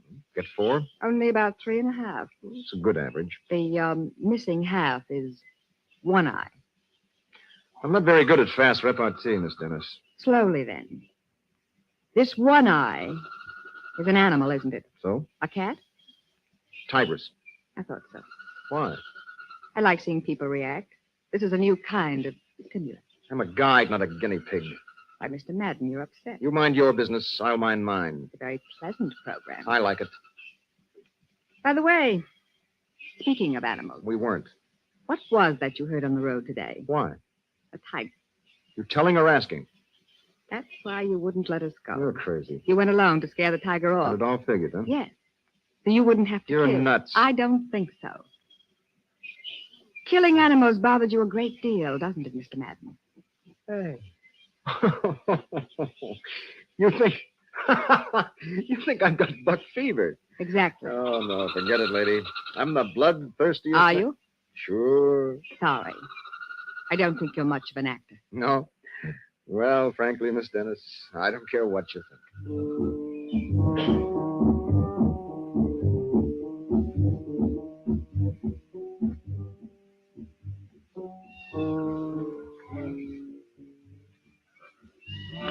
Good morning, Mr. Madden. Mm-hmm. Hi, everybody. Well, they to start, huh? You can stand the heat. It's hot, all right. Now, look, why don't you two hang around camp today? Get used to this. Not me, Bub. I'm going hunting. You're frowning, Mr. Madden. Rather I laughed out loud. Hey, will you quit, you two? Gee, you think you were married the way Though you... I'm sure Mr. Madden knows what I'm thinking. Sorry, afraid not. Danny, did you know there's a tiger near here? No kidding. Mr. Madden heard it on the road yesterday. A tiger? Well, why didn't you say something, boy? Well, there wasn't time to tell you what to do. Well, and let's get it now. It should still be around. That depends. How come? It might have been scared off. Isn't that true, Mr. Madden? No. Wait to tell us by the buffalo bait we spread around this morning. Now, Miss Dennis can set up her cameras near that. No.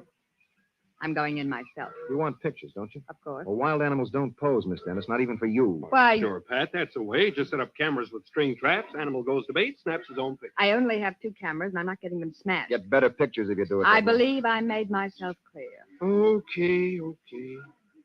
And I'm going to get me a tiger rug. Now, this section of the jungle is pretty dense. You need flash bulbs. String system would really Are be... you trying to tell me? I'm trying to tell you wild animals are easily frightened. They can jump at But you. you'll just... be there to protect me. Won't you, Mr. Madden? Me too, Pat. I want to crack at those babies. You're here to write stories. Well, sure, but... You're carrying the only gunman, Mr. Madden? Oh, no. Are you? Why should I? That seems to fit, is all. Things aren't always the way you think in the jungle. I'm seldom wrong, Mr. Madden. Well, you're wrong this time, honey, because I'm shooting I'll me see a if pat- Etienne has a report. Get your stuff together.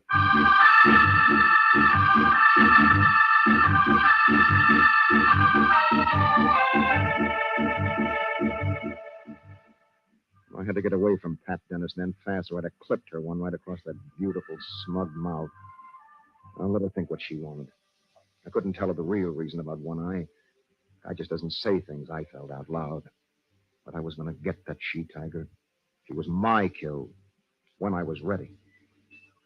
We had a late start. Steam was rising up out of the ground, hot and sticky. We haven't gone near one of those carcasses. Natives will let us know if they've been fed on. What are we looking for, Jim? Can't tell what we'll find. What is it? Quiet. What's the matter? Pipe down. I don't hear anything. Wait a minute. I'm coming too. Get back there. Not me, boy. I Get want back, I told you. I'll let you know. Mr. Madden, Danny and I are You're both... both going to wait right here till I Oh, come. no, we're not. Okay. But keep it quiet. Tiger, Jim? Yeah. Pug marks stop at those rocks up there. Come on, let's get Oh, this. wait here a minute. Hey, you're not going to start Oh, that be again. quiet, Danny. I'll see if I can spot it now. Keep down back here. Whistle when you're ready. Sure, whistle. Twice I'll whistle. Should be in here. Ah, there you are. tail's showing, baby. Well, if I could just see the rest of her around this rock. No, I can't see. Jim, what are you doing? Down here. I can see him. Get out of here. The rock my way here. Let me take him. Danny, no. Don't worry. It's an easy shot. No, no.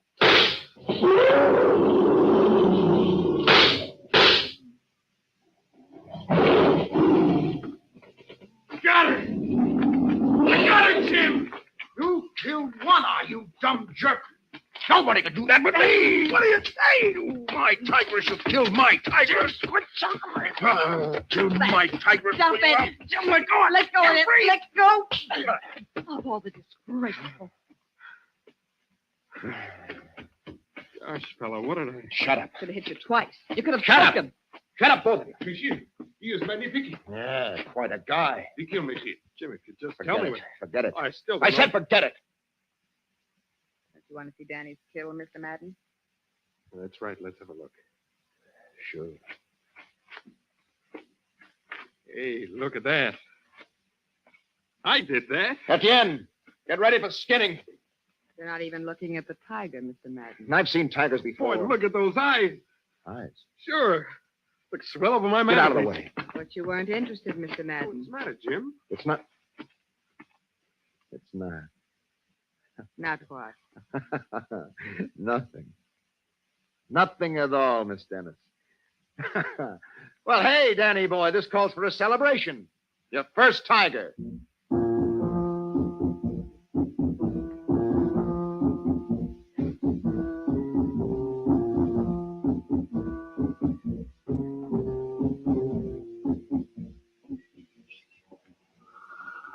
That head. It's a good one. Lucky I got something to prove it with. They'd never believe it. You like hunting, huh? Oh, it's swell. I'm raring to get me another. Oh, say, your glass is empty. Here, can you... Oh, I shouldn't, Jim. Well, it's a stack if I'm going to kill me a she-tiger tomorrow. Why a she-tiger? Huh? Oh, I don't know. You might have one of each. Male, female. Don't push your luck. Stay healthy. Ah. Said yourself there ain't any man-eaters around. Nope, I want a nice big tiger. Here's a nightcap. Okay, for the road, huh? Yeah. Hey, Jim. Hmm? What are all those little tree houses near the buffaloes for? Oh, Sean's hideouts. Sniper tactics, huh? Yeah, you might call it that. That'll be a breeze to me after Pacific duty. Tigress isn't a war criminal. Oh, sure, I know, but it's the same as... No. All I said was... This is your bad day, huh, Buster? Oh, sorry, Danny. Drink up. Oh, you take it easy. I can have a steady eye tomorrow. Why don't you try Slidang, Danny? You know those wild rocks can get pretty... I got the tiger bug. There's something about a tiger. Yeah. What were you saying about the Machan? Hmm? Oh, the Machans. Well, see, as soon as the natives find the carcass that's been fed on, they all get their racket makers. New Year's Eve, huh? Yeah, they bang on trees with sticks mostly. If anything makes noise, the advance is in a big circle toward the tiger. Who's gone by then? No, tiger's not far off. Well, the rest is easy. The natives pass by the Machan, covering me with their yelling and their beating. I just sneak in. We, you mean? Well, tomorrow I thought I'd show you. Why? You said there's nothing to it. How about a hangover? Don't worry about me, Buster. I'm a man who's used to hard liquor. Uh-huh. Don't you ever get lonesome down here, Jim, year after year? No, not much. If I had to stay this far from the bright lights, I'd go I could leave. Don't you ever get a yen to see something besides native women? White women in Saigon? Yeah, that kind. I'd like this. I'd sure like to have a cute little redhead. Make a pitch for Dennis, why don't you? Pat? Hmm. She's not a woman. She's a boss's daughter. Oh, she's female. You can have her. Little redhead works on 52nd Street now. The tropical flowers. Smell of them does that to you. Yeah, that and the slugs you've been pouring. Oh, Etienne, what are you doing there? The mademoiselle would like coffee. Pat?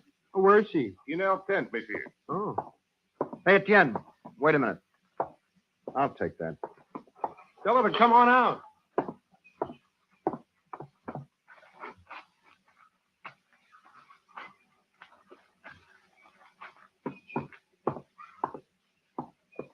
Miss Dennis, What do you want? here's your coffee. Just leave it. I'll be out Get in a full minute. of bugs. All right. Put it on the table there. Please. Please.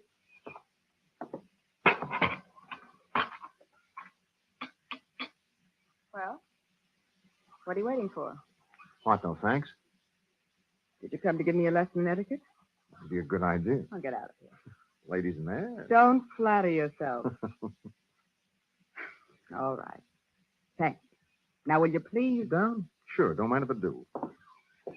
From now on, Mr. Madden. My friends all call me Jim. How nice of them. Now, will you... Cut the act, will you? Your act's better than mine. What's that supposed to mean? Why pretend? I don't get it. You'll never kill One Eye. Oh, that's where you're wrong, Duchess. Am I? What do you keep harping on that for? All right. If it's not buck fever... I told you it's not. You expect me... I expect nothing from you. Good. You wouldn't understand. I might. No, you've never seen it. She's not like other animals. One blind eye. No, it's she. Oh, she's intelligent, smart. A tigress with an IQ. This Look, is... you're quite a tennis player, aren't you, Miss Dennis? Well, Well, you'd rather have a good player beat you than win all the time over... of course. Get it? I... From the first time I saw One Eye 3 years ago, I've known I was going to get her someday. Each time I've gone into that bush, I've sworn I'd come back with her pelt, but, Couldn't give up your lollipop, could you? well, I got kicks out of just... Go on. You don't get it. Please. Yeah. Well, she's outsmarted me almost every time. Once through the water. Last time she let me almost get near enough, and then I found she'd led me right into the tall cane. Almost like she's having herself a good laugh every time. This could go on for years, you know, unless someone else gets the first. No one is... No, this trip, Really, Mr. Madden? really, Miss Dennis. You write me about it. You'll be here. See for yourself. Oh? Matter of fact, you're very much here right now. I think you'd better go. Oh, well, take it easy, Duchess. There's no rank in the jungle. Mr. Madden, Man makes his own rules out here. please. Oh, what are you scared of? I'm not... You're frowning, Miss Dennis. Get out of... Don't you trust me? Please. No more room to back up. I'll have that tent pole moved in the Take your morning. hands off me. Would you like a man's arms around you? Out of here. This is the jungle, my girl. Everything by instinct. I'm sorry I didn't shave, Duchess. Stop that. Don't you dare get... Oh. Rotten. What's the matter, Duchess? You look bothered. Get out of Okay. here. Wait, Jim. Oh, Jim now, huh? Could have yelled for Dan. I know it. There's enough coffee for two. Yeah. Well, don't drink it all, Duchess. Might keep you awake.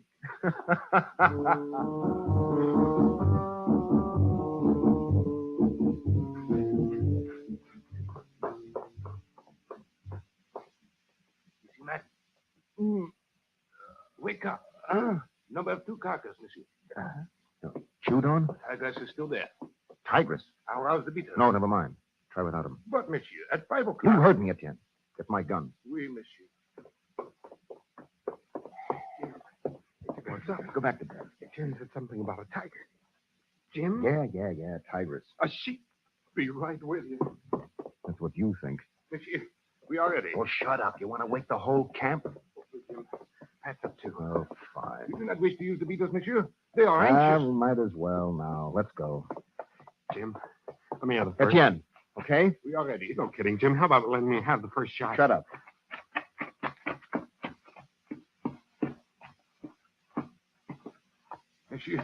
She still feeds. Does, huh? Well, what do we do? See that flat ledge over there? Yeah. Get up there and wait. What for? You can see the whole thing. Hey, I'm not staying by. Get up there! Crying out. Keep Dennis with you. Pat, I haven't even Oh, seen. she's probably still dressed and go back and get Oh, her. Jim, I don't want to miss. We'll wait. Okay, but don't forget. Yeah, sure. Okay, boys. Let her rip.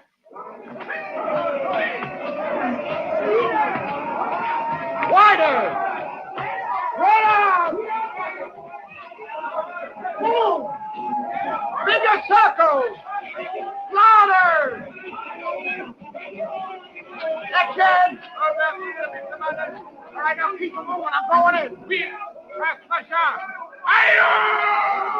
Here goes!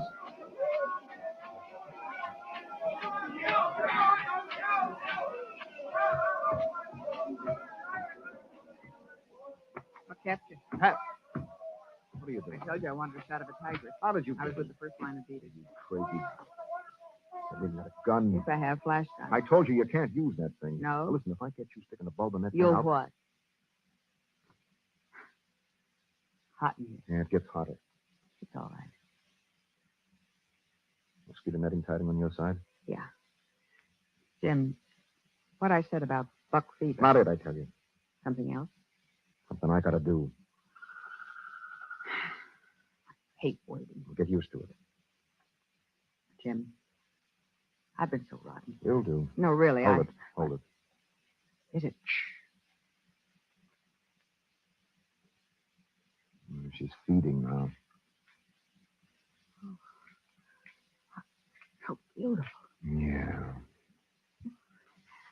Jim, I gotta have a picture of her. No, it's too dark. Listen, if you cover me from up here, I can jump to that big lower branch and use the flash. Too risky. No, as I take Too it. big a chance. I was right. What? You can't kill her. You're crazy. When the time comes out. Come, Jimmy. Okay, then. You take the picture. Me? Go on. I'll cover you. Hey, put down that gun. I want that picture. If you're not Give going me to... that gun. Jim. Give me that gun. You're not shooting my tigress. Jim. One Eye is my private kill, you hear? Your private... Yes. Okay. Now get ready. She's lifting her head. Oh, sure. Some fool was... All right, hurry up. Standing. You can't. She's my kill. 3 years. Knowing that Jim Madden can play with his own private toy. Private toy. Ready? She's beginning. Yeah. Okay, Pat. Now. Here. Oh!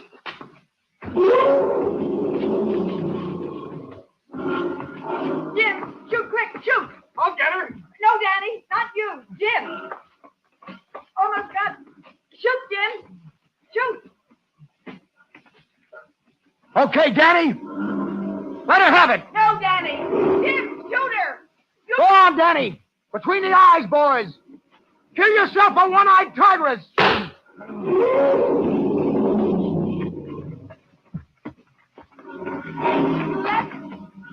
You didn't mind. No, I didn't mind, did I, Pat? You better give him more, Danny. Got her. I got her. Nice going. And she's all yours, boy. She's all yours.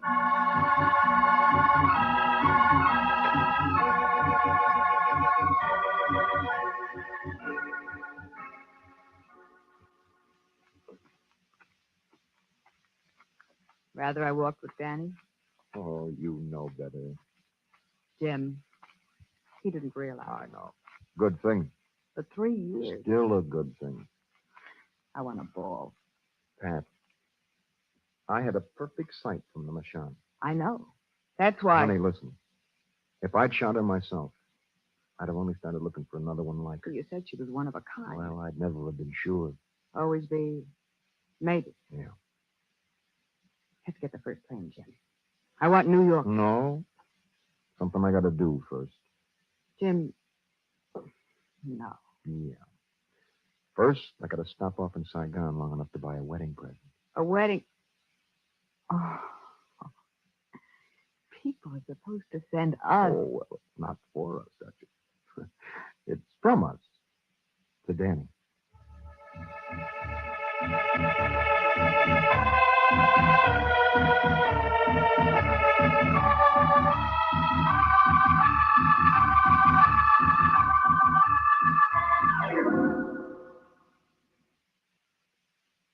The title, Captive.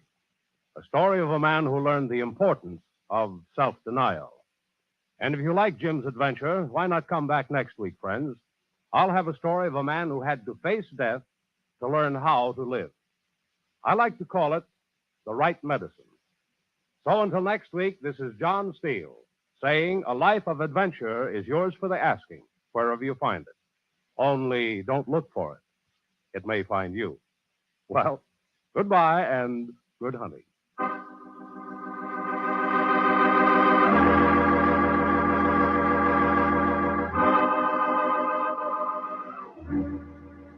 John Steele, Adventurer, is produced by Robert Monroe, directed by Elliot Drake, and written by Lois Landauer. John Larkin was heard as Jim.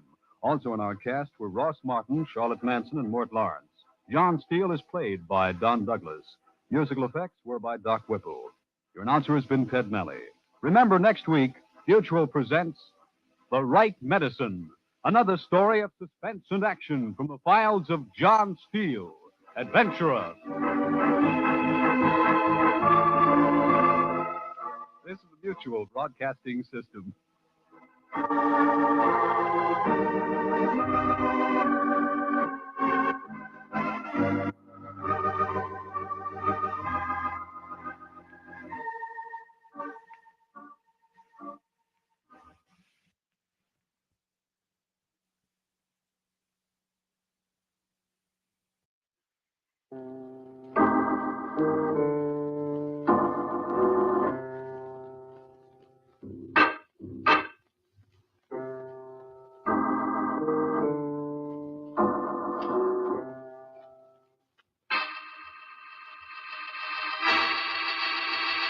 Take one man with a dream of the past. Let him face the future on the sheer cliffs of a towering mountain. That's our story, Ascent, taken from the files of John Steele, Adventurer.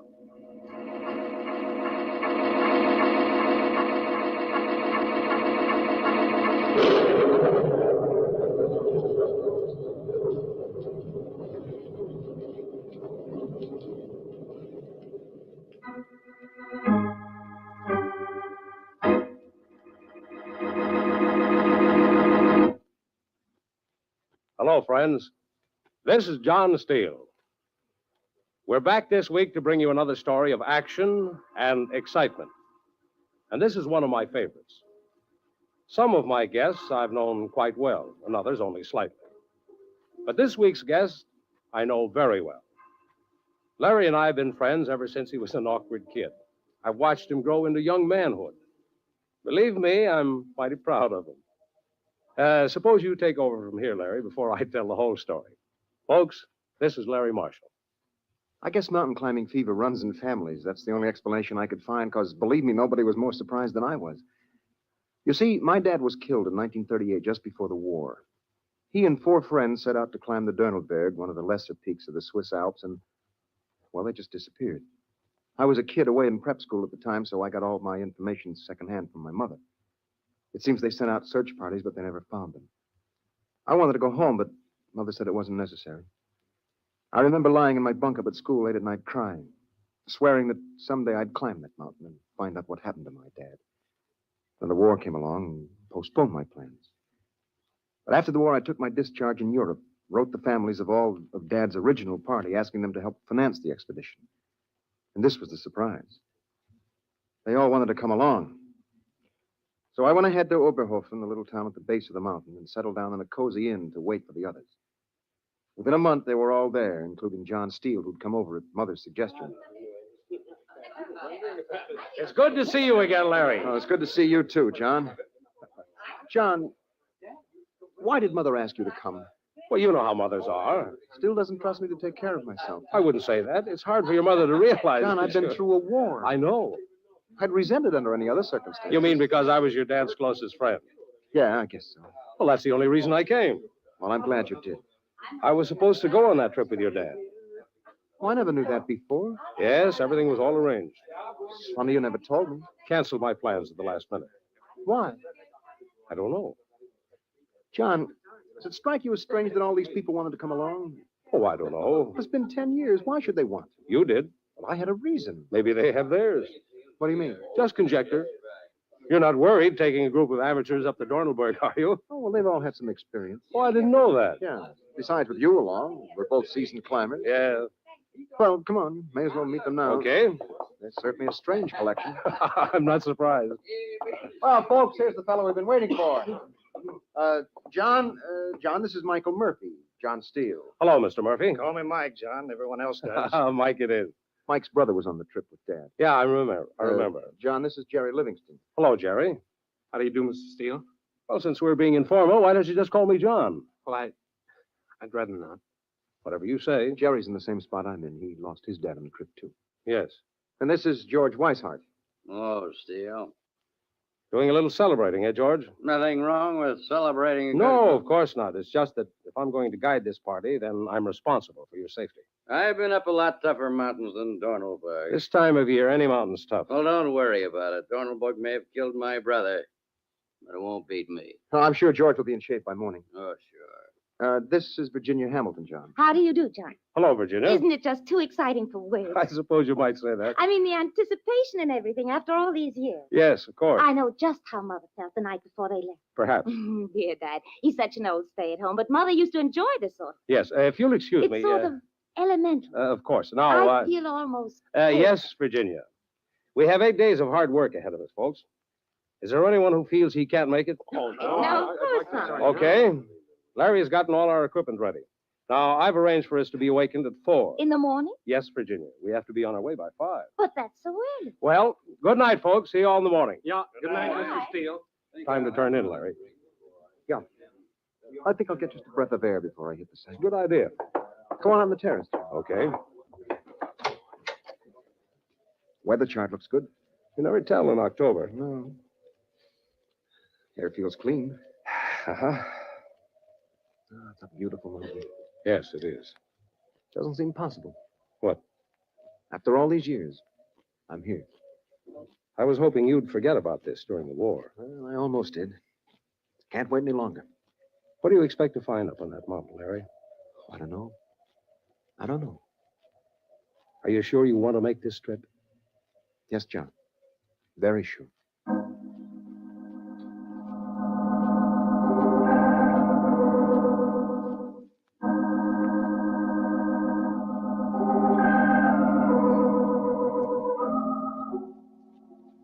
The next morning, we made our way up through the groves and gentle slopes of the wasteland, everyone pretty much setting their own pace, and by late afternoon, we were approaching the guide's hut. I noticed that Weishart had lagged behind a couple of 100 yards, so I dropped back to see if he was all right. Everything okay? Just taking my time. There's no hurry. Almost there now. Yeah, I know. You know? I mean, it's after 5. I assume we're getting close. Oh. George, what was your brother like? Hmm? I said... I heard you. Well... If you don't mind. Well, of course. I had no idea. After 10 years, you wouldn't want it. Did I say something funny? Very. Well, I guess... There was no love wasted between me and Tom. Oh. I hated him. Well, then why... Why what? Why do you want to go up the mountain? You know, you ask too many questions, kid. Maybe I do. You mind your business. I'll mind mine. That's okay with me. Well, it's just over this slope. Good. Yeah, there it is. The others are already there. Meaning? Nothing. Oh, John, where's Virginia? Down by the brook, cooling her feet. Oh, I think I'll take some of the sand. Just call when supper's ready. Okay.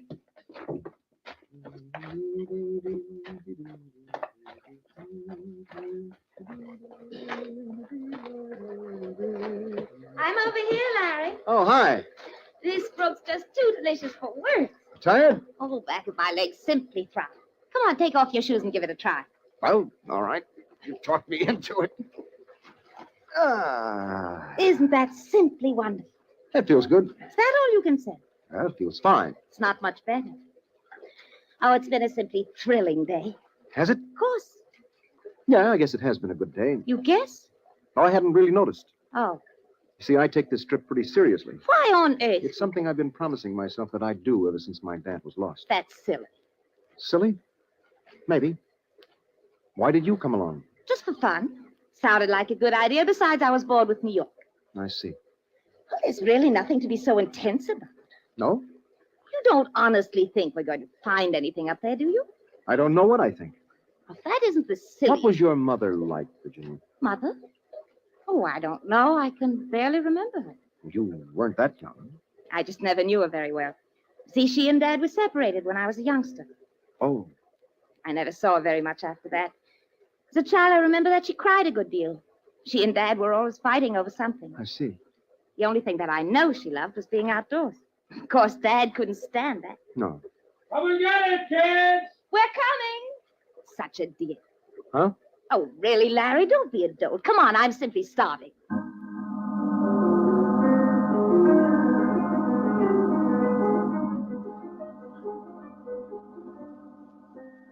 By mid-morning of the next day, we had reached the foot of the glacier lying between two huge ridges that swept up the Dornelberg.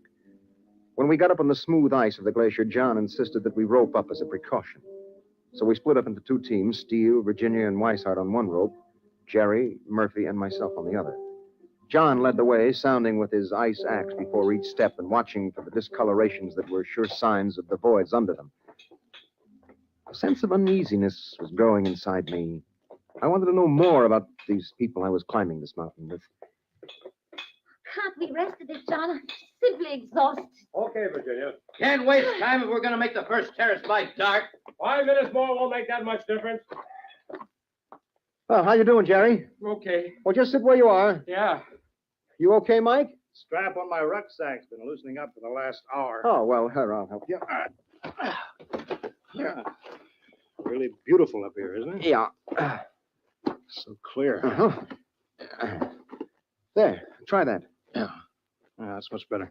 Cigarette? Oh, thanks. Lips are about to split. We'll use more windburn cream. Must have a gallon of the stuff on now.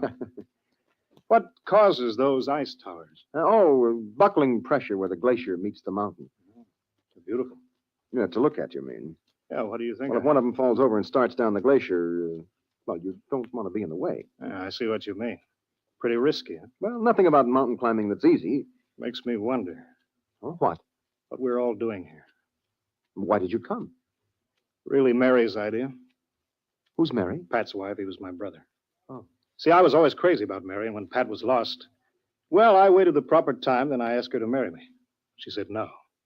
Because while Pat was legally dead, she still felt married in the eyes of the church.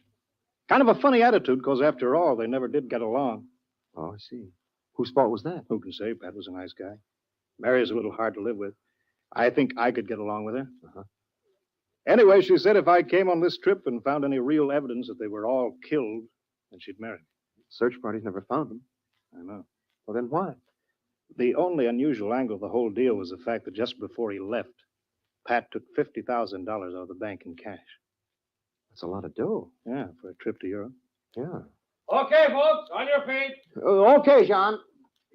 Listen, Mike, I want to talk to Jerry. Don't get too close to us, huh? Yeah, sure. That's just between you and me, Larry. Right.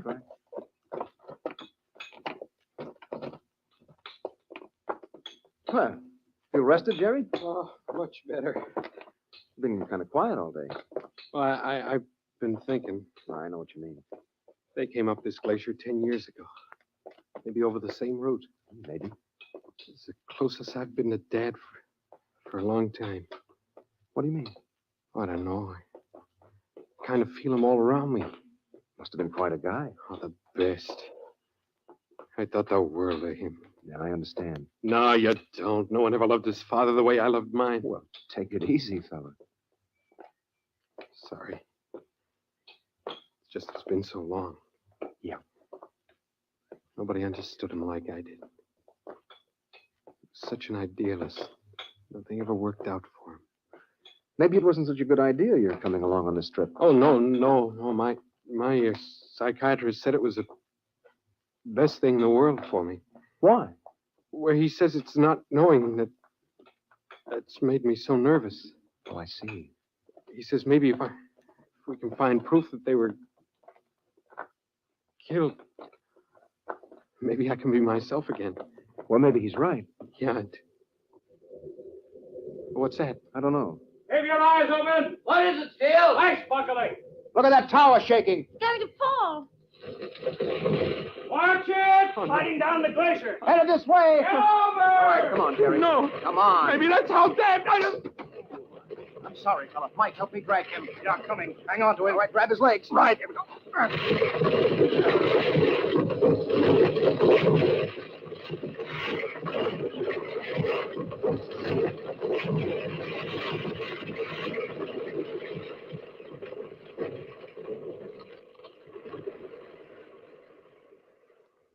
Everyone okay? I turned my ankle. Oh, that was close. Okay, Mike? Yeah, okay. Jerry, come on, kid. Come on, open your eyes.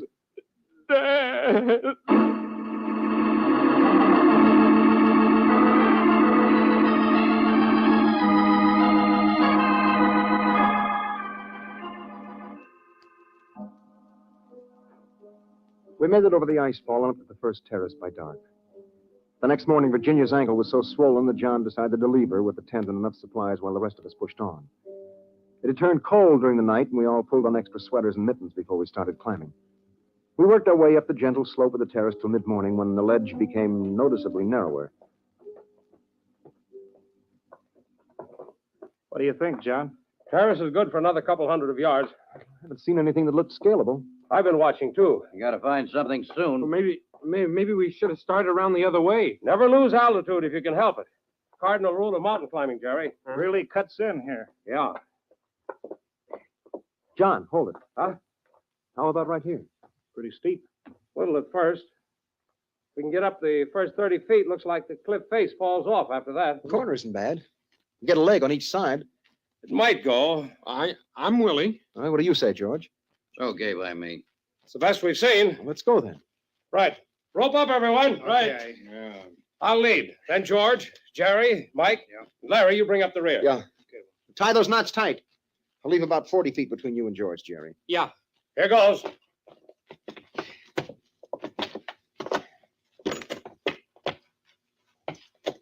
Don't start till he signals you, George. I know. John, there's a handhold about 6 inches to your right. Got it. How is it? Not too bad. He'll probably stop when he gets to that ledge. Then you go, George. I've been up a mountain before. Yeah, sorry. A little to your left, John. Right. Okay. Come ahead. Go on, George. Okay, I'm going. And that's the way it went. First George, then Jerry, then Mike, then it was my turn. And that's the way you climb a mountain. Not in big steps, but an inch at a time. You grip with your hands, with your toes, your knees, your chest, and you crawl up it like a fly up a wall. And most of the time, it's lonely. The only company you've got is the thin lifeline of the rope twisting and turning over the rocks above you. Showers of stone beat down on your head and your shoulders, and you pull yourself up another inch, another foot, until you reach a ledge where the others have rested. But by that time, they've gone on. And then way above, you hear the leader hammering in steel pythons as he reaches the tough part of the climb. And later, you reach the python yourself, and you feel the steel spike in your hand, and new energy flows through your muscles because you know others have been there before you. We've been climbing for about 2 hours, and we're halfway up the cliff when I inched up to a ledge and found Mike resting. Okay, another foot, and I can pull you over the ledge, Larry. Okay. Little to your right. Yeah. That's it. Okay, now. Thanks. Oh, what's holding us up? Cliff bulges out right above us. Huh? Took John a little while to work around it, get on top. George and Jerry make it okay? Yeah. Once we get on top, we'll be all right. You ready for Mike, John? Okay, send him up. Okay, get going, fella. Yeah. What's the matter? Nothing. Feel all right? Just a little tired, I guess. You want to rest? No, I'm okay. Well, work your way straight out on the ledge about 10 feet and then start up. Right. And that's it. Another couple of feet. Okay, now up. That's it. There's a toe hold to your right, up about a foot. Don't look down, Mike. Now, there you got it. Good. Now, can you reach that python? Don't think so. Well, look, shift your weight to your left foot. Good. Now, stand on your toes and lean for it. Can't make it. Don't look down. I'm slipping. Hang on. I'm gonna fall. Grab the rope, kick away from the cliff. What happened? Mike fell. Is he hurt? I don't know. Hit his head. Mike, you hurt? Help me. All right, hang on. John, belay him up. He's hanging right below me. Right. We'll get you, Mike. Just hang on. That's it. Keep him coming. More. Another 20 feet. Hang on, Mike. 10 feet now. Keep him coming. That's it. 5 now. All right, hold it, John. I can reach him. Don't reach for him. Pull him in. Right. All right, slack off. Hold it now. Okay, John, I got it. Loosen the rope. Cutting my chest. Yeah, you're okay, Mike. It's a close call. Yeah. Yeah, let me see that cut. How is he? He's got a bad cut on his head. How's he feel? How do you feel, Mike? Scared. Weak. He's weak. Better send him back down. Right. I'll lower the rappelling rope.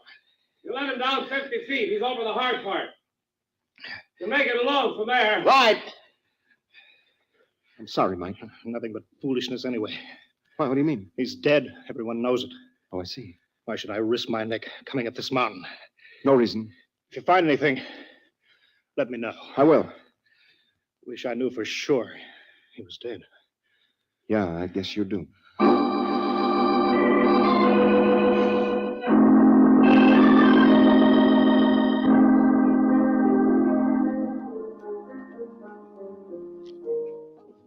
We lowered Mike back down the cliff till he could go on by himself, then I worked my way up to the others. Once over the bulge, the rest was easy, and we made the second terrace by late afternoon. During the night, a heavy wind blew up, and by morning, a first-class gale was blowing. But John and I left George and Jerry to look out for the equipment, and we went on up the terrace.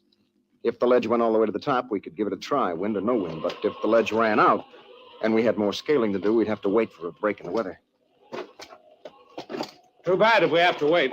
Yeah, Only have supplies for 5 days. I know. Be cutting it pretty fine. Well, maybe the terrace goes all the way. Maybe. It's funny we haven't seen any sign. Of what? Dad's party? What did you expect? Oh, I don't know. John, what's that? What? That pile of stones looks like a cairn. Wait a minute, Larry. I gotta see it. Maybe Dad's. Take it easy. It is, John. It is. Are you sure? There's a tin can in here. Let's see. All right, wait till I get it open. Anything in it? Yeah, it's a piece of paper. What's it say? Wait a minute. It says Lawrence Marshall, July 28th, 1938. It's got signatures of all the others. Let me see. You're right. Well, now we know they got this far. Yes, we do. You don't seem surprised. I've known all along. How? Those pythons I was hammering in coming up the cliff, they weren't my own. They were already there. I just wanted to be sure they were tight. Dad's? Yes. Why didn't you tell me? I don't know.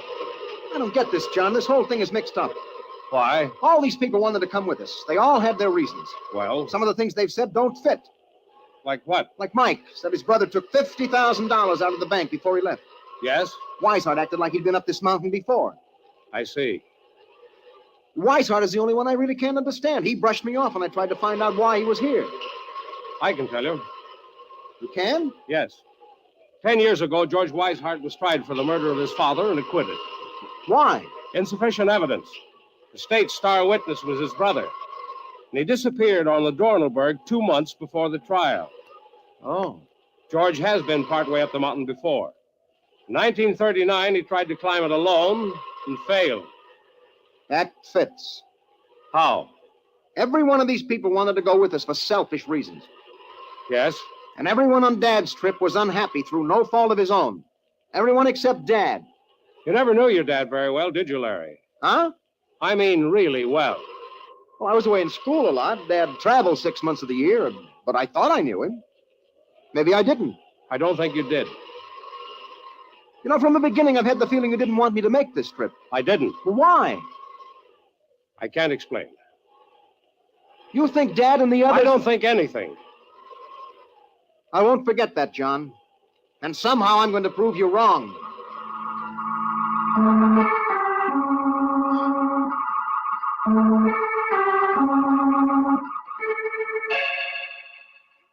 We went on up the terrace until it started to narrow and we knew we were going to have to scale for the top. Then we went back to the tents and spent the day working on the equipment. The wind blew all day and late into the second night. But when John woke me at 4 the next morning, the gale had died down. Jerry had burned his hand badly on the Primus stove, and John decided that he couldn't make the try for the top with us. We started scaling the cliff right where we'd found Dad's cairn, me leading, Weishart next, John on the end of the rope. John had been right. Every time I reached a tough passage and needed a python, I'd find one waiting just within arm's length. By noon, we were resting on a ledge just short of the top. The bald dome of the Dernelberg stretched 200 feet above us without even a handhold in sight. Nothing but smooth, shining rock. The ledge on which we were standing circled off to our left, and we decided to skirt the dome until we found something scalable. We worked our way around for 50 feet when the ledge suddenly narrowed to 3 or 4 inches. But we could see that after a passage of 20 feet or so, it broadened out again. It was our only chance for the top, so we decided to take it. I tightened the rope around my chest, worked my way out on the lip. Chest and face jammed tight against the cliff, I moved along an inch at a time, trying not to think of the 7,000 feet of air under me. Inching and resting until at last I felt the ledge widen under my feet, and I was over. Then it was Weishart's turn. Once you get out there, keep moving. Yeah. You sure that rope's tight? Think I'm a novice? Okay. Get going. Yeah. Attaboy, George. Keep going. Lean into the cliff. That's it. Legs gets narrow there. Don't rest yet. Keep moving. That's it. Yeah, that's it. Don't stop. Keep going, George. Rest in another 3 feet. Tired.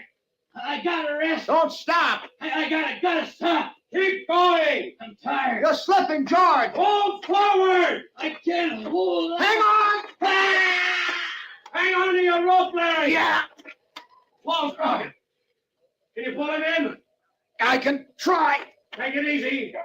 Not too fast. John, the rope is slipping over Hang his on to shoulders. the rope, George. Hang on. I can't. I'm slipping. Hang on.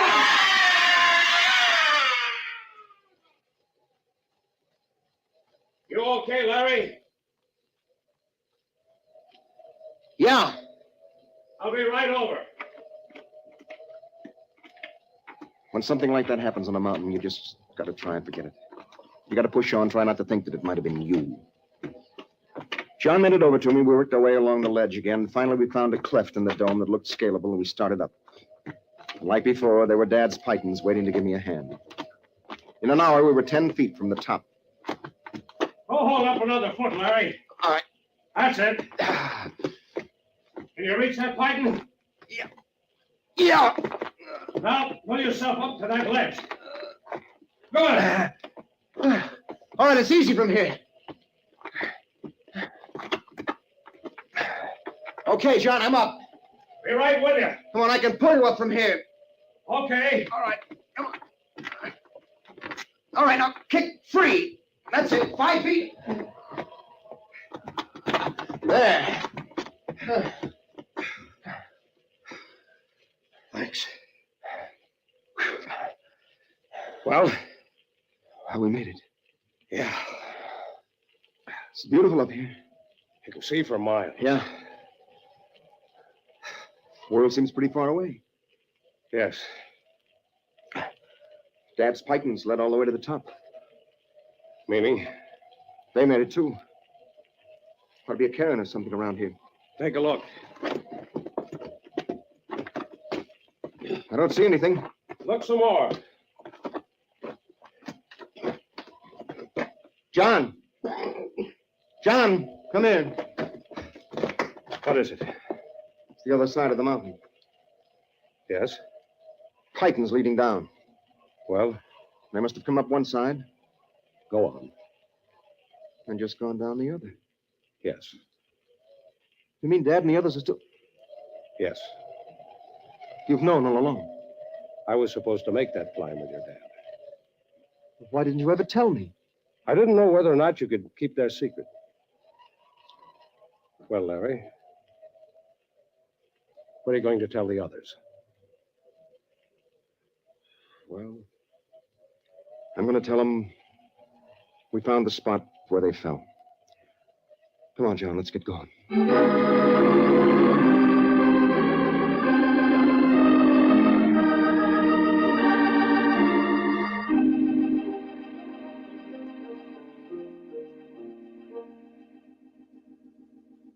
The title, Ascent, the story of a man who learned to leave the past where it belongs. And if you like Larry's story, why not come back next week, friends? I'll have a man who had an unusual adventure with a milk truck, a money press, and a sinister stranger. I like to call it Grade A.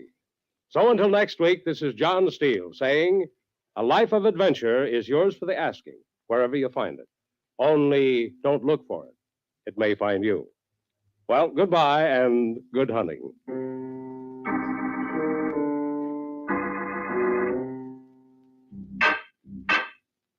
Remember, next week, Mutual presents Gray Day, another story of suspense and action from the files of John Steele, adventurer.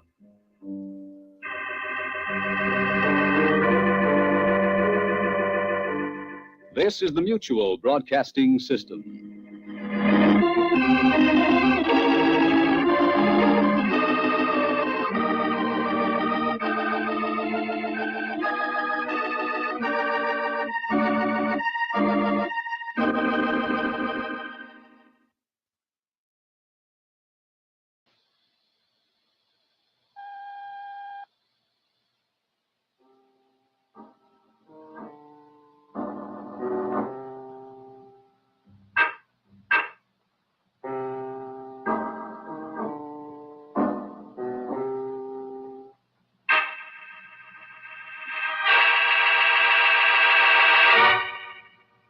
Take one man blinded by ambition.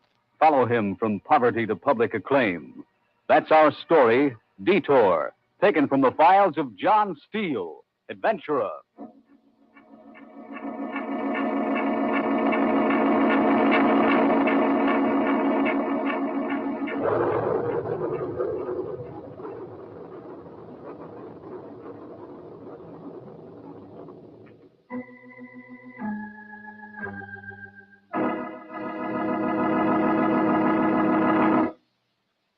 Hello, friends. This is John Steele. Very often, my guests take you to far-off places of foreign scenes and intrigue. But this week's story takes place right here in the middle of a large city. Because, as I've mentioned on other occasions, adventure can take place anywhere. Yeah, that's right, even in your own backyard. That's why I know that everyone has at least one adventure worth telling. Now, I knew Steve Malden's father many years before Steve was born, so his story has a special interest for me. And here's Steve Malden to tell you about it himself. Steve?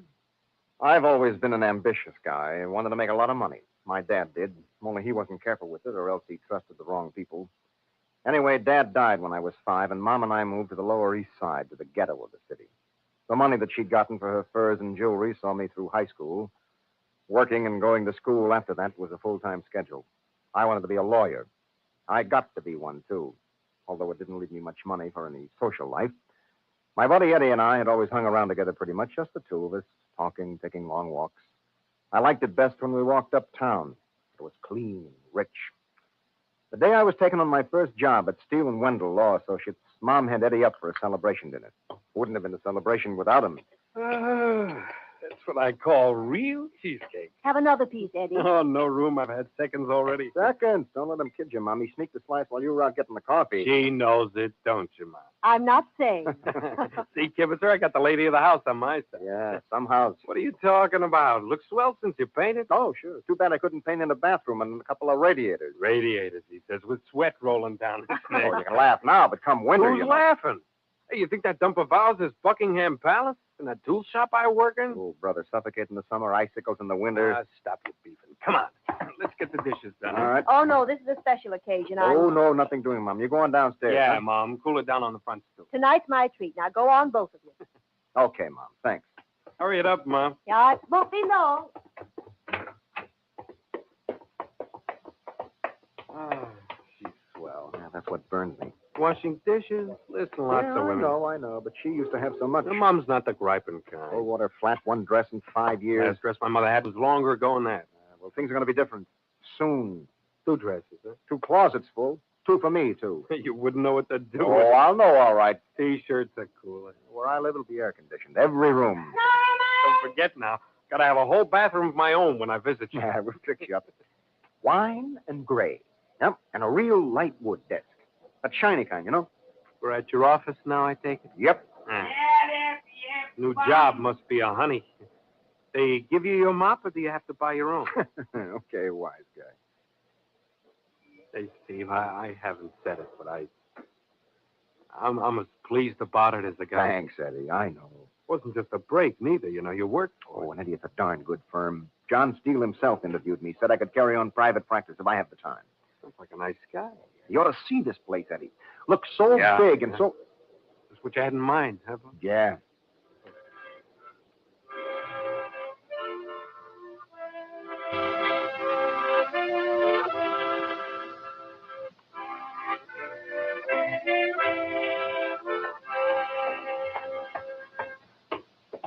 Hi, Mom. Took down some nice, refreshing hot air. Any requests? Yeah, how about one for silence? Ah, you don't appreciate good music.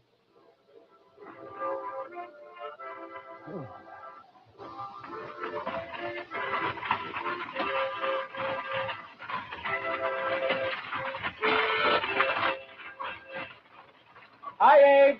Hello, Abe. Well, they sure could use a new push cart. He waved you too, Stephen. All right. Well, I'm too tired to wave at everybody goes by. Abe's a nice old gent. We thought he was looking the other way when we were sneaking hunks of ice with his cart, remember? Now, those push carts are a menace. Abe's out working more than usual lately. And he could use a clean shirt, too.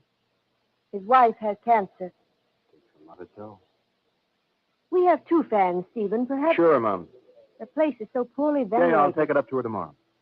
Well, better get home and help Danny, big deal. Yeah, probably clean up all of 50 cents. If that. Ah, what the heck? I get a kick out of seeing That's him. what counts, isn't it, Eddie? Sure, Ma. It helps. Besides, they appreciate my harmonica playing, see? Yeah.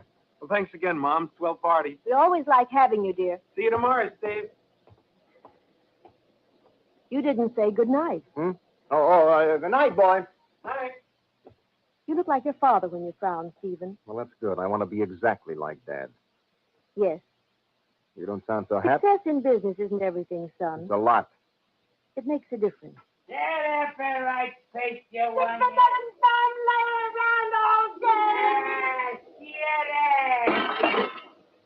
Brother. Nice neighbors we've got. Being tired does that to people. Well, it's not going to happen to us. It hasn't. It could. But we're not going to let it, Mom. Not now.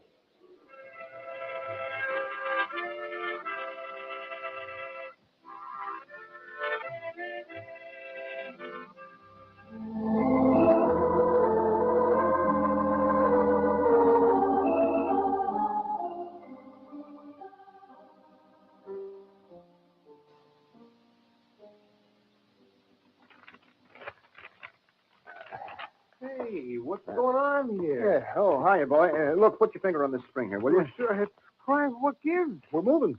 Well, why don't you let a guy know? Gee, I hardly seen you in 2 months. Well, I'll tell you the truth, Eddie. I've been so busy lately. Yeah. So much to learn. Yeah. Hey, better ease up on that accelerator, boy, huh? Oh, I know what I'm doing, Eddie. Well, what are you? I'm getting up there, Eddie. Dough, security. I'm going to get all I can. Means a lot to you, don't it? Well, doesn't it to everyone? Hmm? Don't know anybody turns it down. Even so, Eddie, you know. Look, you're not like me. You suppose I'd be satisfied dealing out penny candy and ice cream cones? You think I like buying ready-made suits down on 14th Street? It's not for me, Buster. I want people looking at me and saying, hey, there he goes. Steve Malden, the lawyer. Big time, that's going to be me. And I'm going to earn it, too. Well? Well, what? Well, why don't you say something? Is there anything to say? No, I guess that's about it.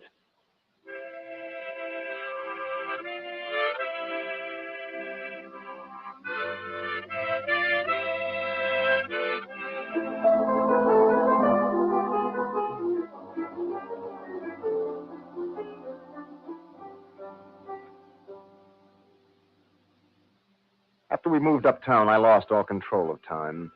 I stayed on at Steele and Wendell's about a year, just long enough to make the contacts I needed for my own office, and then I moved on. I felt a little guilty taking so much of Steele's following with me, but I told myself they came to me. At first, I handled mostly divorces and lightweight stuff, but then I found myself hitting the more interesting cases. So I had Mom keep a clipping book for me, and was filling up nice and fat since I'd been made district attorney. And the last was the announcement of my entry into the race for mayor. I hadn't seen much of Eddie in the past few years. Matter of time, I kept telling myself, but I knew that wasn't it. So did Mom. Eddie must have known, too, because he didn't call anymore. And then one morning, a bombshell exploded right in my face. The next case on my desk was the State versus Edward Sanger. The charge, manslaughter. Yeah? Stephen, the papers. I know, Mom. Have you been to see him yet? No, I just heard about it. Of course you'll be able to clear him. I don't. Stephen, you are taking the case. Stephen? Yeah, Mom, I'm taking it. Oh, for a minute I Against Eddie, Mom. I don't understand, son. We're prosecutors in this office. Couldn't you find a way to keep it out? No, there's nothing I can Eddie's do. your friend. Yeah, but did it mean... I know. The election next month. Well, Does he have a good lawyer? Yes, one of the best, John Steele. But our evidence is pretty heavy I against read him. it. Stephen, won't you reconsider? I'd like to, Mom, but Voters certainly can't hold this sort of thing It's against not just the voters, Mom. I see. I won't be home for dinner. There's cold chicken in the icebox. Oh, canasta again? I'm spending the evening with Eddie's mother.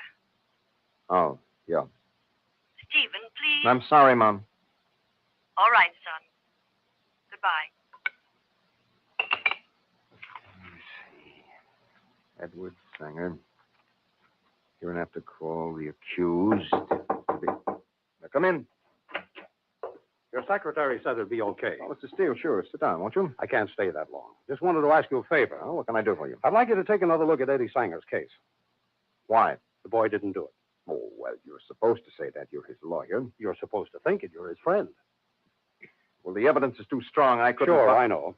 There's no positive evidence, though, that he did not do it. Well, then I don't... That's the point. I'm sure we could prove somehow that he didn't do it.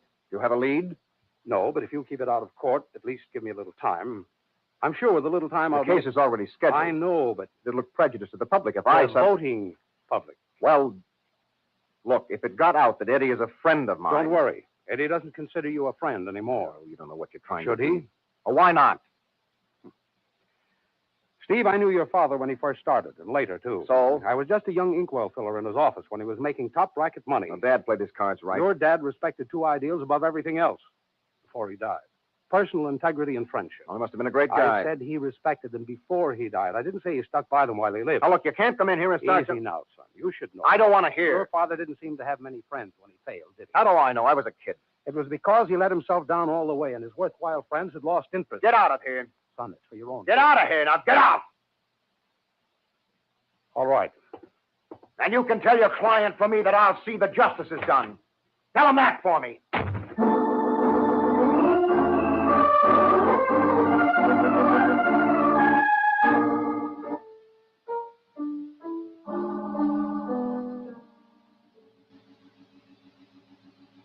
I'm interested in only one thing, Eddie, that the court hears your true story. Remember, you're here under oath. Yes, sir. Eddie, suppose you tell us what happened on the night of December 20th. Well, I was working overtime. Will you tell the court what your work is? I'm a tool maker. You make screwdrivers, hammers, and wrenches. Is that right? Yes, sir. Go on, son. Well, like I told you yesterday, Mr. Steele, I was at the shop later than usual that night. How late? After dark? Oh, sure, about 10, I guess. Anyway, I was interested in this here new kind of wrench we're making. I wanted to take it home to study for weight and stuff, so I stuck it in my locker while I took my shower. And when I came out, Just one moment, Eddie. Was there anyone else in the locker room with you? Nobody but me was in the shop that I know Objection, Your Honor. That is speculation on the defendant's part. Objection sustained. Go on, Mr. Sanger. You know, on second thought, Judge, I could be wrong. Cause What makes you say that, Eddie? Well, it's a big building, and I was in the shower. I see. Well, go on, please. Yeah. Well, anyway, I've been having things on my mind lately, what with my mother being sick. I object, Your Honor. That statement is irrelevant. Defendant is trying to gain sympathy by this obvious method. But it's true. I didn't... Objection overruled. Continue, please. Like I say, I wasn't thinking too much of what I was doing, I guess, because I forgot all about that wrench and started home without it. Didn't think of it till I was sitting in the beanery at the corner having a cup of coffee and shooting the breeze with the guys. So I went back... One moment, Eddie. Did you mention to the men in the restaurant that you were returning to the shop? Sure, they give me the horse laugh for my good memory. All right. Go on. Well, I went around the back way this time. I get to my locker, and the wrench ain't setting sideways on the shelf like I left it. The wrench was gone? No, it was there all right, but it moved. This time it was facing the front of the locker. Eddie, what did you do then? Stuck it in my pocket and started out. I only got to the front entrance when I almost fell over the big guy lying in the doorway. Thought he was drunk. Anyways, as I was bending over to look at him closer, I thought it might be somebody I knew. Wrench slid out of my pocket. I was just picking it up when a cop come around the corner. The tall guy on the sidewalk, and then he saw something I hadn't noticed. It was blood on the edge of the wrench. It must have got that way falling near the guy, because the top of his head was all mashed in. Objection. Your Honor, this is pure supposition on the part of the defendant. Objection sustained. That's fine, Eddie. I think that'll be all for now. Just one moment, Mr. Sanger. I would like to clear up one small point. I gather that you work at night very often. Is that true? Yeah? Are there many other men who work overtime? No, none of the guys do. They're all commuters from Hoboken. Then it is reasonable to assume that no one else was there the night of the attack. Objection, Your Honor. Sustained. All right, let's put it this way, Eddie. Did you actually see anyone or know of anyone who was in the building or near enough to kill the man inside the doorway? I didn't see nobody, but... You're under oath, Mr. Sanger. Gosh, I think... Of course, there are rats making noise. But did you actually hear anything? Well,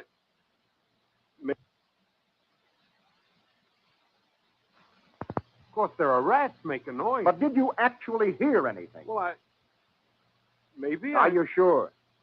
Well, it's just... Are you? Oh, I guess not.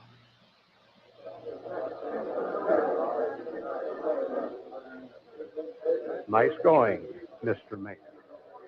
I think so.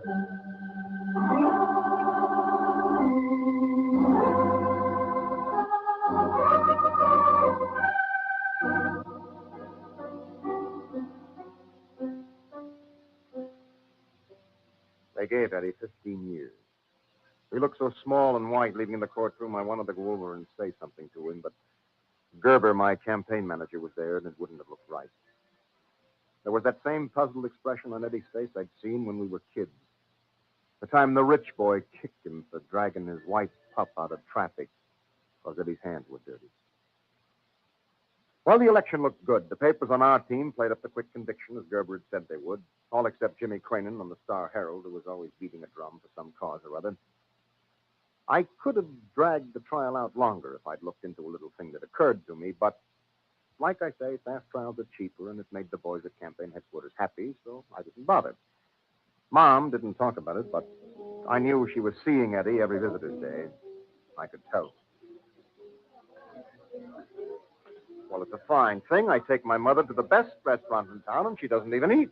I'm just not hungry. Oh, sure you are, Mom. Now let me order you no, something this else. is fine. Well, why don't you say it? You really want me to? No. He's so little. He always was. Oh, I don't know, 5'6". That's not what I meant.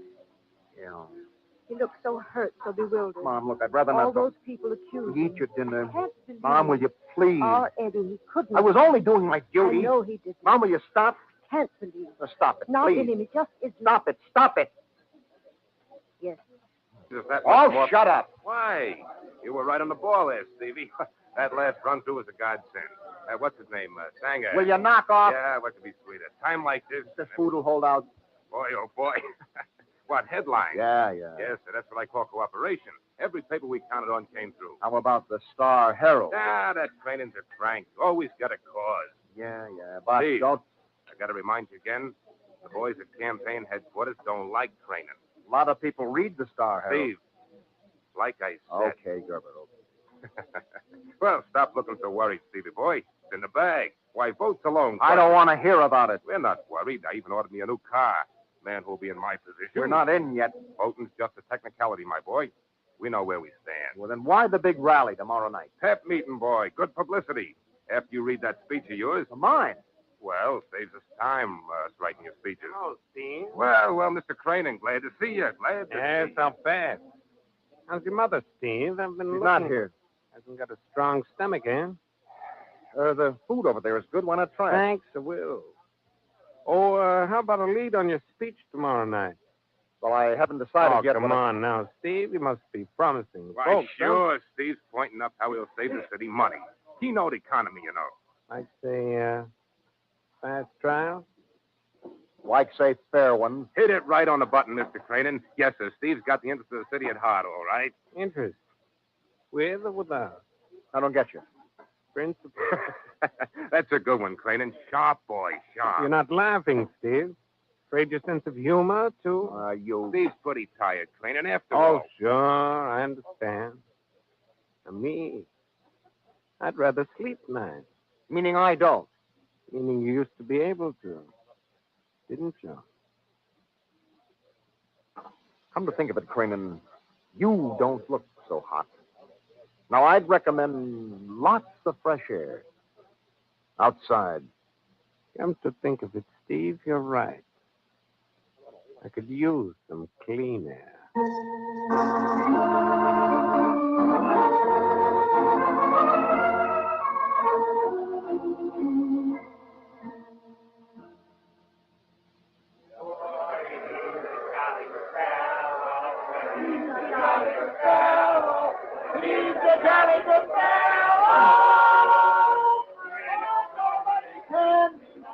Well, Stevie boy, this time tomorrow night, you'll be his honor, Mayor Stephen Walden.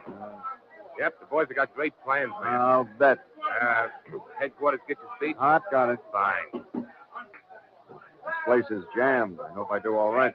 Nothing to worry about, Steve. Got our boys spaced every 10 feet. How about the other seat? What's there to worry about? You're going to tell them what they want to hear? Yeah. What do you care anyway? Public's used to promises. What's the matter there? What's going on down there in that first row? First row, that's with it. No, man. Why are they shoving him? Rotten ushers, I told them those first rows are for party members. Well, that looks like... Always something. I'll take care of it. Abe, it's old Abe. Go on, get him back. Abe. I don't care when he got here. Those are reserved seats. Move him. No. Hey, throw him out. You shouldn't have pushed him around like that. Probably a crack part. You shouldn't have Hey, pushed there's him. the signal. I better get started.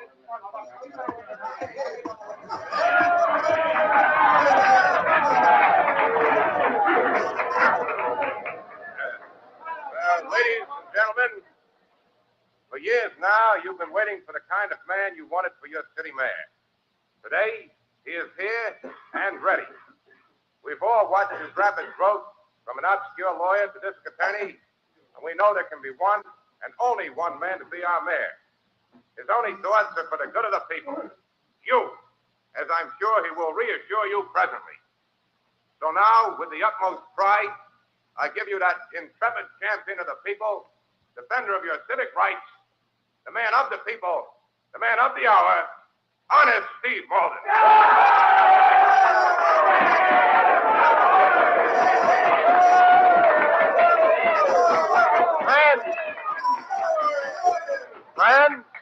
Friends, party members, this is indeed a day that I shall remember the rest of my life. Now, I've heard a lot of speeches made by people who were running for office. So I know just what you want to know. You ask, what about you when I am mayor of our great city? All right. You may be sure that you will be first on the list. Your own welfare, individually, is the way my term will be governed. I was born in this city. I know all parts of it.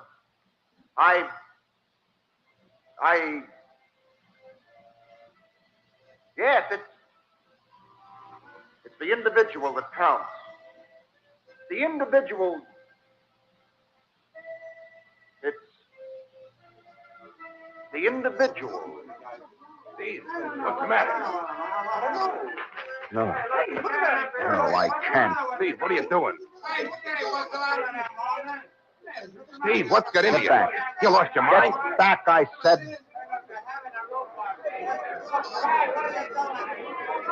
Ladies and gentlemen, please, ladies and gentlemen, I can only hope for your forgiveness, those of you who have faith in me, but I find I cannot go through with making promises I know I won't be able to keep. I would like to have been your mayor. Few men would turn down such an opportunity. But it means I wouldn't be able to guide you fairly because of commitments to those who put me in office. I don't know when it happened. But somewhere along the line, I seem to have misplaced my integrity. And that's something a man needs if he's going to live decently with others. And mostly with himself. Somebody stop him. And so, I withdraw my candidacy.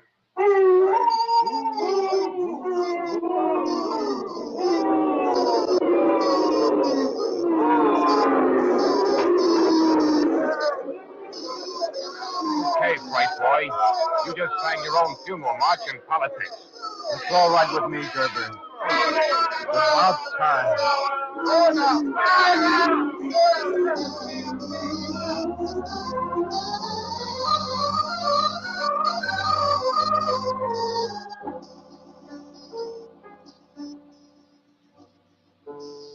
I stood in the thin rain outside the back of the auditorium until all the angry voices were gone and the big building was dark. The rain felt clean. The news truck dropping off a bundle of the early papers made me realize that I'd been standing there for hours. The top paper had come loose. I looked for my name. It was there, but not in headlines now. The bold banner type carried the name of the party's new dark horse. I found my name buried in the story toward the bottom of the page, already in small print. I knew what I had to do. I hopped a cab to the station and caught the first train out to state prison.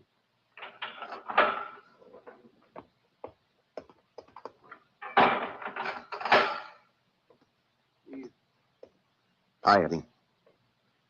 Eddie, Okay, fella. Have a seat. Thanks. Fixed yourself up good last night, didn't you? Seen the papers, huh? Guard let me see his a minute. Played up the new man a lot more. Oh, yeah, they don't waste time. People forget quick. Yeah, like, for instance... Oh, forget it, will you? Yeah. Okay, boy, let's get with this now. The man on the sidewalk, how tall would you say he was? You mean a stiff? Yeah, how tall? How tall? Your height? My height? Oh, what's this got to do with... Answer me, Eddie, please. I don't know. Lots taller than me. 6'2", I'd say, maybe more. Why? 6'2", huh? What I thought. Well, what's that? Don't you see?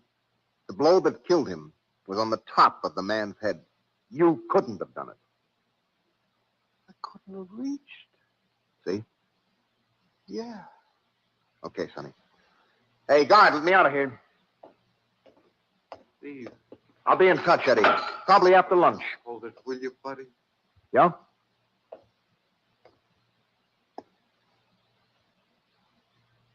See you. Yeah. Yeah, you bet.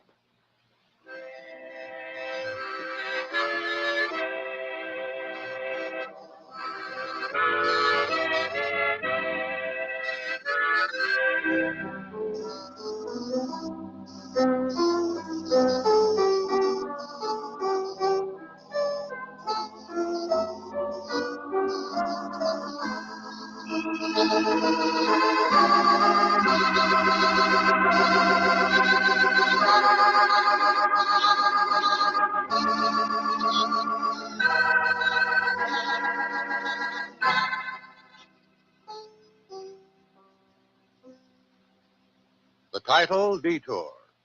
The story of a man who almost traded his personal integrity for an empty success.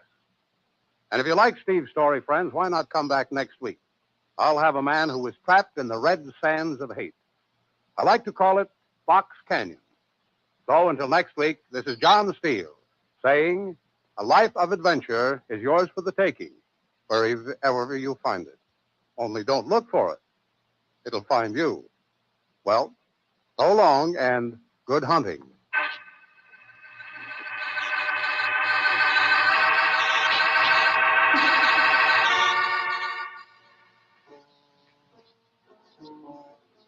Remember, next week, Mutual presents Fox Canyon, another story of suspense and action from the files of John Steele, adventurer.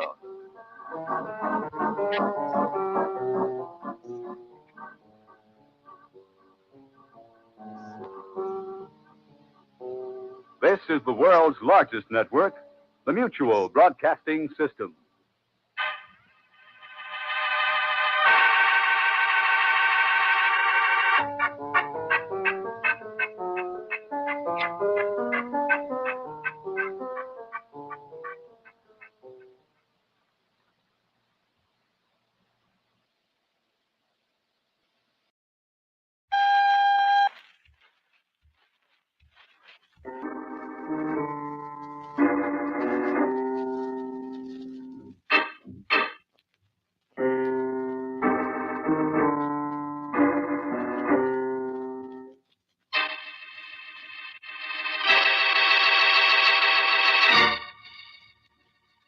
Take a boy lost in the shadows of a silent world.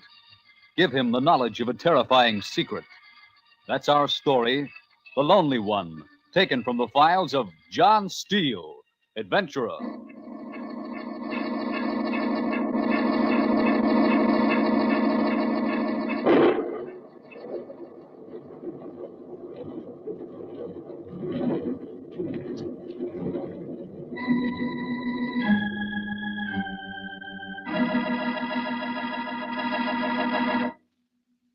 Hello, friends. This is John Steele. At this time each week, I usually introduce my guest and let him tell you his own story. But unfortunately, Jody Martin can't talk. So this week, I'm going to have to start Jody's story myself. Now, I first met the Martin family when I was made sheriff of a small county in northern Wisconsin. Sam and Abby owned a little farm 20 miles out in the country. And they'd come in town once a week or so for supplies. Jed Parsons and I were sitting on the porch of his general store one day when the Martin family pulled up in Sam's old truck. We could have heard it coming a country mile away.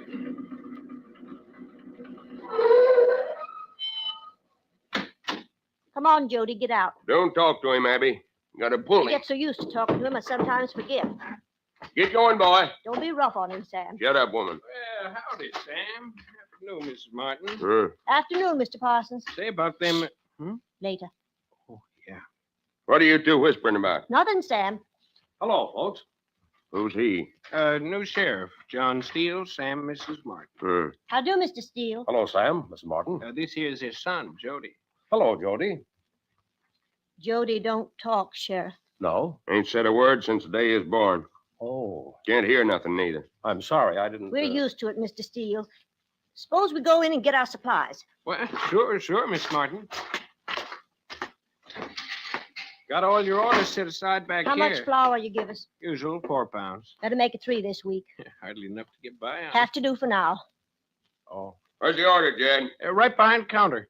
Come on, Jody. No need for the boy to help. I'll give you a hand. Gotta earn his keep. I'll let him stay with his mother. All right. Heavy. Yeah. See the boy don't touch nothing. Did you get it? Came in this morning. Good. Best violin strings aren't in market. Make Jody real happy. Yeah, here you are. Look, Jody. Almost smiled. Yep. Better hide it. Yeah. One more trip. Boy'll help me the rest. Oh, I don't mind. Gotta do his chores. Very well. Come on, you. Come on, I said. He don't understand, Sam. He understands. Gotta be. Just lazy. There's little enough as it is. Come on. Get all of it, boy. Said get all of it. Let me help. He can handle it. All right. Now, come on, you.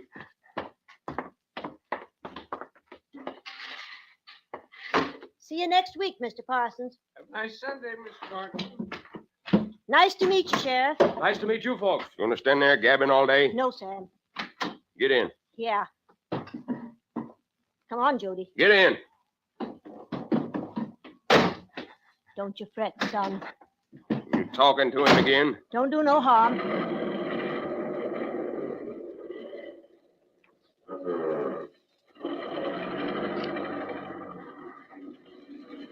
Well, that's that for another week. New sheriff seems to be likable enough. Well, he is. Don't hold with no strangers butting in.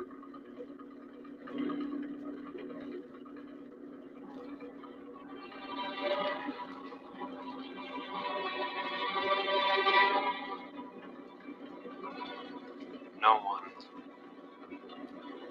No one.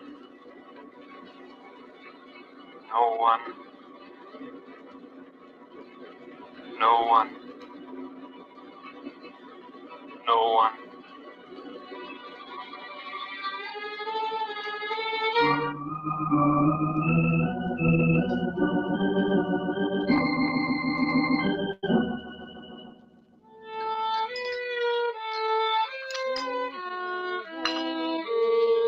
That's real pretty, Jody. Just keep right up. What you stopping for? Ain't time for your paw yet. Some 6th sense must guide you. It's the sheriff. Go on back to your violin, son.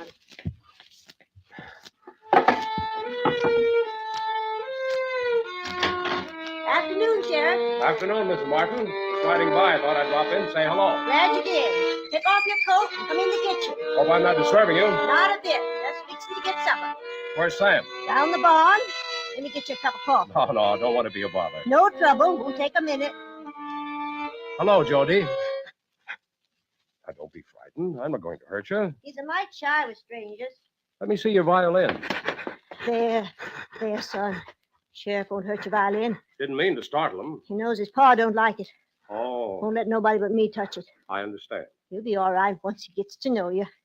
I brought him a book. He can't read. I know, but it has lots of pictures. That was nice of you, Sheriff. Here, Jody. Take it, son. Afraid I'll have to give it to him. That's all right. Here, son. Look at the nice book the sheriff brought you. Never seen a book before. You don't know what to do with it. Let me show it. Better let me. Here, Jody. Gotta open it up.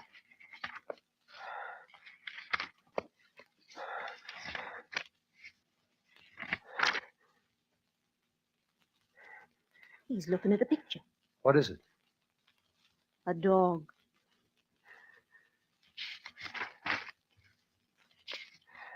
How old is Jody, Mrs. Martin? Be 18 come November? Has he ever been to school? No. We're so far from everything out here. You know, there is a school for deaf I mutes. know. They can be taught to speak with their hands, to read. I know, Sheriff. Perhaps I could... No. Why not? Sam would say he'd be putting ideas in a boy's head. I'd like to talk to Sam. Wouldn't do no good. Maybe if you talk to him. I'll see. Well, I've got to be running along. Land sakes, I forgot your coffee. That's all right, Mrs. Martin. No, please. Now I've got an excuse to drop in again. Anytime, Sheriff. Thank you. Jody's looking at you. Yes, He likes you. I can tell by his eyes. they're very much like your eyes. Everyone says that. What's he want? Wants to touch you. Oh, Yes, that's his way of saying thank you. you're welcome, Jody. I'll drop in again, Mr. Martin. Anytime you're out this way. Talk to Sam if you get the chance. If I get the chance. Goodbye. Goodbye, Sheriff. Thank you for thinking of Jody. Now, put your violin away, son. Your pa's coming up from the barn. There, in the box. In the cupboard. Go on with you.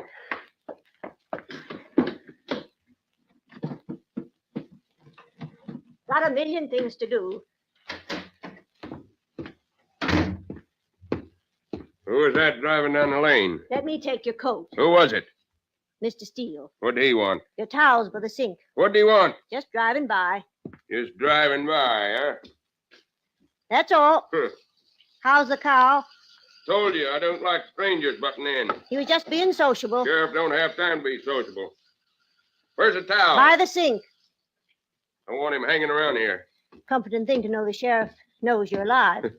Who'd want to steal anything from us? Never can tell when something's gonna happen. Like what? Still, it's a comforting thing. What's the boy got there? It's nothing, Sam. A book. Where'd he get a book? Well, tell me. The sheriff gave it to him. He did he? Let him have it. Putting notions in his Won't head. do no harm. No son of mine. Leave him be. Burn it. You crazy? Give me that. Get away from me, boy. You'll hurt him. It's your paw, will you? Don't, Sam. Teach you. There, Jody. There.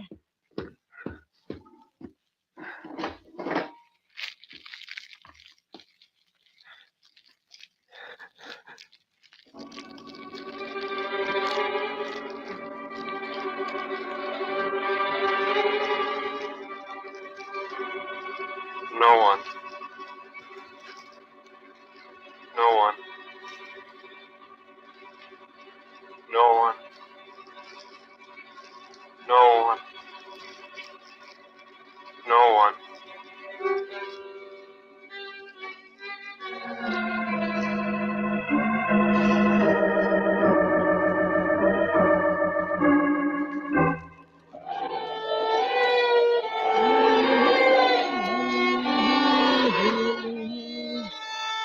Don't know how your pa gets so many holes in his shirt.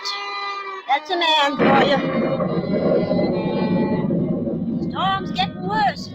Hope your pa's all right. What you stopping for, son? That was lightning. Go on now. We can see the lights from the truck when your pa comes up the lane. Go on now. That's better. Be time to put the violin away.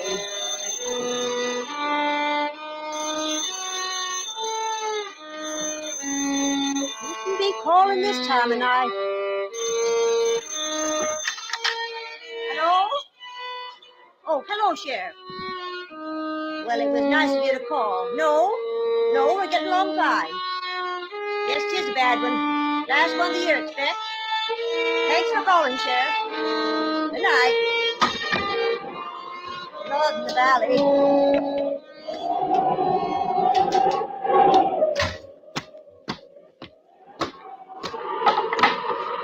Abby, Didn't see the truck come up the lane. bridge washed out. Had to walk in. Get those wet clothes off. I'm all right. I'll get you something to eat. What's the matter with the boy? Why? Acts like he's trying to hide something. It's nothing. Don't tell me it was nothing. You make him nervous. His own paw? That's all. You're hiding something, too. No, I'm not, Sam. You are. See, there he goes again. I'll get you something to eat. Like to know what goes on in that head of his. Leave him alone. Like to know right now. Can't you? Right now.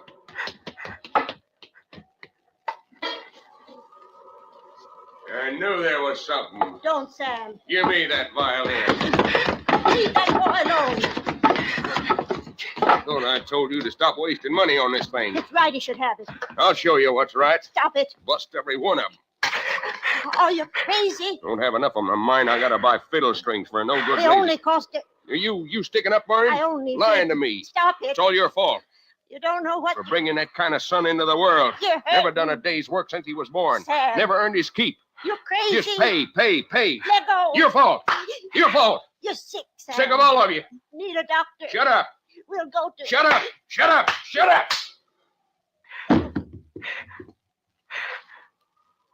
Abby. Abby. Oh, say something. Pulse. Feel the pulse. You didn't mean it. You hit your head. Yeah, you hit your head. The boy saw it. He'll tell you. No. He can't tell nobody. That's good. Gotta think. Get rid of her. That's first, yeah. Outside. Figure it out after that. Boy, you gotta help your pa. Now look at me. You gotta help. You see? Go outside. There. Outside. Yeah, that's it. No, coach. Come on.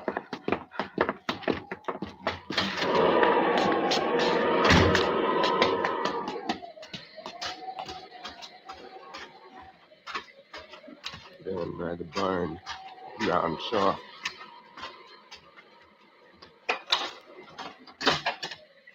Hold the door here. Hold it. I'll get the shovels.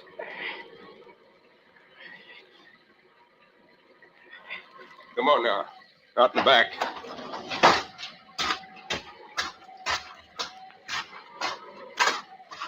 Here. Good place. Yeah. Watch your paw now.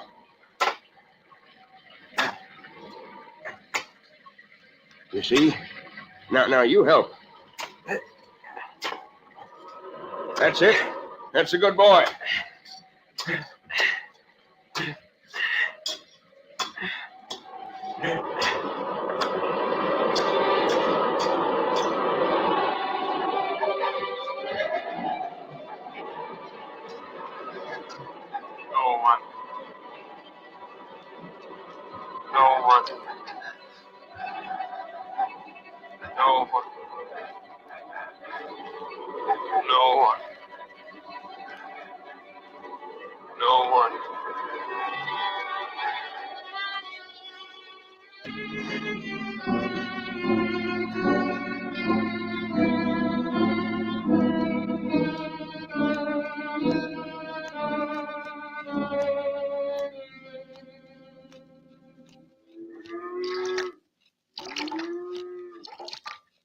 You're spilling half that milk, boy. Hello in there. Huh? Who is it? Sheriff Steele. I'm looking all over for you. Where'd you expect to find a farmer? Thought I'd drop out and see how you weathered the storm. Storms never give us no trouble. Hello, Jody. Go on with your chores, boy. Go on. I stopped up at the house. What for? Say hello to Mrs. Martin. She ain't here. I know. She went over to the next county. Stay with a sick relative. That's funny. I talked to her last night on the telephone. I took her over there this morning. That's why you're so late with your milking. Yeah. Yeah, that's right. Must have been a tough ride. What? Roads the way they are. Oh, yeah. How long is she going to be gone? Don't know. It'll be hard on you. Huh? Getting along without Mrs. Martin for a while. We'll manage. Jody's milked her dry. Yeah. He's a smart boy, Sam. Him? Yes, Jody. He's got a lot of native intelligence. I've been meaning to have a talk with you. About what? You heading up towards the house now? Guess so. I'll walk along with you. We can talk on the way. Come on, boy. Come on. Put the milk in the cooler. Go on over there.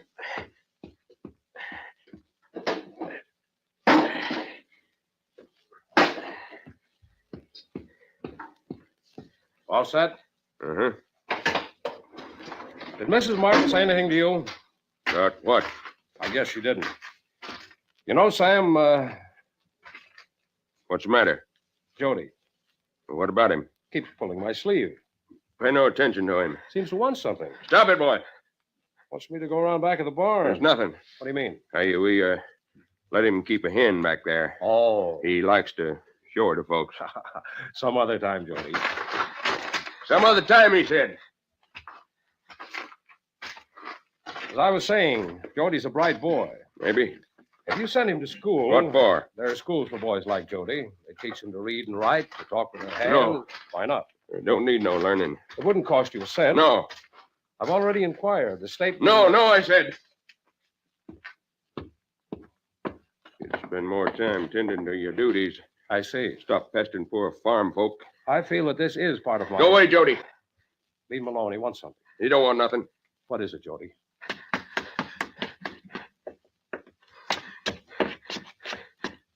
He wants me to go inside, Sam.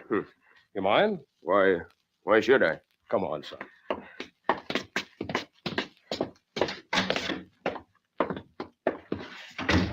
Now, what did you want me to see? Give me that, you. Leave him alone, Sam. He just wants to show off that fiddle. I don't mind. Go ahead, Jody.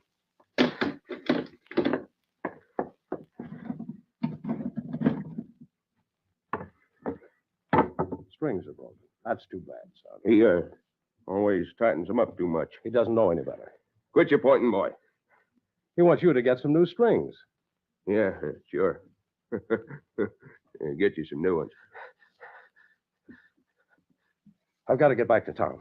Yeah. Think over what we were talking about, Sam. No point in thinking. Why? My mind's made up. I'm sorry you feel that way, Sam. That's the way I feel. Because there's a state law that makes education compulsory. Get out. Get off of my land. Think it over, Sam. And if you know what's good for Jody, you'll stay off. Oh, try to turn in your paw, will you? I'll show you. I'll show you.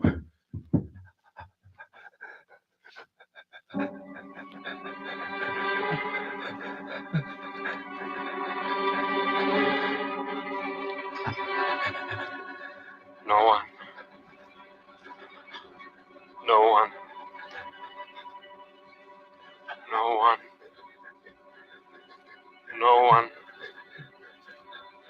No one.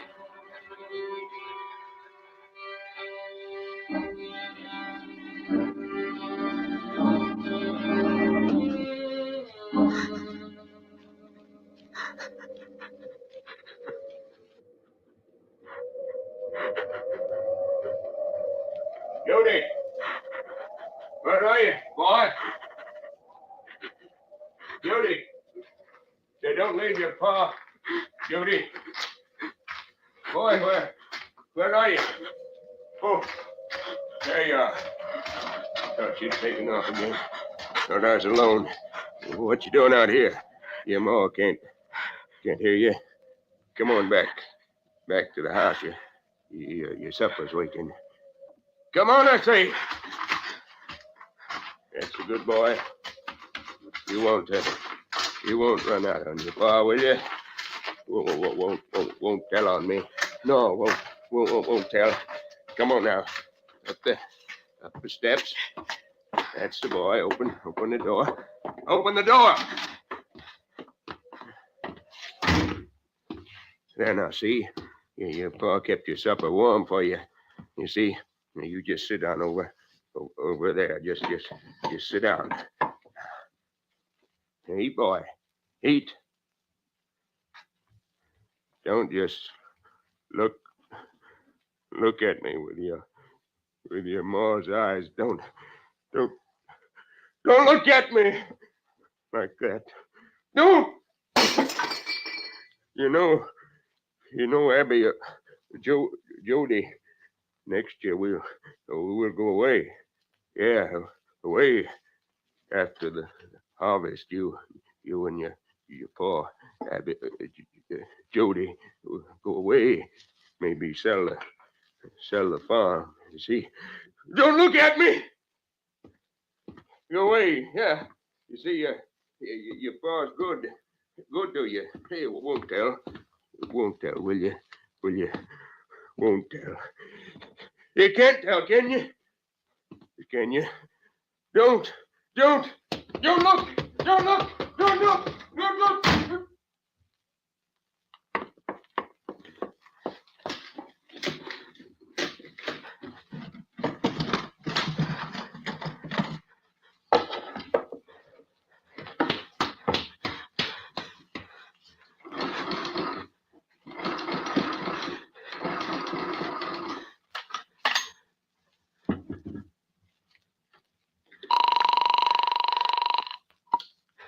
Hello? Hello? Who you calling? Hello? Somebody rang. That you, Miss Phillips? Miss Porter? That you, Miss Martin? Somebody's got the receiver off the hook. Hello? Hello? What you doing with that fiddle? The telephone. Trying to tell. Weren't you? Give me that. Trying to tell on your pa. Trying to get the sheriff. Huh? Did you get him? Did you? No strings on the fiddle. Strings broken. Couldn't signal, huh? Your paw broke. He broke the strings. He'll break the fiddle too. He'll break it. There, you see? Your paw's being good to. Oh. Hello? Oh, no, nothing wrong. Yeah, Jody playing tricks. Yeah, that's all. Well, thank you for calling back. You shouldn't have done that. Trying to tell on your pa. Come here. Don't run away. Your pa wants to talk to you. Come here, boy!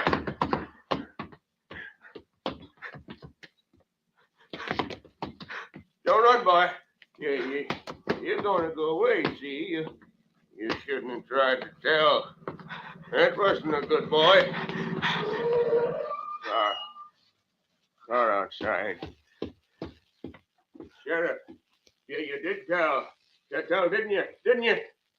The sheriff knows. Why did you do it? Aren't you? Why did you turn your Turn your paw in. Saw your light on. Thought I'd drop in. I did it. Yeah.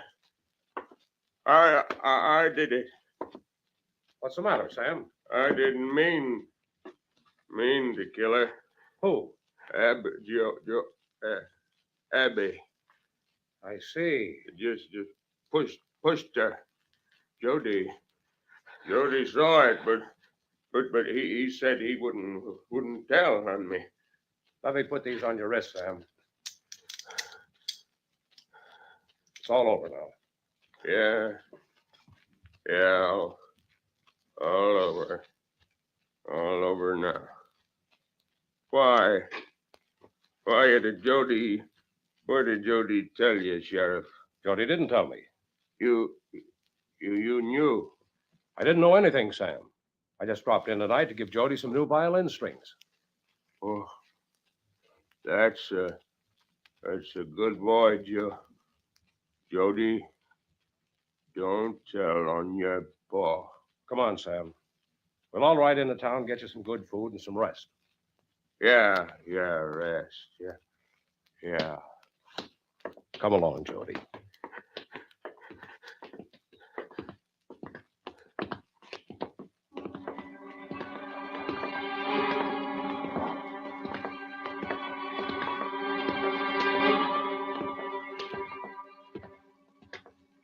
No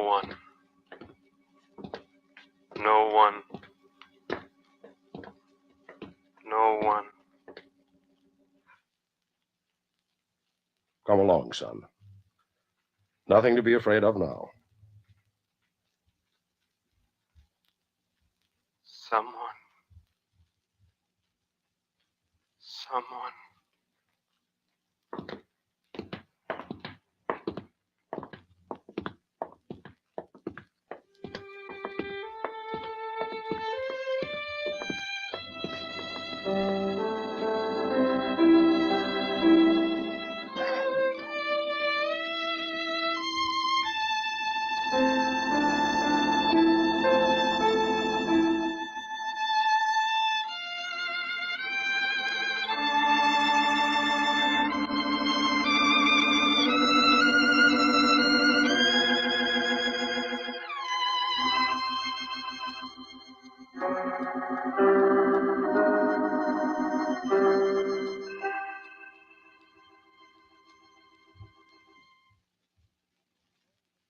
The title, The Lonely One.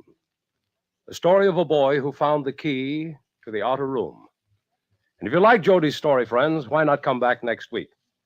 I'll have a man who almost sacrificed his own happiness to guard the secret of another. I like to call it Ramrod.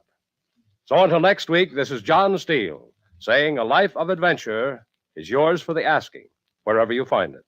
Only don't look for it. It may find you. Well, goodbye and good hunting.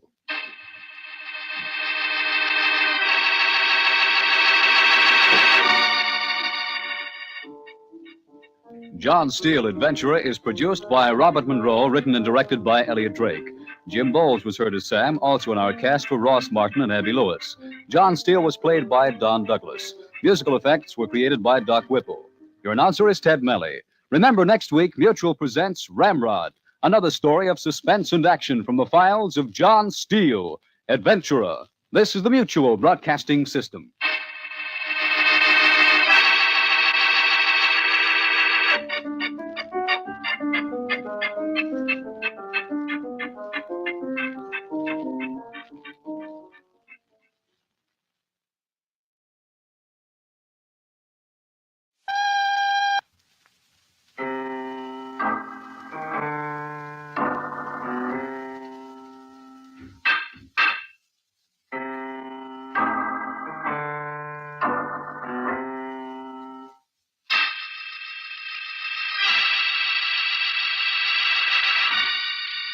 Take one man trapped in the bitterness of the past.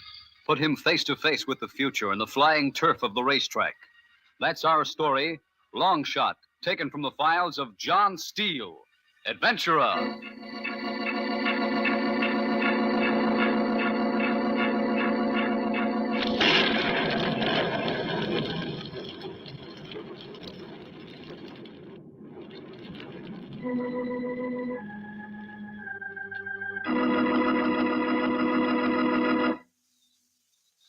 Hello, friends. This is John Steele. If you like stories of suspense and action, sit down. You've come to the right place. Have you ever had 1,400 pounds of thundering horse flesh straining at your hands? Well, stick around, you will. Because this week's story concerns one of the oldest and most exciting sports, horse racing. And here to tell it is the man it happened to, Dink Williams. Supposing we let him carry on from here, Dink? You see, when you're a little guy like me, you learn early you got to do a lot of backing off. If you don't, you get your face pushed in. At first, you keep hoping that someday you're going to get big. But you wait and nothing happens. So then you learn to take care of yourself. When the big guys yell at you, you say, I heard you, and you let it go at that. At least that's the way it was with me. I guess it all started that day down in Florida. I'd been jockeying for about 10 years, and I was good. Worked my way up to contract rider for Blue Meadow Farms, and I was winning my share. I was up on the favorite, Reliance, and Eddie Breeder was riding the long shot that everyone said was due. It was a 6th race, claiming for 4-year-olds at a mile and 16th. The rest of the jocks had been giving me a bad time, and I was sore. I was slow coming out of the chute and didn't catch the pack till the first turn. The track was wet and the mud was flying. I could see Breeder was in second place right behind Saunders. I snagged her in good and held my spot.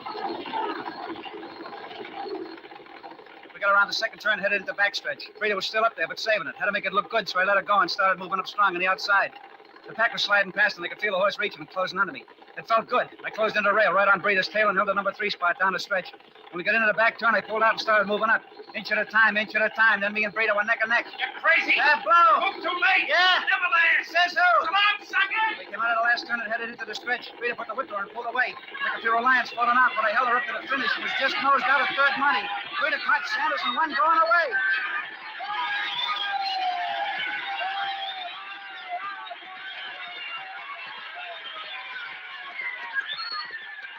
Pulled her up and brought her down slow and easy.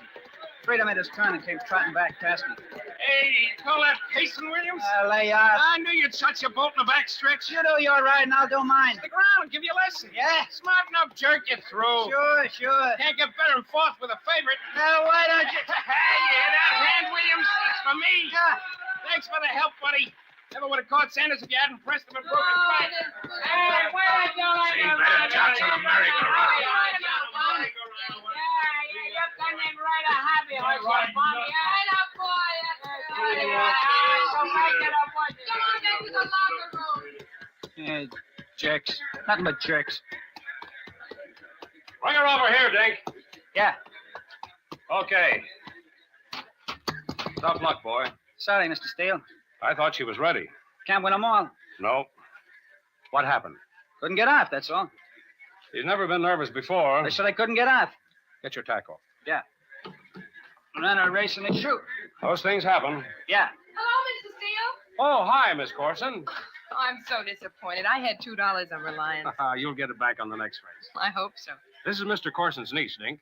Dink Williams, our jockey. Hello, Dink. How do? My name's Judith. I was so sure you were going to win. Maybe next time. You'd better. By all rights, you owe me $2. Huh? Got any tips on the next race? Sure. Dive bomber on the nose. If I win, I'll split it with you. Okay. See you again. Better go way out.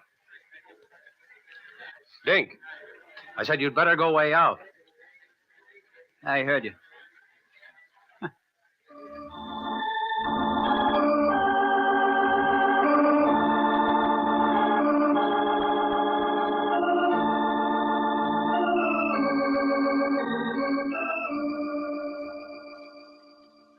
Funny how things happen. All your life you get along by yourself and you get used to it. Then all of a sudden you see someone and being alone ain't what it used to be. She was right. Not that anything could come of it, her being who she was and me being me, but she was right. A couple of the jocks saw it happen and started giving me the business. It didn't throw me. That night I went down to Bullfo's joint like I was supposed to. And I couldn't get her off my mind. I don't know. I didn't stop for a drink. I just went right on up to the office. Forget how to knock, Sonny? Saving my knuckles. Want to learn some manners. What for? You know, you'll kill me, Dink. Let's keep it that way. What's eating you? Nothing. Don't give me that. Nothing, I said. Just because I work for you, you don't own me. Okay. Strictly business. That's the way you want it? Strictly business. That's the way I want it. What happened out there today? You'll buy the papers. That ain't what I mean.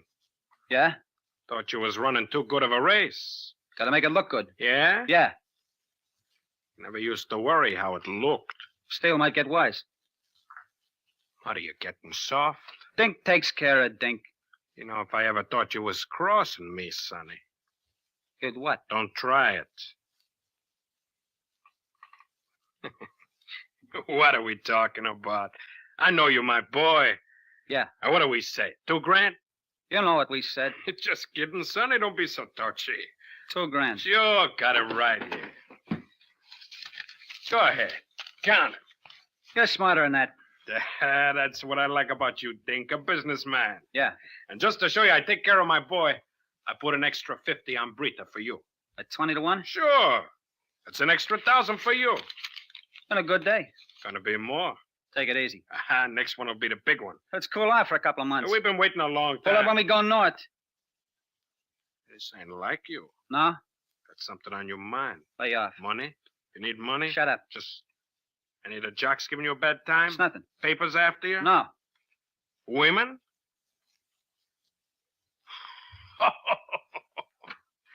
What would a doll want with a little jerk like you? I told you to shut up. Smarten up, Sonny. Fool. I knew there was something you getting soft in Shut up. Okay, Sonny. Go ahead. It's your funeral. Huh? You always been a loner. You want to get soft? Go ahead.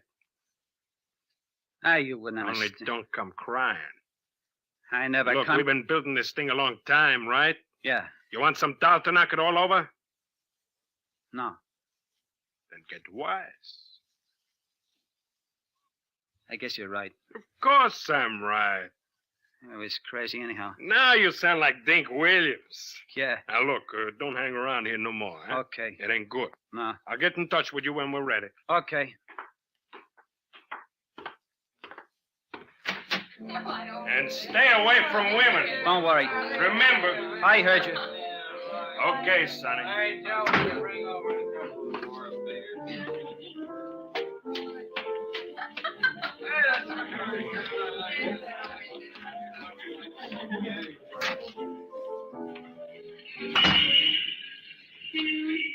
Paper, get you in the paper. Paper, get you in the paper. Hello, Gimp. Huh? Oh, hello, Dink. Working late tonight, ain't you? Got to on that. How come? Trying to make a buck.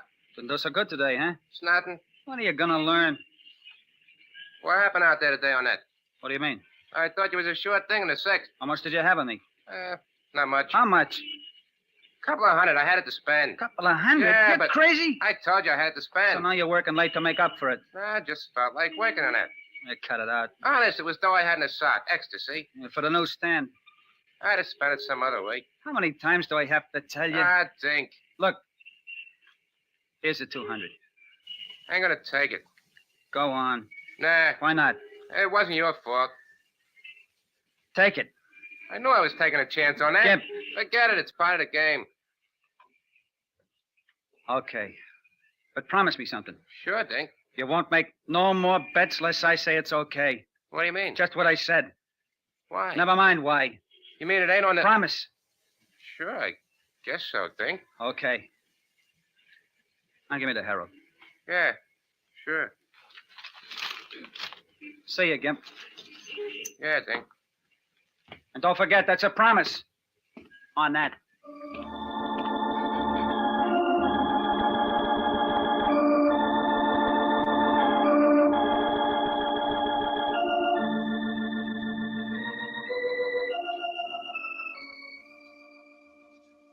That's the way it goes when you learn to take care of yourself. Don't make no difference where the money comes from, long as it's money. Some guys is fussy, but it don't pay off in the end. Things settled down for the next couple of days. I did my work, got my trap shut. As long as it was Monster Ride, I was okay. I forgot about Gimp and Bullfo and even a Corson dame. Pretty soon I was feeling myself again. Then one morning I was coming in from blowing out of Philly. Steele was waiting in the yard for me when I got back. Steele and a dame. How'd she go? Wobbly. Ever be a mother? Nope. Did you pull her in at the half mile? Yep. Ran a quarter against the bit. She take it? Ran hard. I was afraid. Okay, Sam. Wipe her off. Oh, excuse me. You remember Miss Corson. Hello, Jing. Yeah.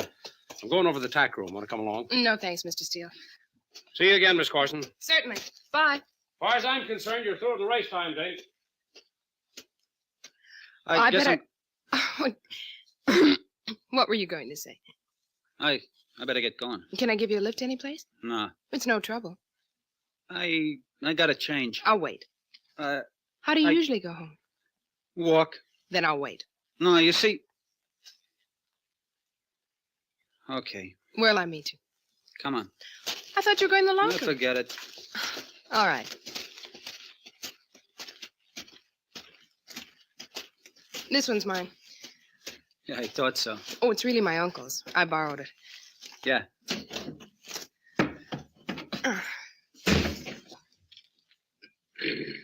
Which way, Dean? Down a shore road. Good. Love the ocean drive. Beautiful morning, isn't it? Yeah. I like getting up before everyone else. Makes you feel like you're getting a head start on the rest of the world. I mean it. Left here, isn't it? Yeah. How'd that filly go this morning? Bad. I know. Huh? I watched her coming around the last turn. She was slipping. Call it wobbling. Uh-huh.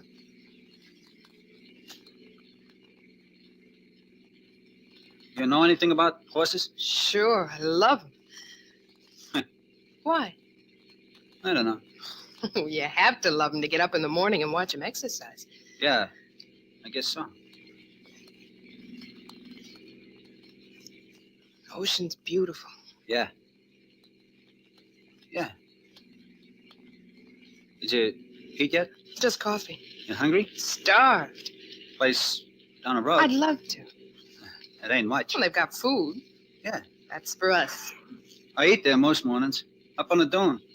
You can see the ocean from the porch. Sounds wonderful. That's it, up ahead. On the left? Yeah, slow down. It drives right here. Uh-huh.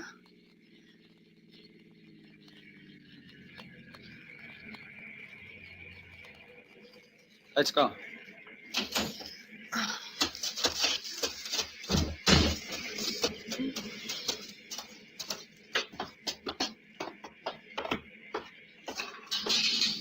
Hello, Chief. Hi. Do you use for the same thing? Twice. Okay, right. Come on.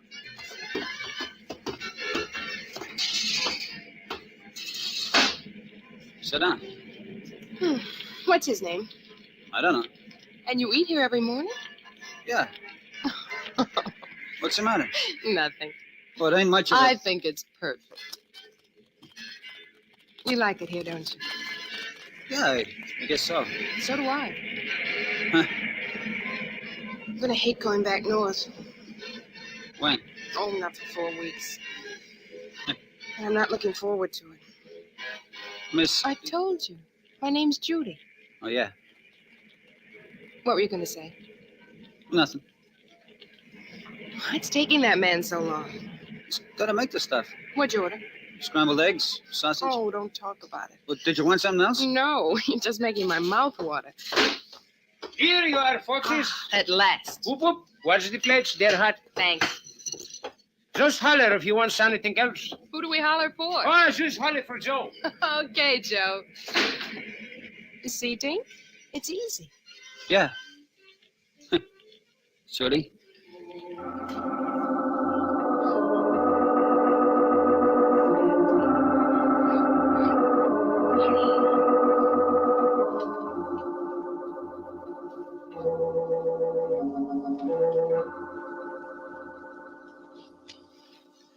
Me and Judy did that a lot for the next couple of weeks.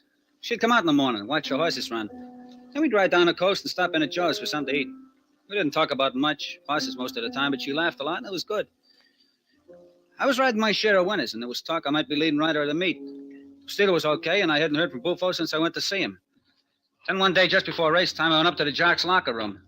Breda was there alone. Hello, lover boy. Blow. I've been waiting for you. Where are the rest of the guys? What's it to you? You don't like Maybe. them, they don't like you. Almost race time. I told them I could handle this alone. Handle what? I've been hearing things. So? I hear you like a fast buck. Back off. I hear you've been pulling horses. You're nuts. We don't like that. You're acting pretty big. I know what I'm saying. Jerk. Somebody talk. I don't know what you... Gimp! Come on out. Huh? Hello, Tink. What are you doing here? Just trying to help. What do you mean? Rita says you've been running around with... Shut up. Just trying to... What are you talking Let about? go, Tink. Get your mitts off, Blow. Gimp. Gimp told me what you said. What? Not to put dough on you unless you said it was okay. Just trying to help, Tink. Yeah. Thought if this dame had you goofy... Shut up about her. What's the matter, lover Shut up. boy? That was right, huh? Tink. Didn't want Gimp losing his dough. Yeah. That's all, do you hear? I believe you, Tink. Nothing I hate worse than a crooked jock. Back off, Frida. Don't you pull that favorite. You got this coming, wise guy. All right, last horse you ever... There's who? Cut it out. Cut it out.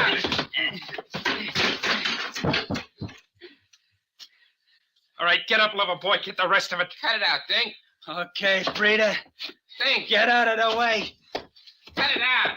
Hated you since the first day I saw you.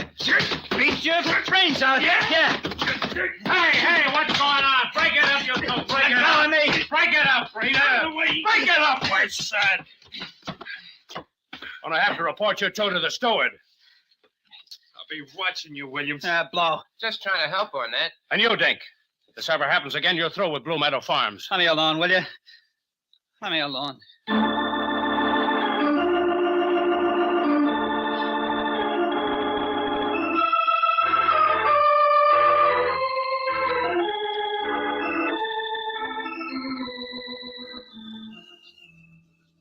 Next couple of days, me and Breda rode like crazy. Pulled every dirty one in the book, and things were getting kind of rough. Breda had one bad spill in a week after. I went down where he rode me into the rail. Papers started playing it up as a feud, and they didn't know how right they were. Then in the last week of the meet, I got a call from Bufo. I put off going to see him, but he sent one of his boys to pick me up, and I knew we meant business. I left the hood in the bar and went up to his office. Hello, Sonny. Who do you think you're shoving around? Don't get hurt. Send some mug after me? Wasn't sure you got my call, that's all. Don't give me that. We're partners, remember? Yeah. I hear you're the hottest thing in the meet. So? That's good, that's good. For what? Always said you were smart, Sonny. Yeah. Like to see my boys get ahead. Huh? And when you lose one, nobody minds. I told you. What, Sonny? It's too soon. Don't be a... I said wait till we go north. No. People are getting wise. I said no. Been 4 weeks since the last one. You've been winning everything in sight. Who's going to get wise? I say no. It's too late. What do you mean? I got a whole bundle placed in 5 different books. For when? Tomorrow. 6th race, stake race. 25,000. You're up on Ironsides. 2-1 favorite. Breeder's riding a 12-1 shot. Way things have been going, he'll break his neck to beat you. It's a natural. No. Easy streets, Sonny. Rest of our lives. No. Never worry about nothing. Anything you want. Dames, cars, anything. No. Don't be a jerk. It's too soon. What's the matter? That doll got you again? Shut up. Crazy little crumb. Shut up, Bufo. Get smart, Sonny. Dink takes care of Dink. That's a laugh. Think of it. Buy her anything she wants. Don't have to take nothing from nobody. Be a guy with dough, right up there with all them swells. Just for pulling a horse. And if they find out, so what? $200 fine and lose your license. Think it over, Sonny. Last time? Sure, last time. Okay. That's my boy. Knew you was too smart. Remember, no more. Oh, sure. And Sonny. Yeah? Take care of yourself. What do you mean? I ain't gonna see you till tomorrow night. So? In case you change your mind. You'd never get away. Sonny? I heard you. Don't worry.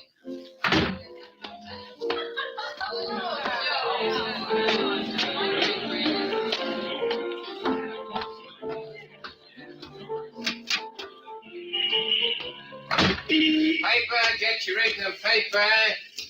Final paper. Get your sports extra. Hey, Dink. Dink, wait a minute. Hey, Dink. Huh? Oh, hi, Gimp. You saw at me or something? I was thinking. I didn't mean nothing, honestly. It's okay. Just thought if you was in trouble on that. Yeah. Didn't think you was crooked, you know that. Yeah, I know. How you been hitting them? Swell. I was on you in a second yesterday. Boy, what a race. Picked up a cool 50. Good. All the smart money was on Sanders, but you showed him. Yeah. What you doing out so late? Business? You better go get some sleep. Been saving up for tomorrow. I got the whole 250 on you in the 6th. Huh? Yeah, I put the whole... Jerk. Why? I told you. I ain't worried about it. Can you get it back? You crazy? No book gives you a I dope. told you, Gimp. What's eating you? Nothing. Act like there was something wrong on that. It's your dough. Play it how you see it.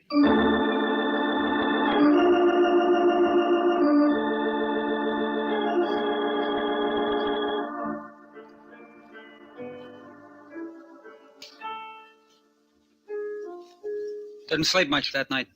Kept thinking about Jody and Gimp and Bullfo on Easy Street. Next morning I went down to the track, but there was nothing for me to ride. Didn't see Jody after work, so I walked down to Joe's and had some coffee. Time was dragging. I wanted to get it over with. Then it was race time, and I had a winner in the first. Felt better about that. Wouldn't look so bad. Rita rode one home in the 4th. We had nothing in it in the 5th. I weighed in for the 6th and walked over to the paddock. Steele was waiting with Ironsides. Over here, Dink. Stop fussing, Sam. You make her nervous. You okay? Yeah. I figure hold her in till a half-mile pole. Sure you feel all right? Yeah, I'm okay. You're the doctor. We're sending you out early. She was nervous last time out. Okay. Better get up. Give me your knee. Dink, wait a minute. Huh? Oh, I didn't think I'd make it. Hello, Judy. Hello, Mr. Steele. Just wanted to wish you luck. Yeah. We'll be rooting for you. Go on, Dink. Go get the money. Up you go. Good luck, boy. I followed the lead pony out of the paddock and down to the track. All of a sudden, a nervous mount out ahead. The rest of the field will be out in a couple of minutes. Now I was all alone. Talked to her and patted her to keep her calm. The track was soft. Rained the night before, but the raking dried it out. Just the way she liked it. Then I heard the call to the post, and I looked back and saw the rest of the set coming out. Up the chute, around back of the gate. Then I waited. I had the post position, but I wasn't going in till the rest was set. Then the field came up. Watch my mud, lover boy. Okay, boys, move him in. Steady him down. Steady. Get it, boy. Steady there. All right, take your time, Six. Take your time. Hold that, boy. Settle down, four. Steady. Okay, William, bring her up. Easy, girl. Easy. There you go. Easy now. Watch it. Easy. Looks good. Hold it, 3. Looks good. Steady. Rita was out first, then O'Brien and me, and we held going down the stretch. Tag points in front of the stands, and we moved into the turn.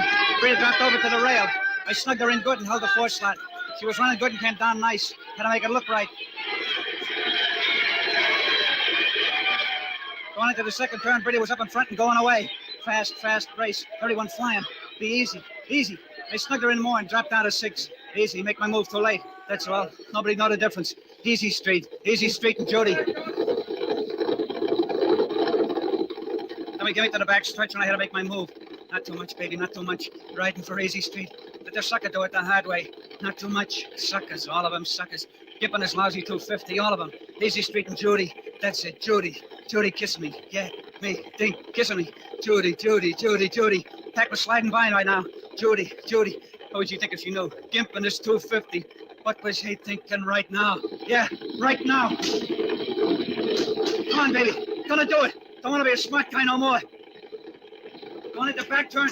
Rita was still out in front. I was up in 4th, then 3rd. Then it was just Rita up ahead and throwing mud. I gave it a whip and let her go. Coming out of the last turn, he had me by a length, but I was flying. Moving up, till we was neck and neck. Flow! Move too late. Yeah! Get through. Eat mud! I gave it a whip and she was there. Every bit of it. Pulling and stretching. Rita couldn't hold her place and started falling off. Then the line come flying up and I was home going away.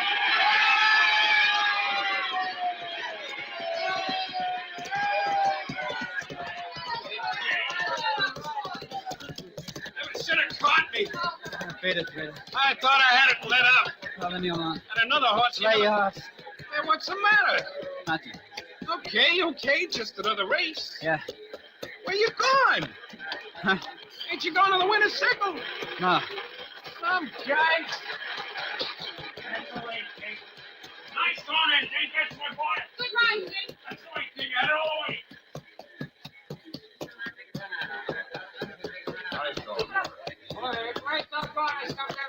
Dink, what are you doing here? You're supposed to be out at the I window. ain't. Mr. Corson will be sore. I'll let him. Nice race, boy. She had it, that's all. Thought you'd waited too late. Almost did. Dink, you were wonderful, wonderful. I was so excited. Everyone's waiting for you at the winner's circle. Let him wait. He's tired, Judy. Oh, I'll just stay a second. It's okay. Long enough to say goodbye. Huh? I'm leaving tomorrow. Probably won't see you before I go. It's been wonderful knowing you, Dink. Yeah. You too, Mr. Steele. Thanks. I better be going. Won't get my bet in for the last race. Bye, Dink. Bye, Mr. Steele. Goodbye, Judy. Quite a girl.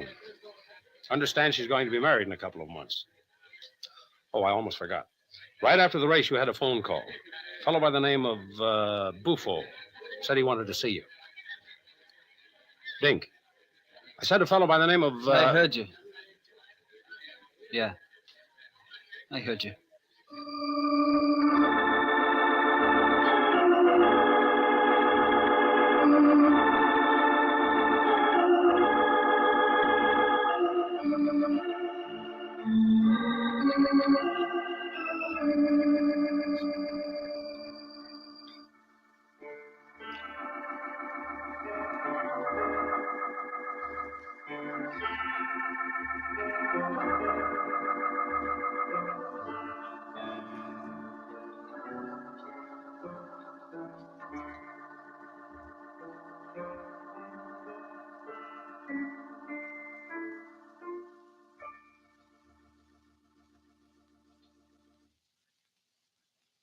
The title, Long Shot. The story of a man who learned too late that no one can live alone. And if you like Dink's story, friends, why not come back next week? I'll have a man who had an unusual adventure. He searched for someone in a raging flood and found himself. I like to call it Valley of the Shadow. So until next week, this is John Steele saying, a life of adventure is yours for the asking, wherever you find it. Only don't look for it. It may find you. Well, goodbye and good hunting.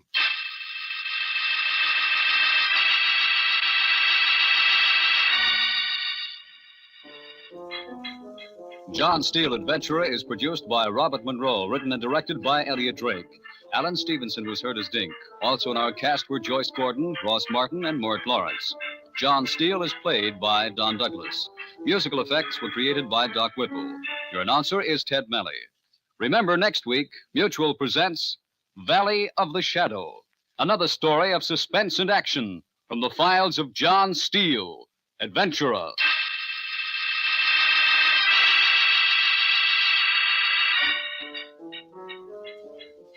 This is the Mutual Broadcasting System.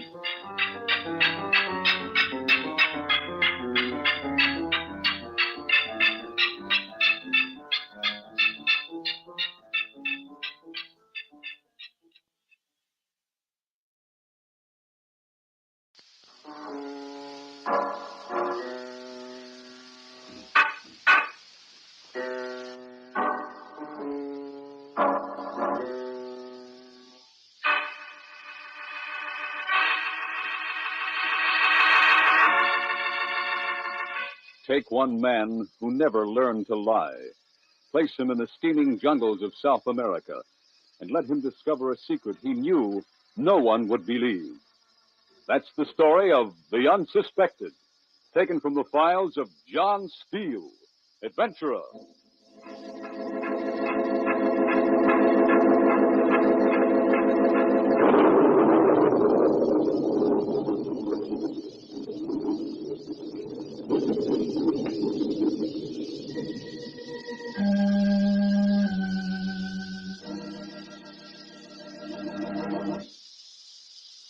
Hello, friends. This is John Steele with another story of action and suspense. designed to please those of us who can only dream of adventure. The other day, I happened to run across an article about the fabulous country of the Amazon basin. Well, it brought back pleasant memories and the name of an old acquaintance, Charles Maloney. I've never been able to think of one without thinking of the other and of what happened that summer. But here's Charles to tell you as only he can. Charles?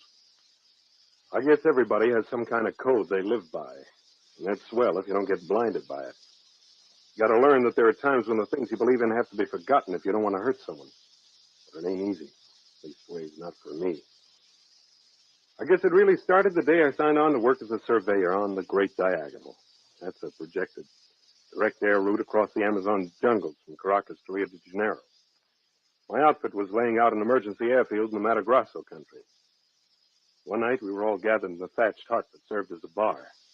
Tony and Hans, Jose, and Alicia.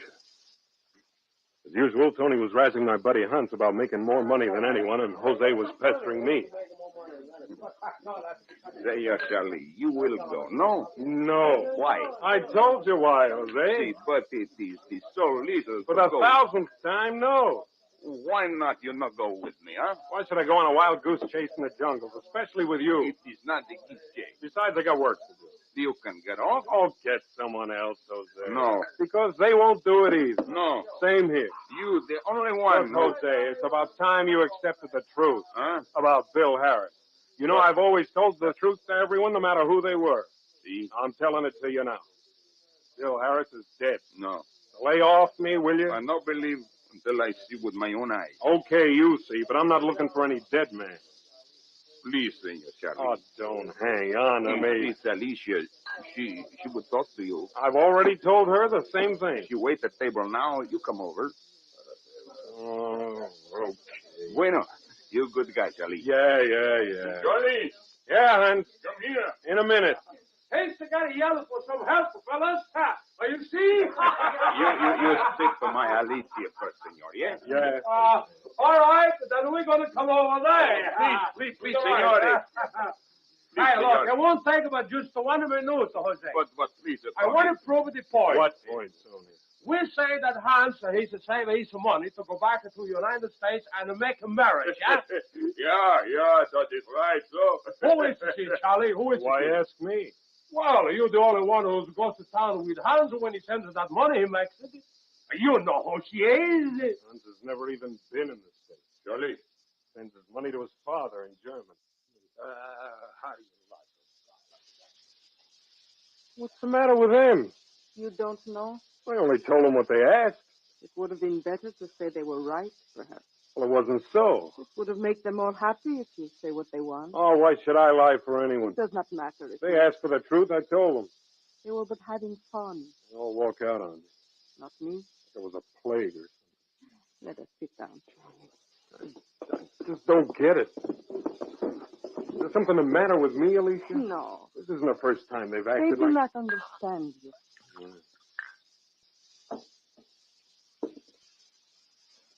Do you? That is why I most want you to go with Papa. Oh, You're don't. honest, no matter what happens. But that trip's ridiculous. Not to Papa. You know as well as I do, if there was any chance that Bill Harris's plane came down safely, the search parties would have found them. But Papa was so great a friend of Bill's. Oh, so what? Can't you see how he wastes away these 2 months? Yeah. Even if Papa do not find Bill, at least he will be happier knowing he tried to. Well, I'm not going on any jungle hunt with Jose. Charles, Yeah. if you go with Papa, it will bring your friends back to you. Yeah? See? Why? They all have great respect for Jose. They would like you if you make him happy. Yeah. And in the week you're gone, they will forget tonight. Think so? See? And I'd be happy too. Yeah. Maybe it wouldn't be a wasted trip, as far as I'm concerned. Huh? Okay, Alicia. You will. Yeah. Muchas gracias, Charles.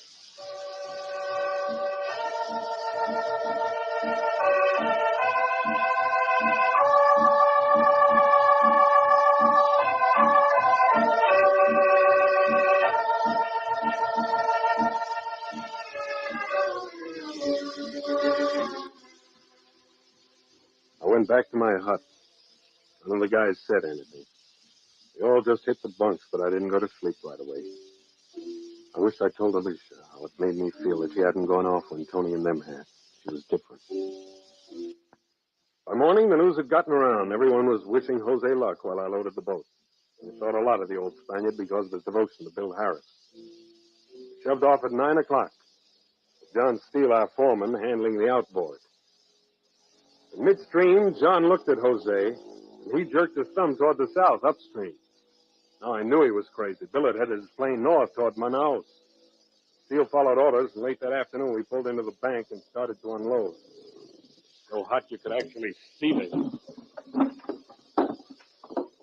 We got a lot of stuff, Jose. Si, Senor Steele. We're going to bury part of it here? No. Oh, we can't carry it all. Must do. Oh, don't be crazy in this jungle. Everything is important for a couple of week trip.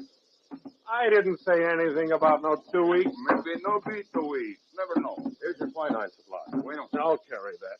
That's all. Gracias, Senor Steele. We see you maybe in a week. What's your rush? We must make start while still daylight. And I have to get back to camp. Oh, another hour won't matter. I have to make another trip downriver. What for? Hans.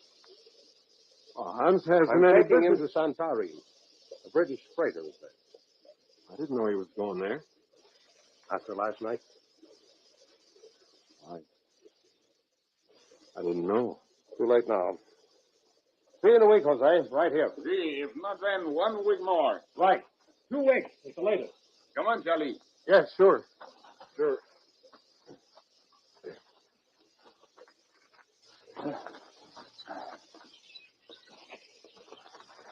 We go this way, Charlie. Okay, it doesn't matter which way we go, if you ask me. Here's a good spot to start in jungle. Animal trail. 50 miles out of the way to start.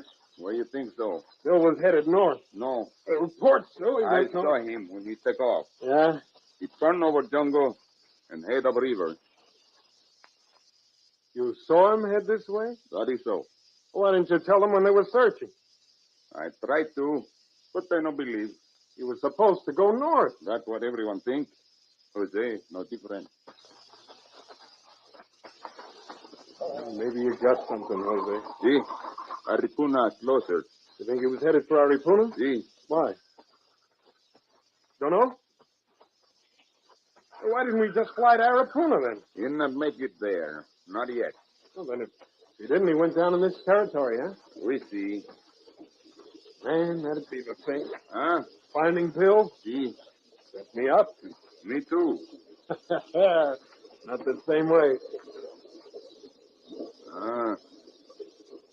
It's fast running river. We call them creeks where I come from. We can wade it. No. That's not overweight, Steve. It's filled with the run. Cannibals. See? Maybe we find free fell over. Yeah.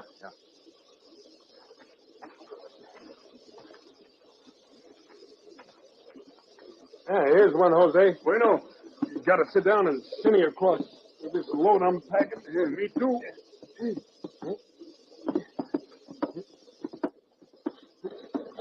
Jose! Hey! It's east. Make it to the bank, Jose. Quick! It's east, Charlie. Come on! That route? Yeah.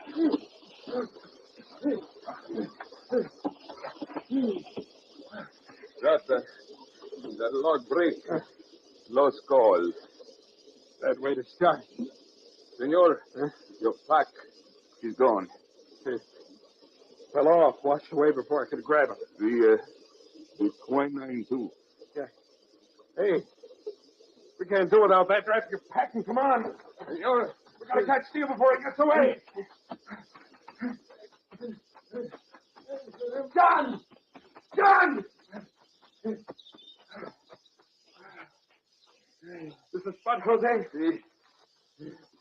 Senor Steele is gone. Yeah.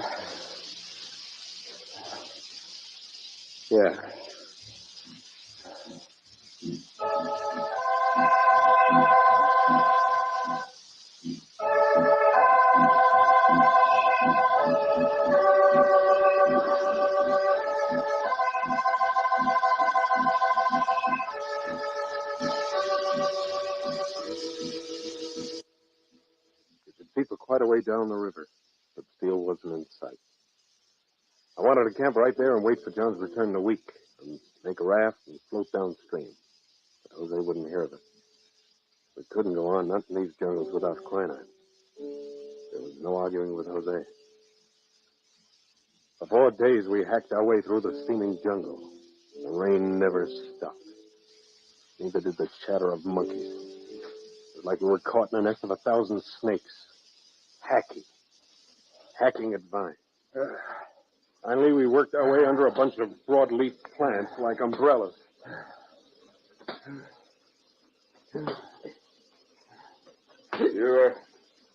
You want to eat now, senor? I don't care. Well, I don't care. Okay, we eat. Now what? This bird I shot before. At least it's not hardtack. Still a couple of hours till night comes. So? We eat, then go. Not me. See. I'm worn out. Me older man than you. But so what? Okay, senor Charlie. We stay. Sure.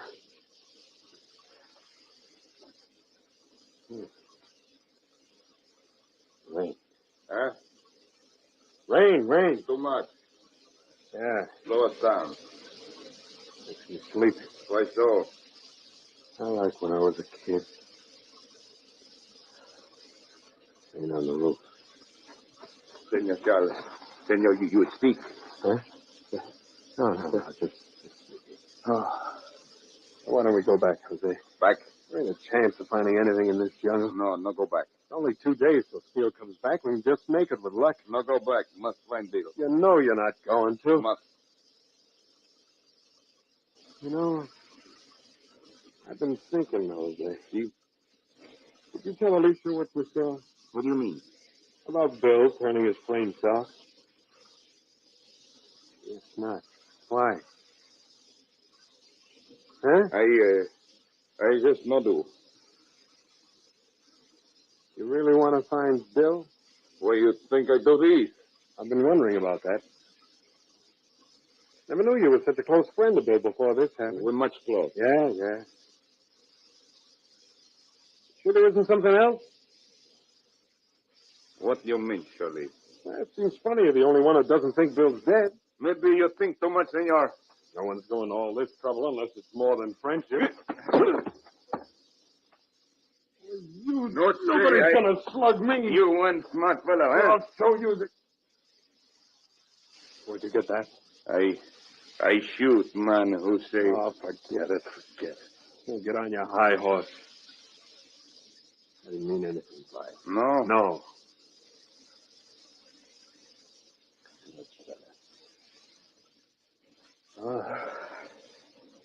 Jungle's getting big. See. Got to stick together, Jose. If we both want to get back.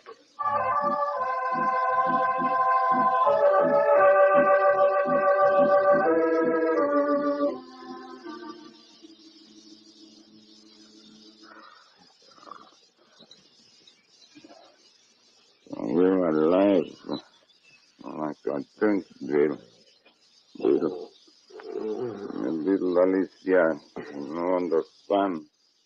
Charlie gets smart. Bill alive. Find you, Bill. They find you, Bill. They find you, Bill. Find you. Hey, Jose, wake up.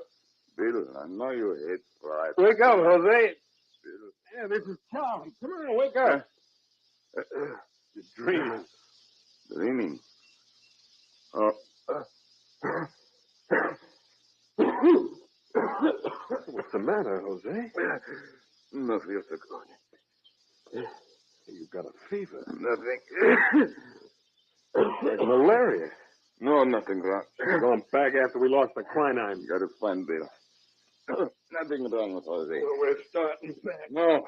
We are. We're going now. Well, I'm not. Okay, you go back, Jose. Go on. You can't do that. See, I do. You're out of your head. Having a chance fighting malaria when we're wearing ourselves out, hacking through the jungle. I find Bill. Look at us. All cut up, scratches, getting ulcers already. We're going back, see? You go. Both of us. save Jose trouble later. I'm sorry I came. Jose sorry too. You no good. No, No good for jungle. and I don't want to be. Only reason I came was because of Alicia. See. Wouldn't have done it otherwise. Make her happy. Well, I've got to stick by you. Take care of you for her. So you go where I go. Yeah. As far as I'm concerned, you could stay here and rot. You always say what is on your mind. Yeah. Known all along what I thought of you. Maybe Jose feels the same way too. Well, good. The record's straight. Get your pack on. Are we going to eat? Go to find dry wood first. Okay.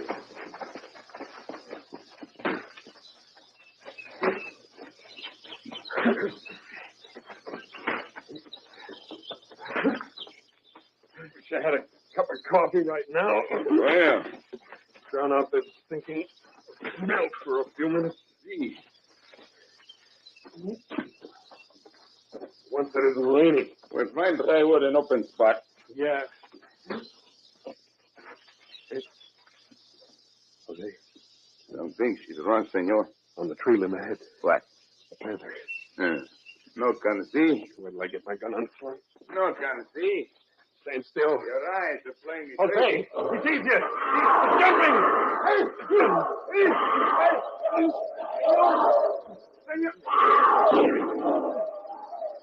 Jose! Jose, you hurt? I'm all right. Oh. I told you to stand still. No see, Panther. I didn't get my gun out in time. No see. You're sicker than I thought. No. Burning up. Go away soon. Get up to that clearing and rest. See. Hey, come on. Put your arm around my shoulder.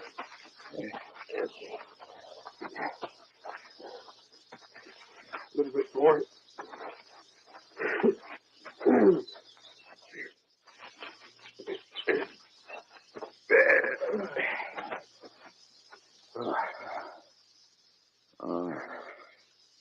Everything go wrong for me.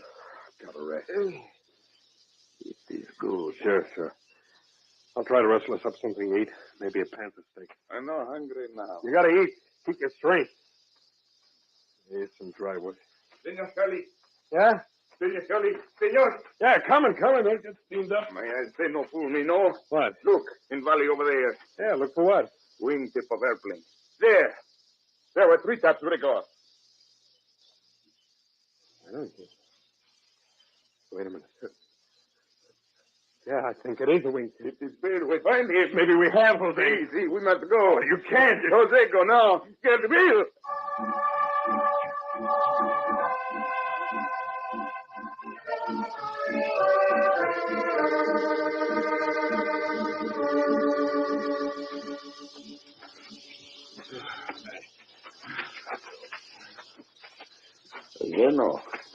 Jose, Yeah. It's a fine bill.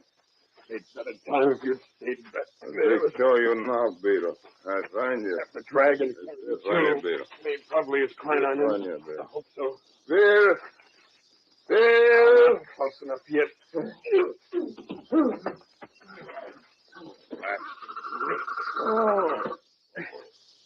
Oh, sorry, Jose. Bill! I'm not there yet. Come on, put an arm around my shoulder. Leg hurt? Fell on it. You lie yesterday, Charlie. Lie? I don't lie about anything. You know can leave Jose here to die. Yeah, you're making sense for once. Huh? Get out of your mind for hours. What I say. Nothing.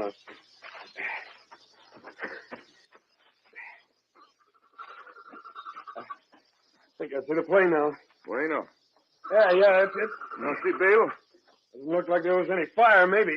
He got out. Bill! He ran somewhere. Bill! No answer. Stay here. No. Probably in the plane. Look for food. Didn't answer. We wait. Yeah. Look in plane first. Yeah.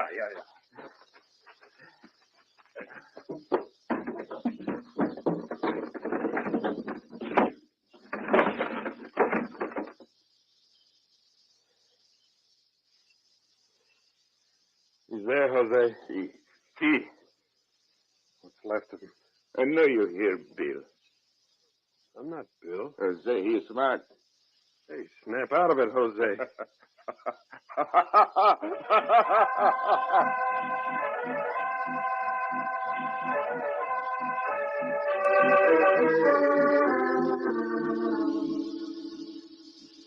Jose was in a bad way.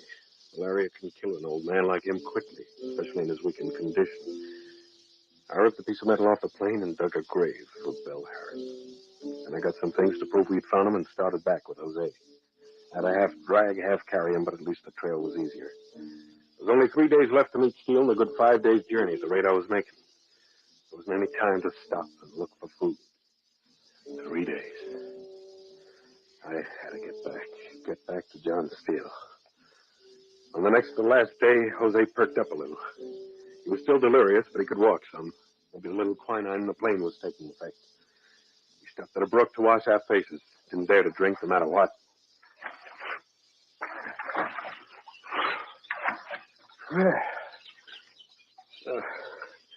Feel better, Jose? See, Bill. Charles. See. I know what happened to Charlie. Oh, come on. We gotta get back. Jose get back. Sure. Not you, Bill. Cut out the crazy. You not fool me, Bill. I'm not Bill. You killed Charlie. What? Jose know. But I'm right here. You think Jose asleep, but me see you bury Charlie. You saw me. Charles burying Bill. Stay away. Hey, what are you doing? Get gun. Oh. You. Jose. Kill you like. Put the gun down. Kill you first. Out of your head. I'm Charles, not Bill. You want to go back now? Yeah. So you tell on me. There's nothing to tell. You want to go back and tell police. Police? About what? About the Indian that died in camp. Lolo? He died in... You only one who know I killed him, Bill. No. Everyone else think he died like natural. But you know not so. No one guessed. Now I kill you too. No, you don't. Kill you. Give that gun. No, I got it. Your knife. Better when close. Stop it, Charles! Hit someone. Get you now. Pull trigger. Pull trigger.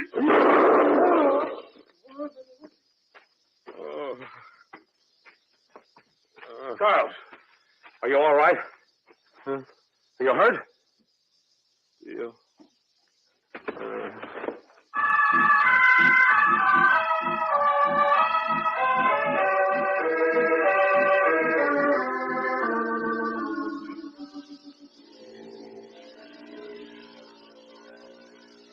Feeling better, Charlie? Yeah, I guess so. What happened? You passed out. How'd I get here? When you didn't show up the second week, I came after you. Jose. I buried him. I saw and heard it all. You saw? I tried to stop it, but couldn't cut through the jungle in time. I couldn't help it. Yeah, I know. I had to. I'd never have believed it if I hadn't heard. No. No one would. Makes it tough. What do you mean? Explaining what happened. No one will believe the truth. Well, they'll believe you. Not where Jose is concerned. They think too much of him. Yeah. I can fix it up with the rest of the camp. Well, what are we worrying about then? Alicia. Alicia? Only you can handle that. Yeah, but It'll wreck her life. Why? You always tell the truth. When she finds her father was a murderer... I know what you mean. Well, that's your problem. Yeah. Almost there. What are you going to do? I don't know.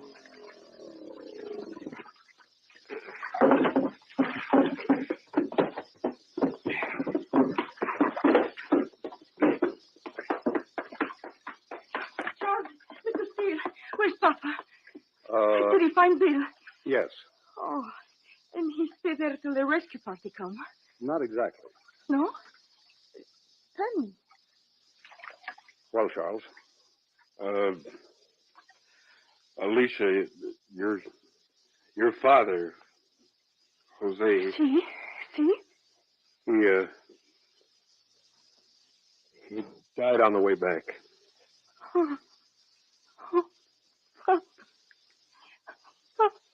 Sorry, Alicia. We all feel the same way about Jose. Yeah. Huh? Oh, Alicia. Why? How did it happen? Your father died of malaria. I'll tell the rest of the camp. See you later.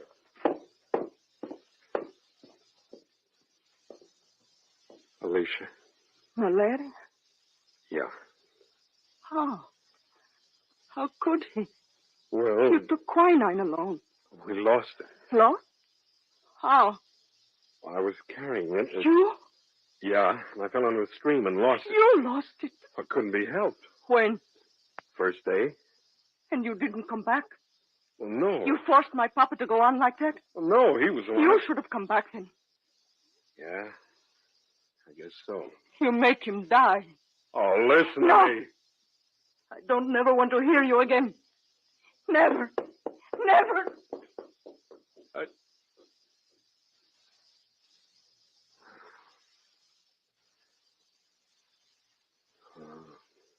Best way.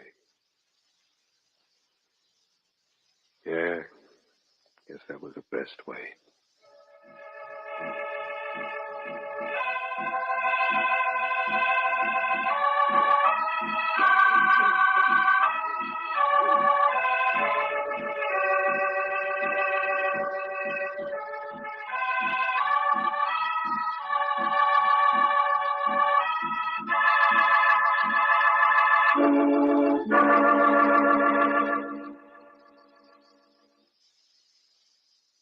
The title, The Unsuspected. The story of a man who told a lie and lost the only person he really cared for, but one peace of mind. If you like Charlie's story, friends, why not come back next week? I'll have a man who looked for sanctuary in a murky swamp and found the answer to his escape in a buried treasure chest. I like to call it quagmire. So until next week, then, this is John Steele saying a life of adventure is yours for the asking, wherever you find it. Only don't look for it. It may find you. Well, goodbye and good hunting.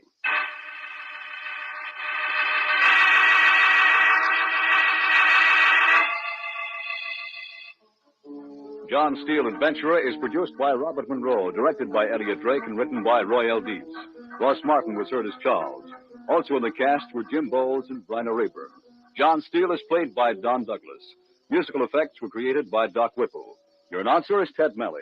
Remember, next week, Mutual presents Quagmire, another story of suspense and action from the files of John Steele, Adventurer.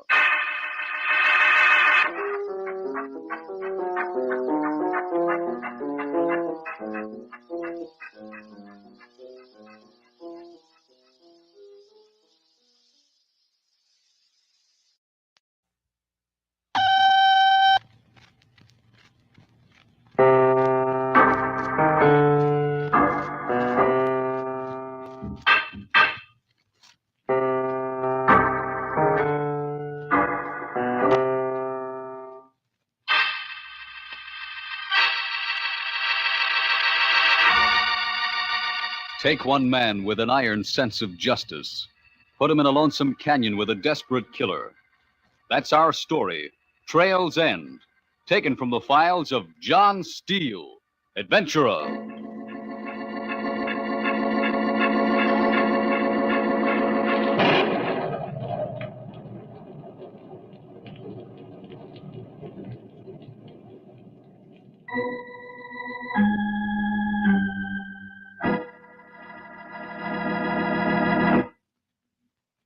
Hello, friends.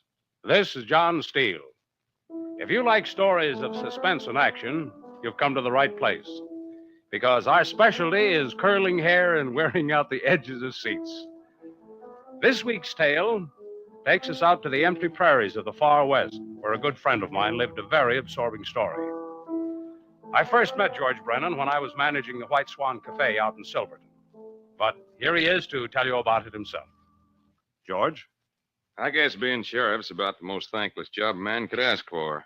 Don't make no difference how good you are at it. Seems there's always someone talking behind your back or taking offense at something you done. At least that's the way it was in my county. I've been sheriff of Dawson County for 15 years. Good one, too. I always believed there was a right and a wrong to everything, and all you had to do was recognize them as was good and them as was bad. That's the way I ran things. Seems strange, though, that for all my years as sheriff, there wasn't a man in the county I could call a friend. You take that night a while back, I dropped into the White Swan just to check up before calling it a day.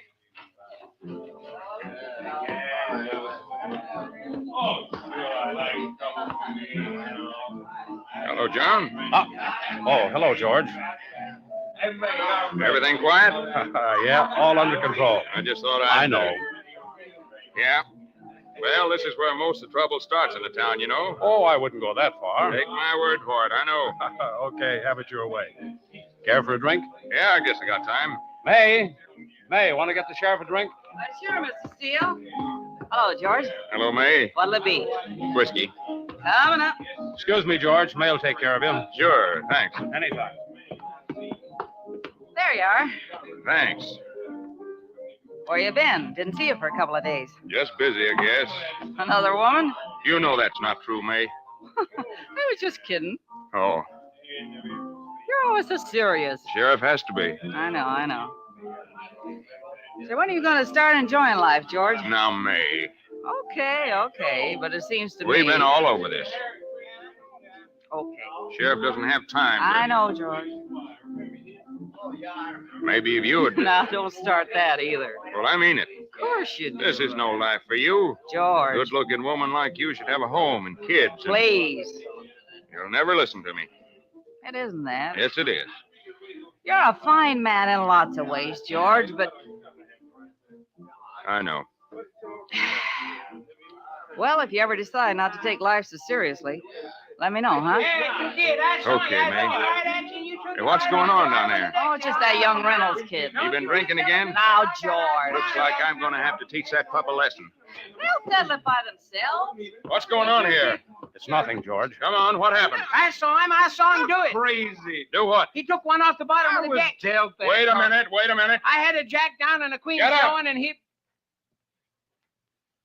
All right, now, what happened? Well, he says... You I first, got one. Harry. I had a jack and I a heard queen. that. Yeah, well, he had a 4 and a 3 showing, and he drew another 3 off the bottom of the deck. We can settle this, George. What do you got to say, Reynolds? Oh, he's crazy. I was You're a deaf, pretty that car. smart kid, aren't you? I'm telling you, I You was think deaf. you know all the answers. Huh? I've been watching you, Reynolds. Yeah, but... And I know your kind. What do you mean? When a kid's got bad blood in Now, him... wait a minute. Take it easy, Tommy. You can't say that about Let me. me handle it. You stay out of this, John. Tommy just had one too many, George. I know his kind. This can be settled among ourselves. When they're bad, they're bad. What are you going to do? A couple of months in jail. That's not fix the it. way. Don't give me any more arguments, John. I'm the law in this county, and I know what's right and what's wrong. Okay, Sheriff. Come along, Reynolds. I didn't want to get the kid Come in on. no trouble. Where's the chef? The chef in there? Over here, Sam. Hey, it's been a shoot. Where? Over at the post office. When? A couple of minutes ago. I ran all the way. Anyone hurt? Yeah, Mr. Parsons. Bad? He's dead. I was just walking by and I heard the shot. Time I got to him, he was dead. Did you see the killer? No, had his horse out back and he just took off. Well, come on. Get up a posse and we go after him. Yeah, Any of you men want to go along? Sure, count me in. I want to go after him. I'm sure it was the Montana Kid. Who? The Montana Kid. What makes you say that? I saw his horse, same pinto pony he always rides. You sure? Positive. Which way to go? Headed up into the canyon country. Never find him up there. We can try. No, it's suicide to go up there at night. Come on, Sheriff. Better wait till morning. He'll be gone by then. Chance we have to take. Can't let him get away I'm again. not going to lead a posse up there and have a lot of men get hurt. Maybe not even get her man. Maybe the sheriff's right. Well, I don't think so. Me neither. Now listen to me. I'm for going without the sheriff. Wait a minute. I can't stop you men from going. I can only tell you that I think you're making a mistake. And I don't want any part of 2 or 3 men getting killed. Okay, go ahead. But don't say I didn't warn you. Reynolds, where do you think you're going? Can I go with him? You're going with me. Oh, but You heard me. You want to get one criminal locked up tonight anyway.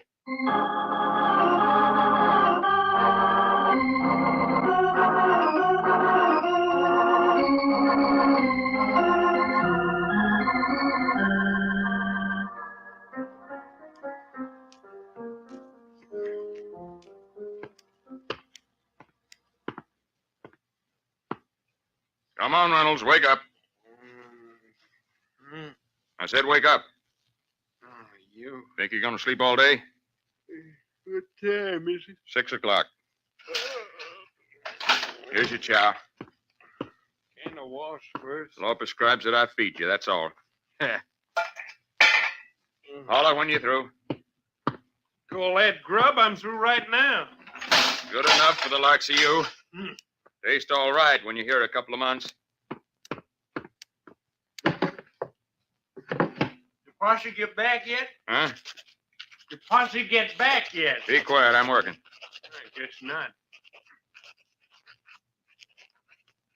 Why didn't you go, Sheriff? Well, Did you- yell her? No. It was common sense. Oh. You'll see.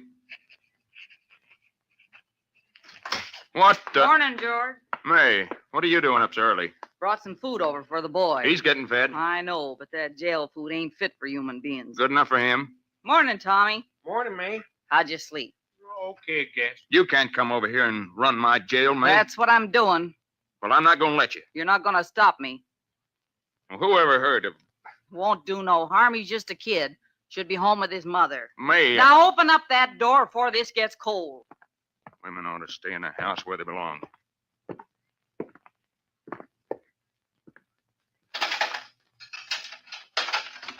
Thank you, George. Here are, son. Oh, thank you, man. Mr. Steele said to tell you he was going to see your ma this morning. Didn't he go with the posse last night? No, Why not? I don't know. Guess he thought you were right. I was.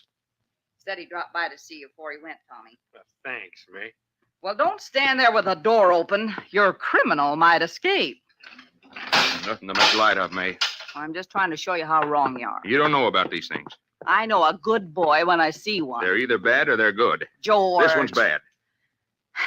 When are you going to learn? I've been in this business too long not to know him when I see him. I'm not thinking so much of the boy. It's his ma. I can't think of things like that. Well, you oughta. Sheriff had to think of that. There wouldn't be any justice done. I'm telling you one thing, George Brennan. What? If you don't let that boy go, you needn't speak to me again. You got no right to. Right or wrong, that's the way I feel. I'm sorry, May. I am too. I gotta do what I know's right. Excuse me, May. Well, that's all right, Mr. Steele. I was just leaving anyway. Morning, George. Oh, John. Just want to see Tommy a minute. All right. Don't know why everybody has to make such a fuss. Rather I come back later? No, go ahead. Thanks. Hello, Tom. Yeah, hello, Mr. Steele. Thought I'd drop out to see your mother. May told me, thanks. Anything you want me to tell her? Oh, just I'm okay. Don't worry. Sure, sir. And, What, Tommy? well, if you'd take a look in her wood box. I understand. Must be the posse coming back. Yeah. Yeah, that was some pride, huh? Huh? Well? Did you get him? We followed him up to Pendleton's Bluff. Yeah? He made a fight of it. Did you get him? He got away. Jed Carver's dead. And Davy Hart's got a slug in his hip. I told you. Yeah. We waited till sunup and combed those canyons. We couldn't find him. What are you going to do about it? Looks like you've done all we can. Oh, we have. What do you mean? One of us hit him. What? One of us stuck a bullet in him. How do you know? We found the place where he made his stand. Pool of blood a yard wide there. Maybe it was his horse. No hoof marks around. You can't get very far. No. What are you going to do? I'm going after him. Good. We'll get some. No, this is a job for the sheriff. You can't go Don't want along. no one else getting hurt. Sheriff? You heard me. All right.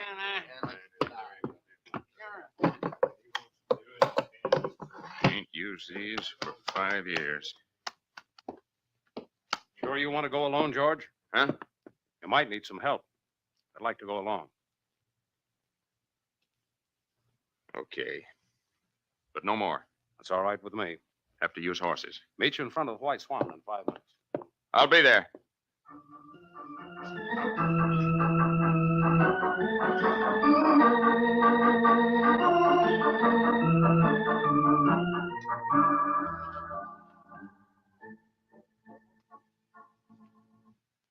deputized Sam Taylor right there and told him to look after the Reynolds kid. Then I met Steele and we took off. We were out at Pendleton's Bluff by midday, and sure enough, we found the pool of blood and some empty cartridges up with a table rock, just like Sam and Harry said. We figured the Montana kid would head south along the canyon trail, that being the shortest way to the border. He had a day's start on us, but he is hurt bad, and he wouldn't be moving fast. We followed the trail all the next day. There wasn't a sign of him. It was the middle of the third day. We were getting down to the big canyon country. It was hot and dry, not a living thing in sight. What do you think, George? Huh? I said, what do you think? Oh. He could have gone north. No. Hasn't been a trace of him for 2 days. I know. Okay. But it seems to He me had that... to come this way.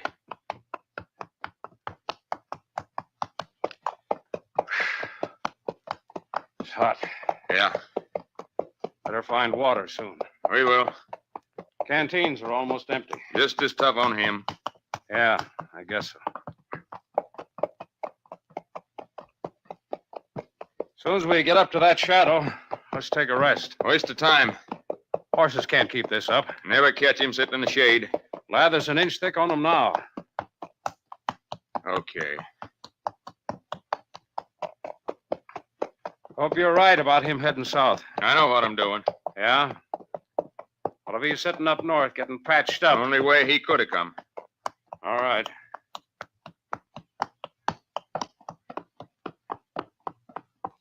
That shade feels good. Yeah. This is as good a place as any.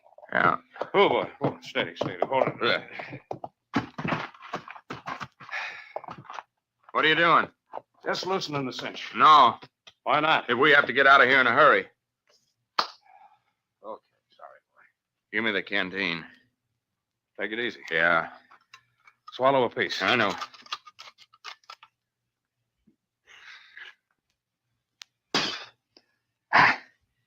Even the water's hot. Go ahead. Thanks.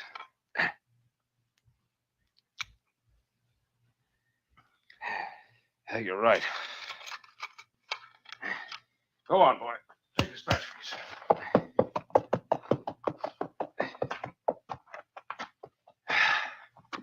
I gotta sit down. That's better. Come on, George. Relax while you can. Don't need to. You want to sit down? That's your worry. That's right.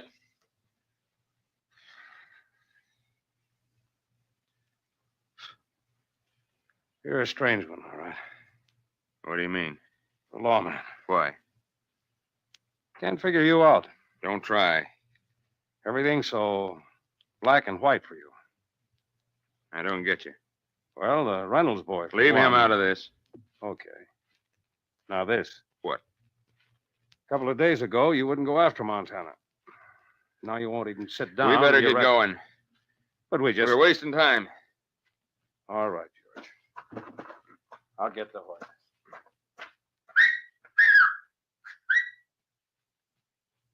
Steady, boy. Move, fella. Move. Stay there now. Move.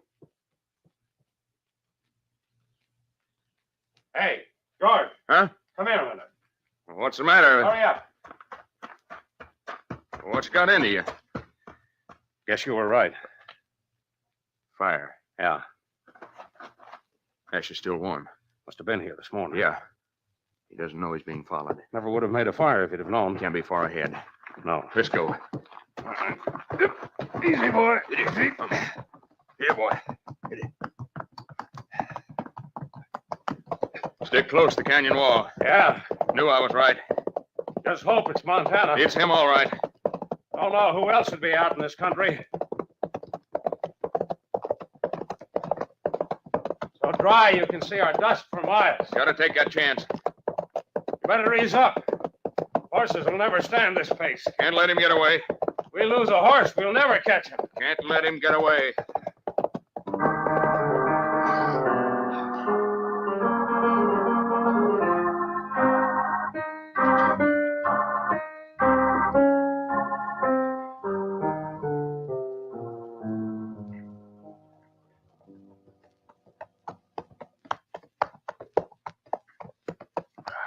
What time is it? past 4. Be dawn soon. Yeah. These streaks of light in the east already. Yeah.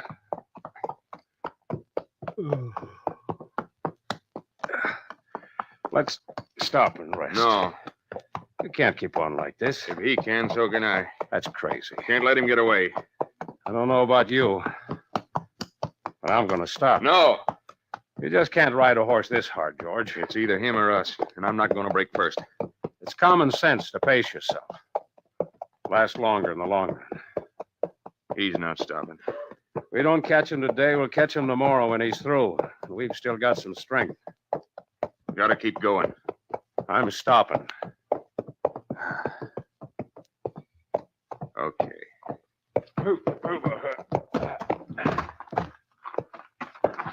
That's better. Legs are steady. Me too. Now, sit down and relax. Any water left? No. Use a drink. Sit down. Yeah. Must have seen our dust yesterday. Why? Didn't see no fire during the night. Guess you're right. That means he'll keep moving. He can't last forever.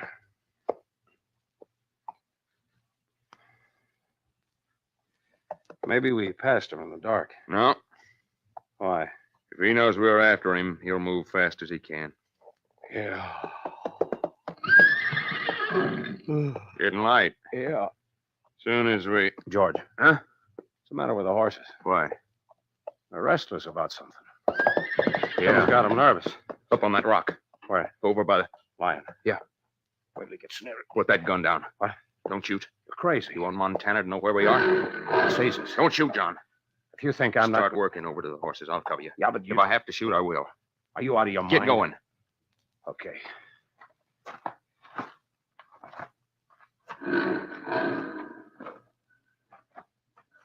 You there yet?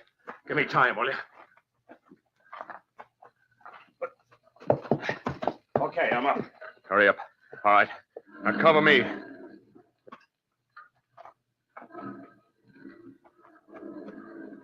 I can make it. Don't shoot. Don't.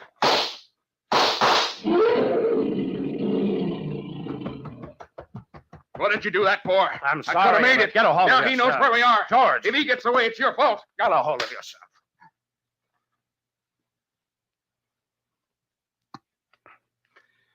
Sorry I hit you, George. It's okay. I waited as long as I could. I know. Our lives are worth more than catching Montana. Yeah, You all right now? I'm okay. Let's get out of here then.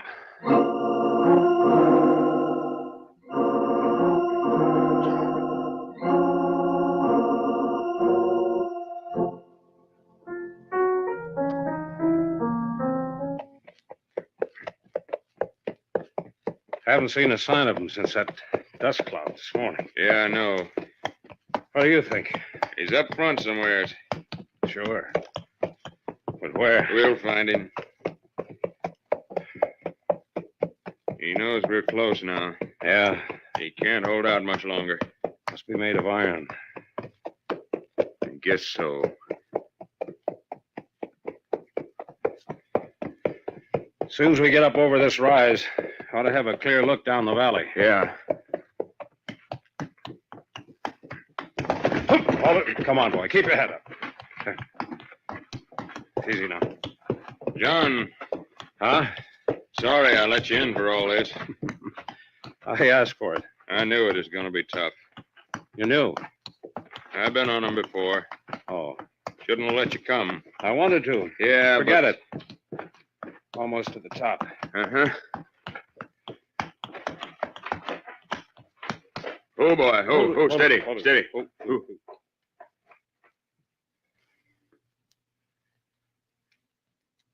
See anything?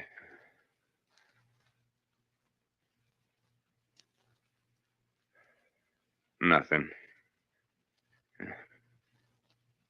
You? No. He's got to be out there. That's him. Get down. Where? Behind those rocks. Yeah.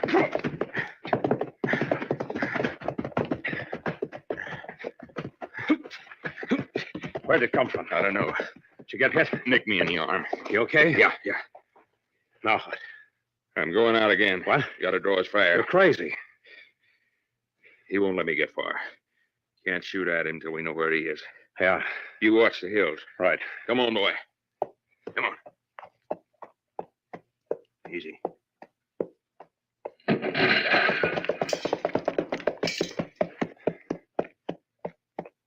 You okay? Yeah. Did you see him? He's up on that ridge. Where? Right by that big boulder. Yeah. Wait a minute. What? Something's moving up there. Yeah. There he goes. He's going to run for it. Don't shoot, John. Huh? Want to take him alive if we Yeah, can. but we got... Come on.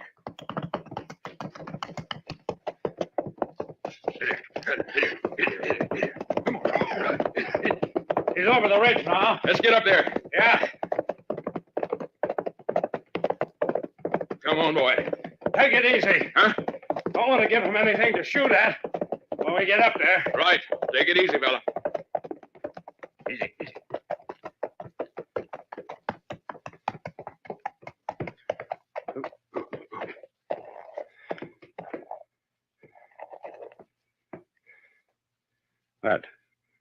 What is it? Deserted mine.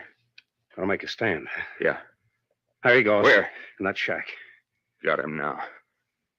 Listen, John, you cover me from here while I go down and flush him out. You can't do it alone. I gotta. Forget that law business. Huh? This isn't the Reynolds boy. This man's a killer. Gotta be this way. You'll never learn. Cover me.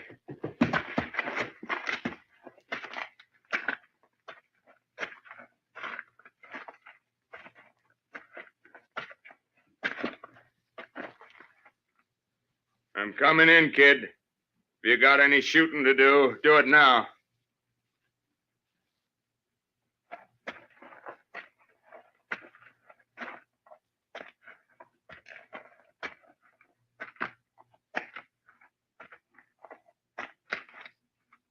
What do you say, kid? Want to throw your gun out?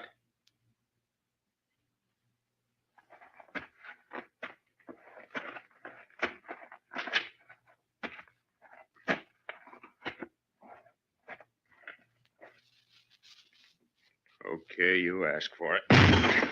Go ahead, shoot.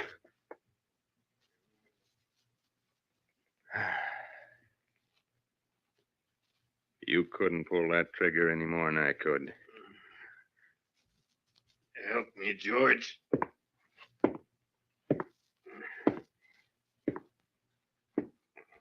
Where you hit? Chest. Let's see.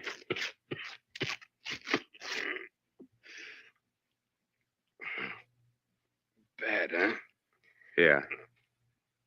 I never thought you'd take me in. Remember what Ma used to say? Remember? Said...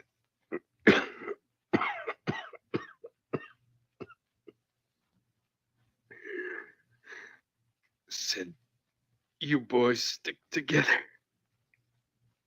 Remember? Yeah.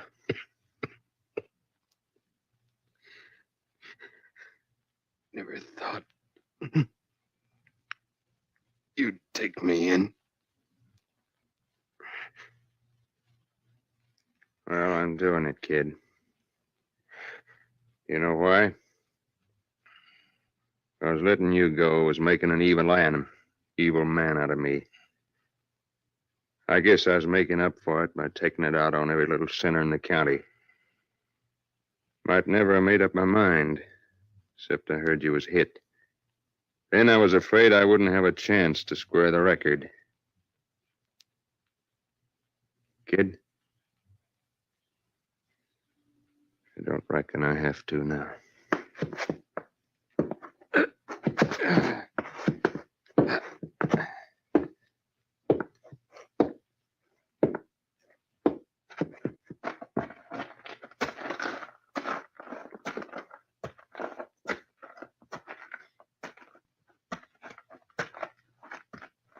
You all right, George?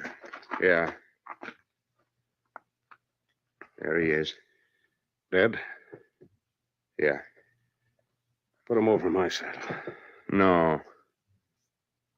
I'll carry him. Still the law, man.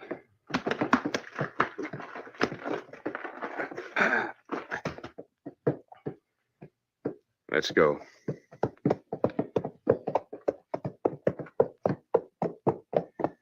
Was he alive when you went in? Yep. Didn't even shoot. I guess he ran out of ammunition.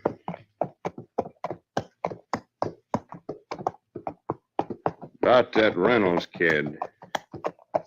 What? What do you think of him? Seems like a good boy. Yeah. Maybe we better forget all about him, huh?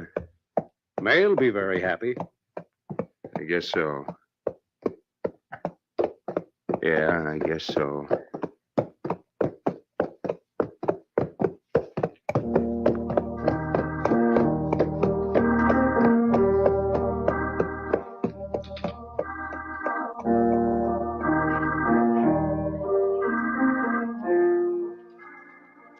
Well, looks like that's our show there.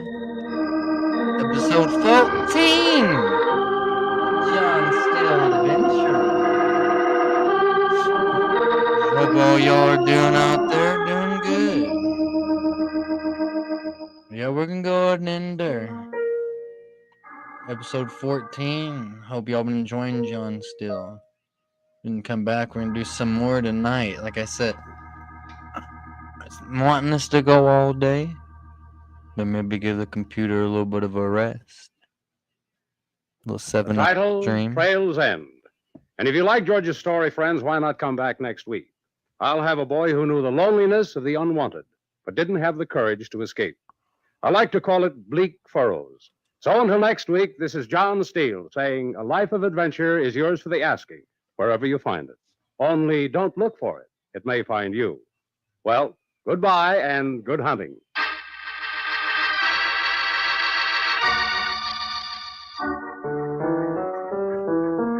Oh, yeah.